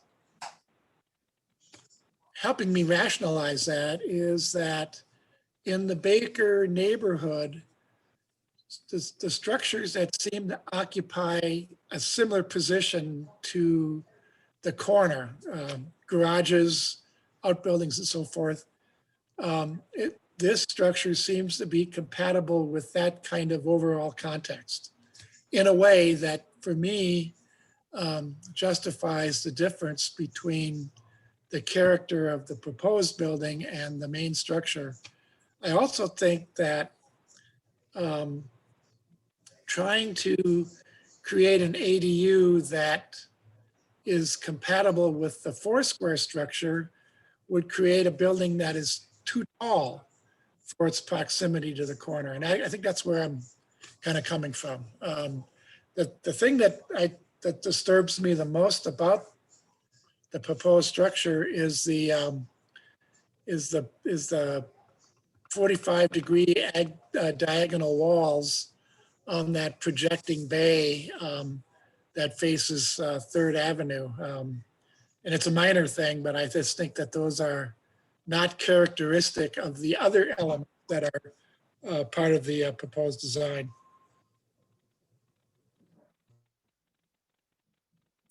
Thanks, Gary.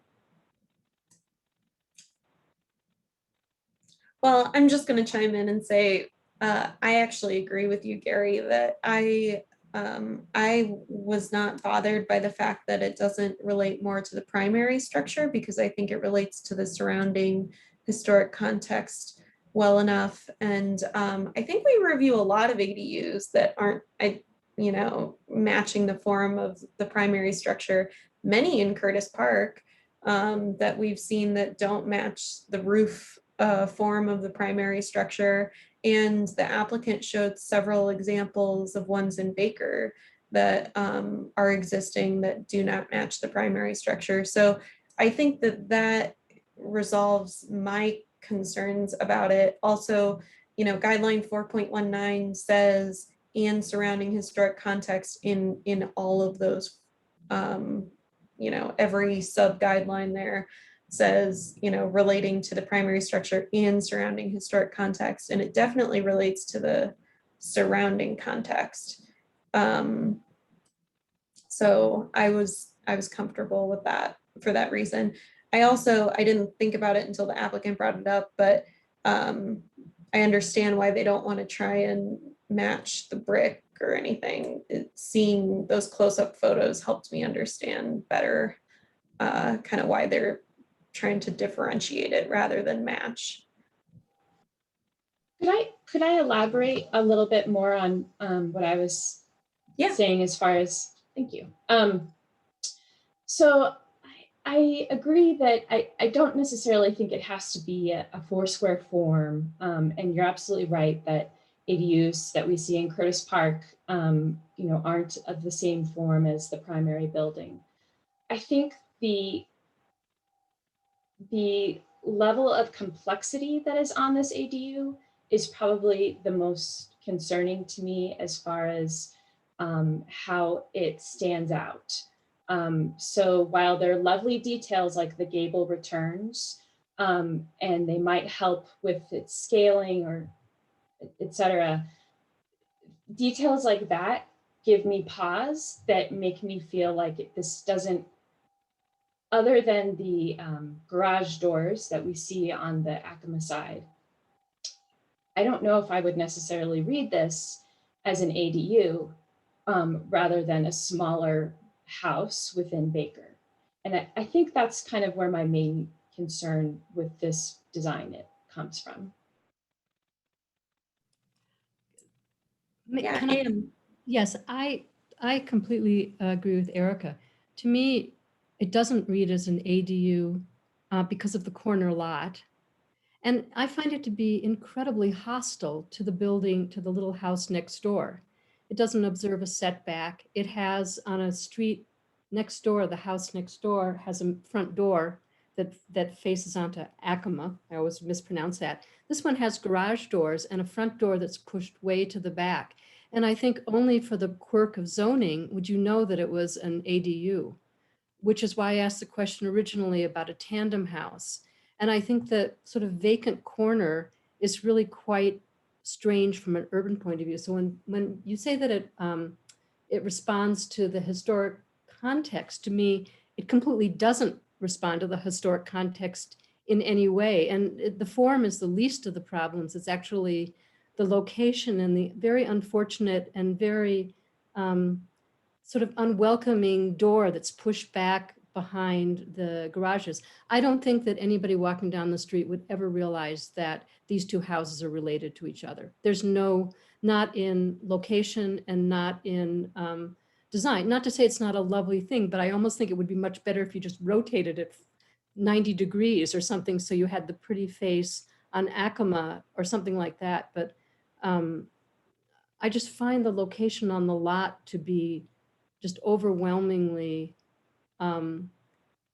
not part of the context and really sort of, like I said, hostile to the little house next door.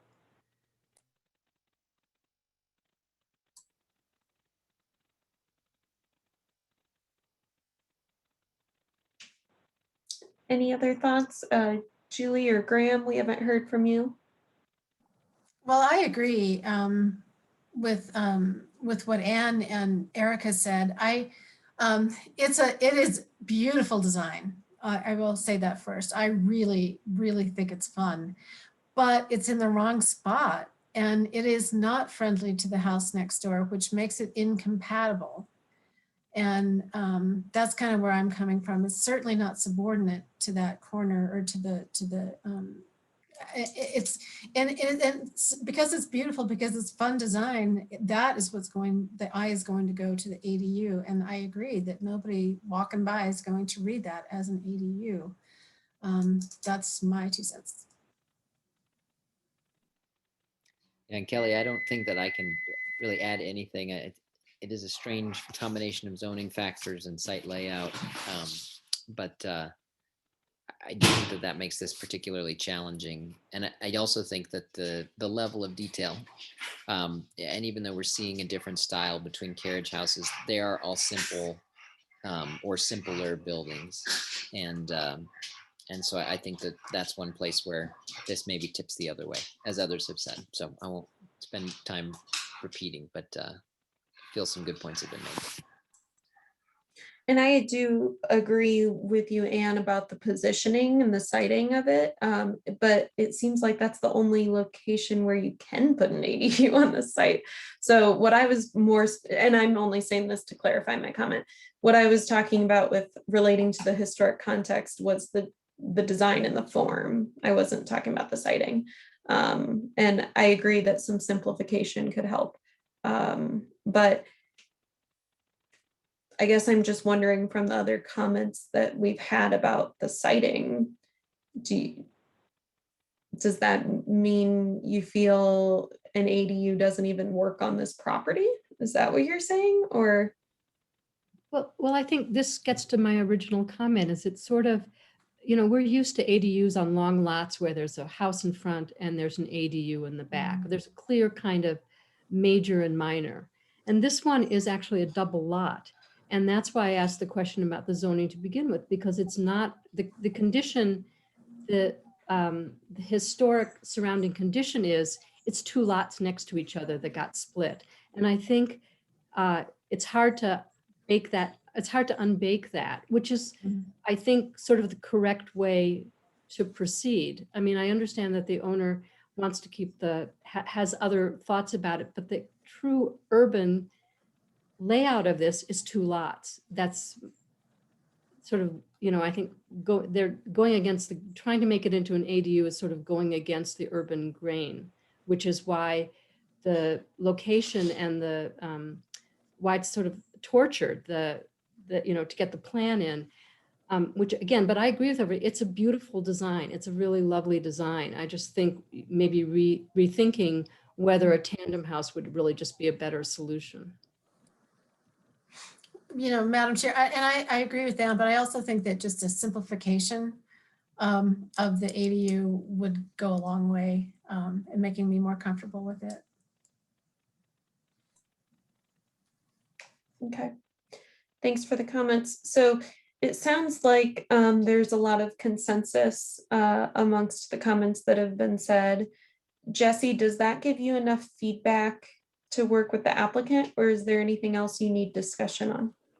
So basically what I boiled it down to from the discussion is 2 options. One, to simplify the existing ADU form and keep it as an ADU so that it better fits the context, or 2, go with a tandem house that would allow them to have a more complex footprint and styling so that it better fits the existing context and they can deviate more so from the primary structures, the style of the primary structure.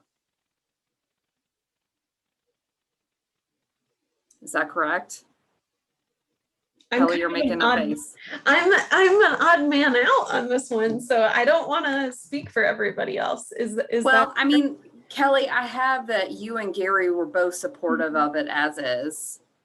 Although you did say that you wanted simplification, but the overwhelming majority of the commission members were saying that they'd either like to see a simplified ADU form or a tandem house form that may have more complexity and could allow it to deviate from the primary structure. That's what I was hearing too. I just didn't want to speak for everyone else since I was an odd man out.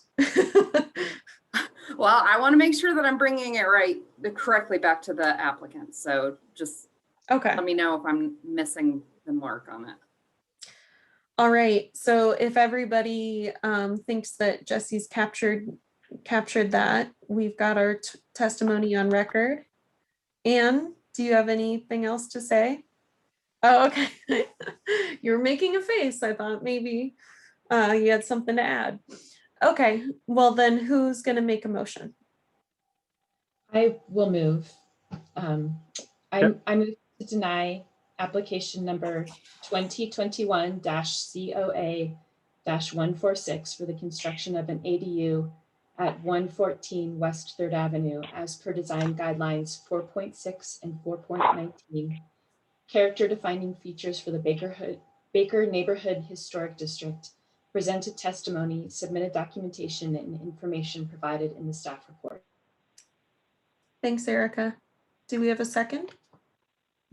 I'll second. I second. Well, I think Graham beat you to it. Thanks, Graham. And Brad, did you have any discussion on the motion? It sounded like you were trying to chime in. Are you good? No, I'm good. Yep. Okay. All right, then I will call for the vote. Brad. Aye. Aaron's not here. Graham. Aye. Julie. Aye. Gary. Gary, you're on mute. I didn't say anything yet. Oh. Nay. Nay. Nay. Erica. Aye. Anne. Aye. Kelly. Nay. Okay, so of the 7 commissioners present, we have 5 who were in favor and 2 who were opposed. The opposed were Gary and myself, Kelly. So the motion passes and the project is denied. So the applicants can work with staff moving forward.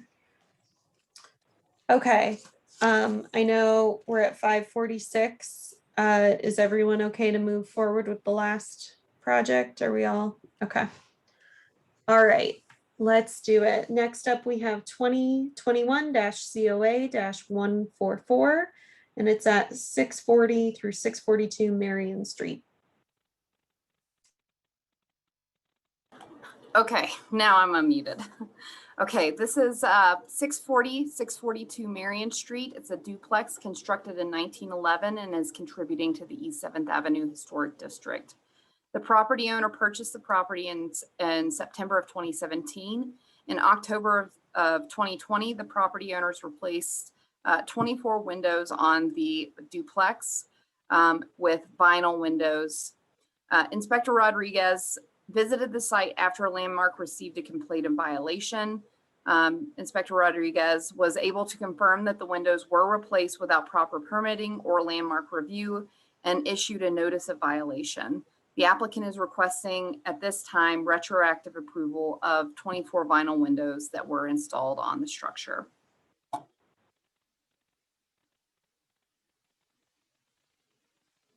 Okay, it's not allowing me to click.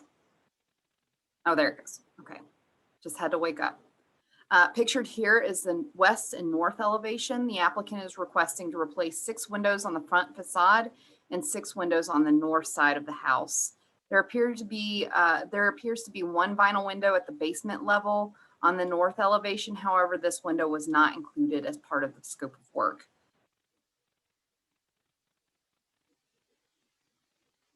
Pictured here is the south side of the south elevation and the rear east elevation. The applicant replaced 8 windows on the south elevation and 4 windows on the east elevation. There are a few windows on these 2 elevations that appear to be replacement windows. However, they are not included as part of this project scope. That is particularly window number 23 on the back of the house.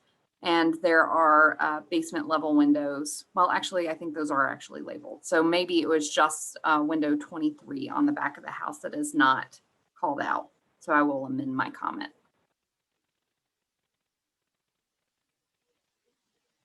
Okay, so the applicant did provide some photographs of the windows prior to replacement. I don't know if they have any additional photographs. These are just what they included in their application.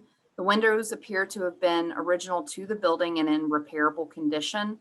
It looks like there is just condensation on the interior glass that can be resolved with storm windows, and it looks like the ropes were broken on some of the windows, which is also easily repairable. But overall, they do appear to be in sound condition. A conversation with the property owner revealed that maybe some of the historic windows could be on site still. It's unclear, so I would defer to the applicant for clarification as to whether or not any of those windows remain on site and could potentially be reinstalled. Oops, sped too fast. So staff was able to locate some additional Zillow images of the house prior to the replacement of the windows. It appears that at least 2 of the windows were leaded glass windows, which you can see here. It took some squinting. I believe on this, it's just like 2 bars down the center and then bars horizontally with like a small diamond pattern in between where the bars meet. So it's just a very simple leaded glass design. Okay, and then here's a side-by-side image of the house prior to window replacement and after window replacement. The new windows do not match the original window type. In some cases, they don't match the original operation style of the windows. I would refer to the basement windows on page 20 and the leaded glass windows on page 30 and 32 of the application. The windows were not replaced with wood or aluminum clad wood as outlined by sub-guidelines B and K. Vinyl windows do not match the original window materials, textures, durability, or appearance. Vinyl is not a durable material and does not have the same texture as historic wood windows. The rails, stiles, and frames do not have the same thickness or depth as the historic windows, creating a noticeably different appearance. The profile of the vinyl windows does not closely match the profile of the historic windows, failing to meet sub-guidelines D and F. So pictured here is a close-up of one of the vinyl replacement windows on the house that went into the house, a section detail of the windows that were installed. I've also included an image of a historic window so that you can kind of see the difference in profile from a historic wood window. In addition to the difference in profile appearance, the high PVC contents of vinyl windows is not a high quality material and it will break down more quickly than wood or aluminum clad wood windows. As a result, the windows will need to be replaced more frequently, potentially causing damage to the historic structure upon removal. Additionally, high PVC content windows tend to flex and warp more so in the window openings, putting pressure on softer historic brick and potentially causing damage. Vinyl windows will have a negative impact on the historic integrity of the building, failing to meet the intent statement 2B. So for these reasons, staff is recommending denial of the application, citing statement 2B and 2H and guidelines 2.16, 2.19, and the Secretary of the Interior Standard number 6. Thanks, Jesse. Are there any questions for staff? All right, is the applicant present? Great, thank you so much for your patience. Please start with your name and address. You have up to 10 minutes.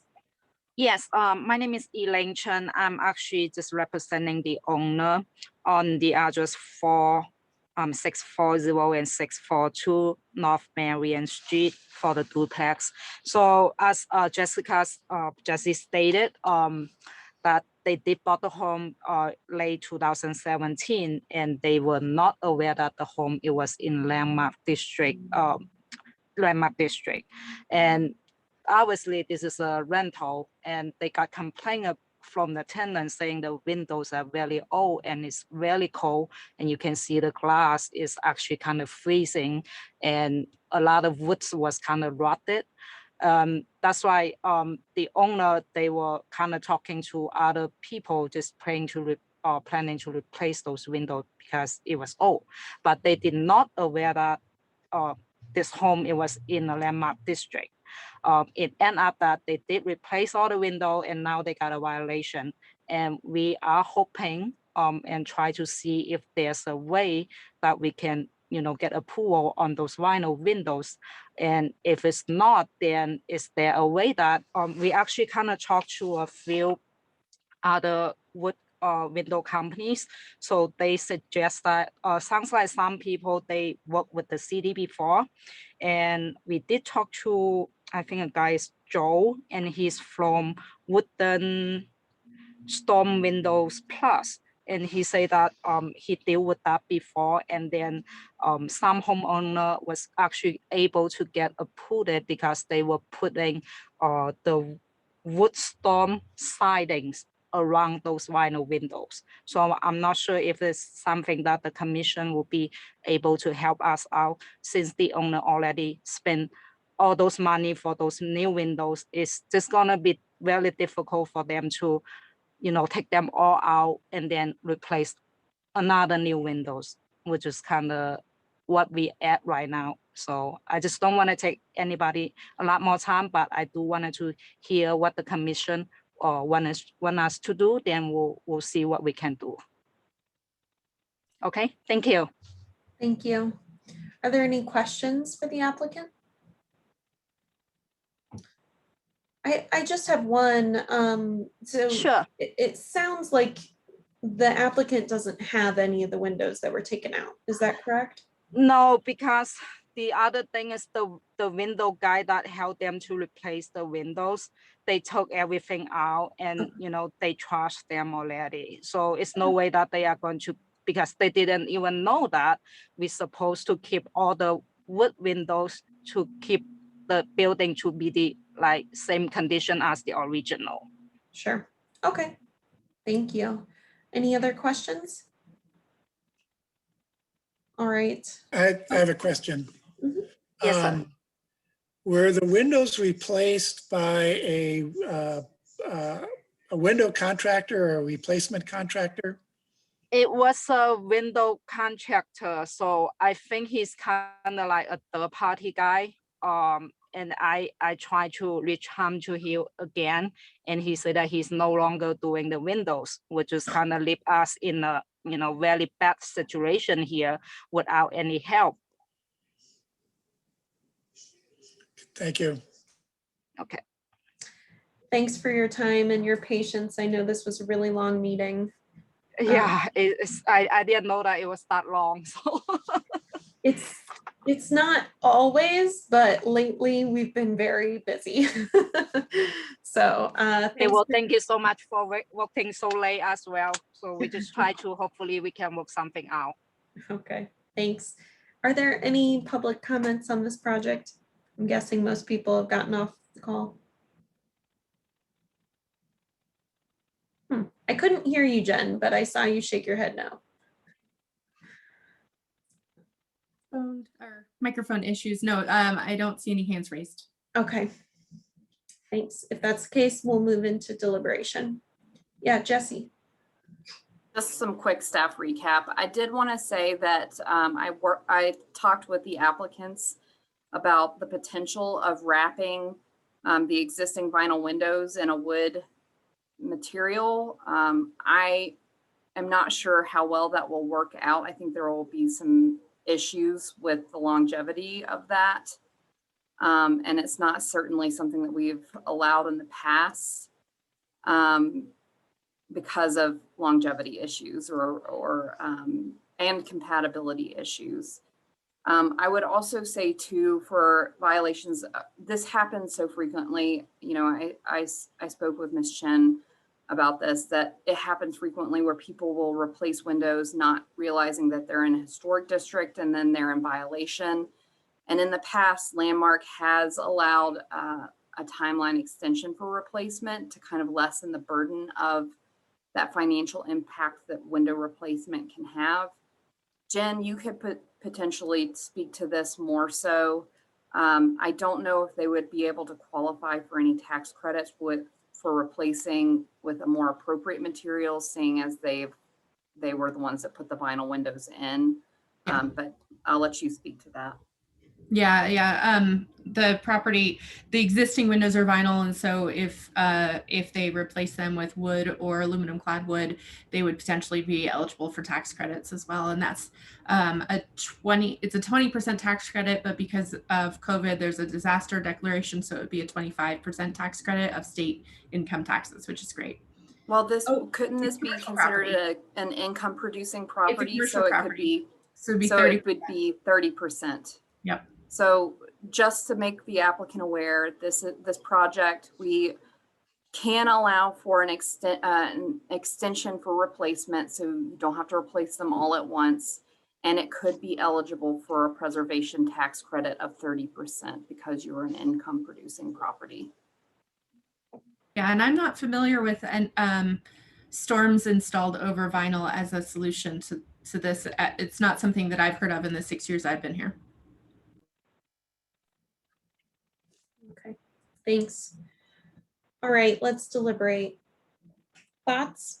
Kelly, I'm going to start, and not because it's late or anything like that, but I think that this is unfortunately a misunderstanding, but a simple thing. Our guidelines very clearly don't allow for this. And, you know, I know purchasing a home requires title research.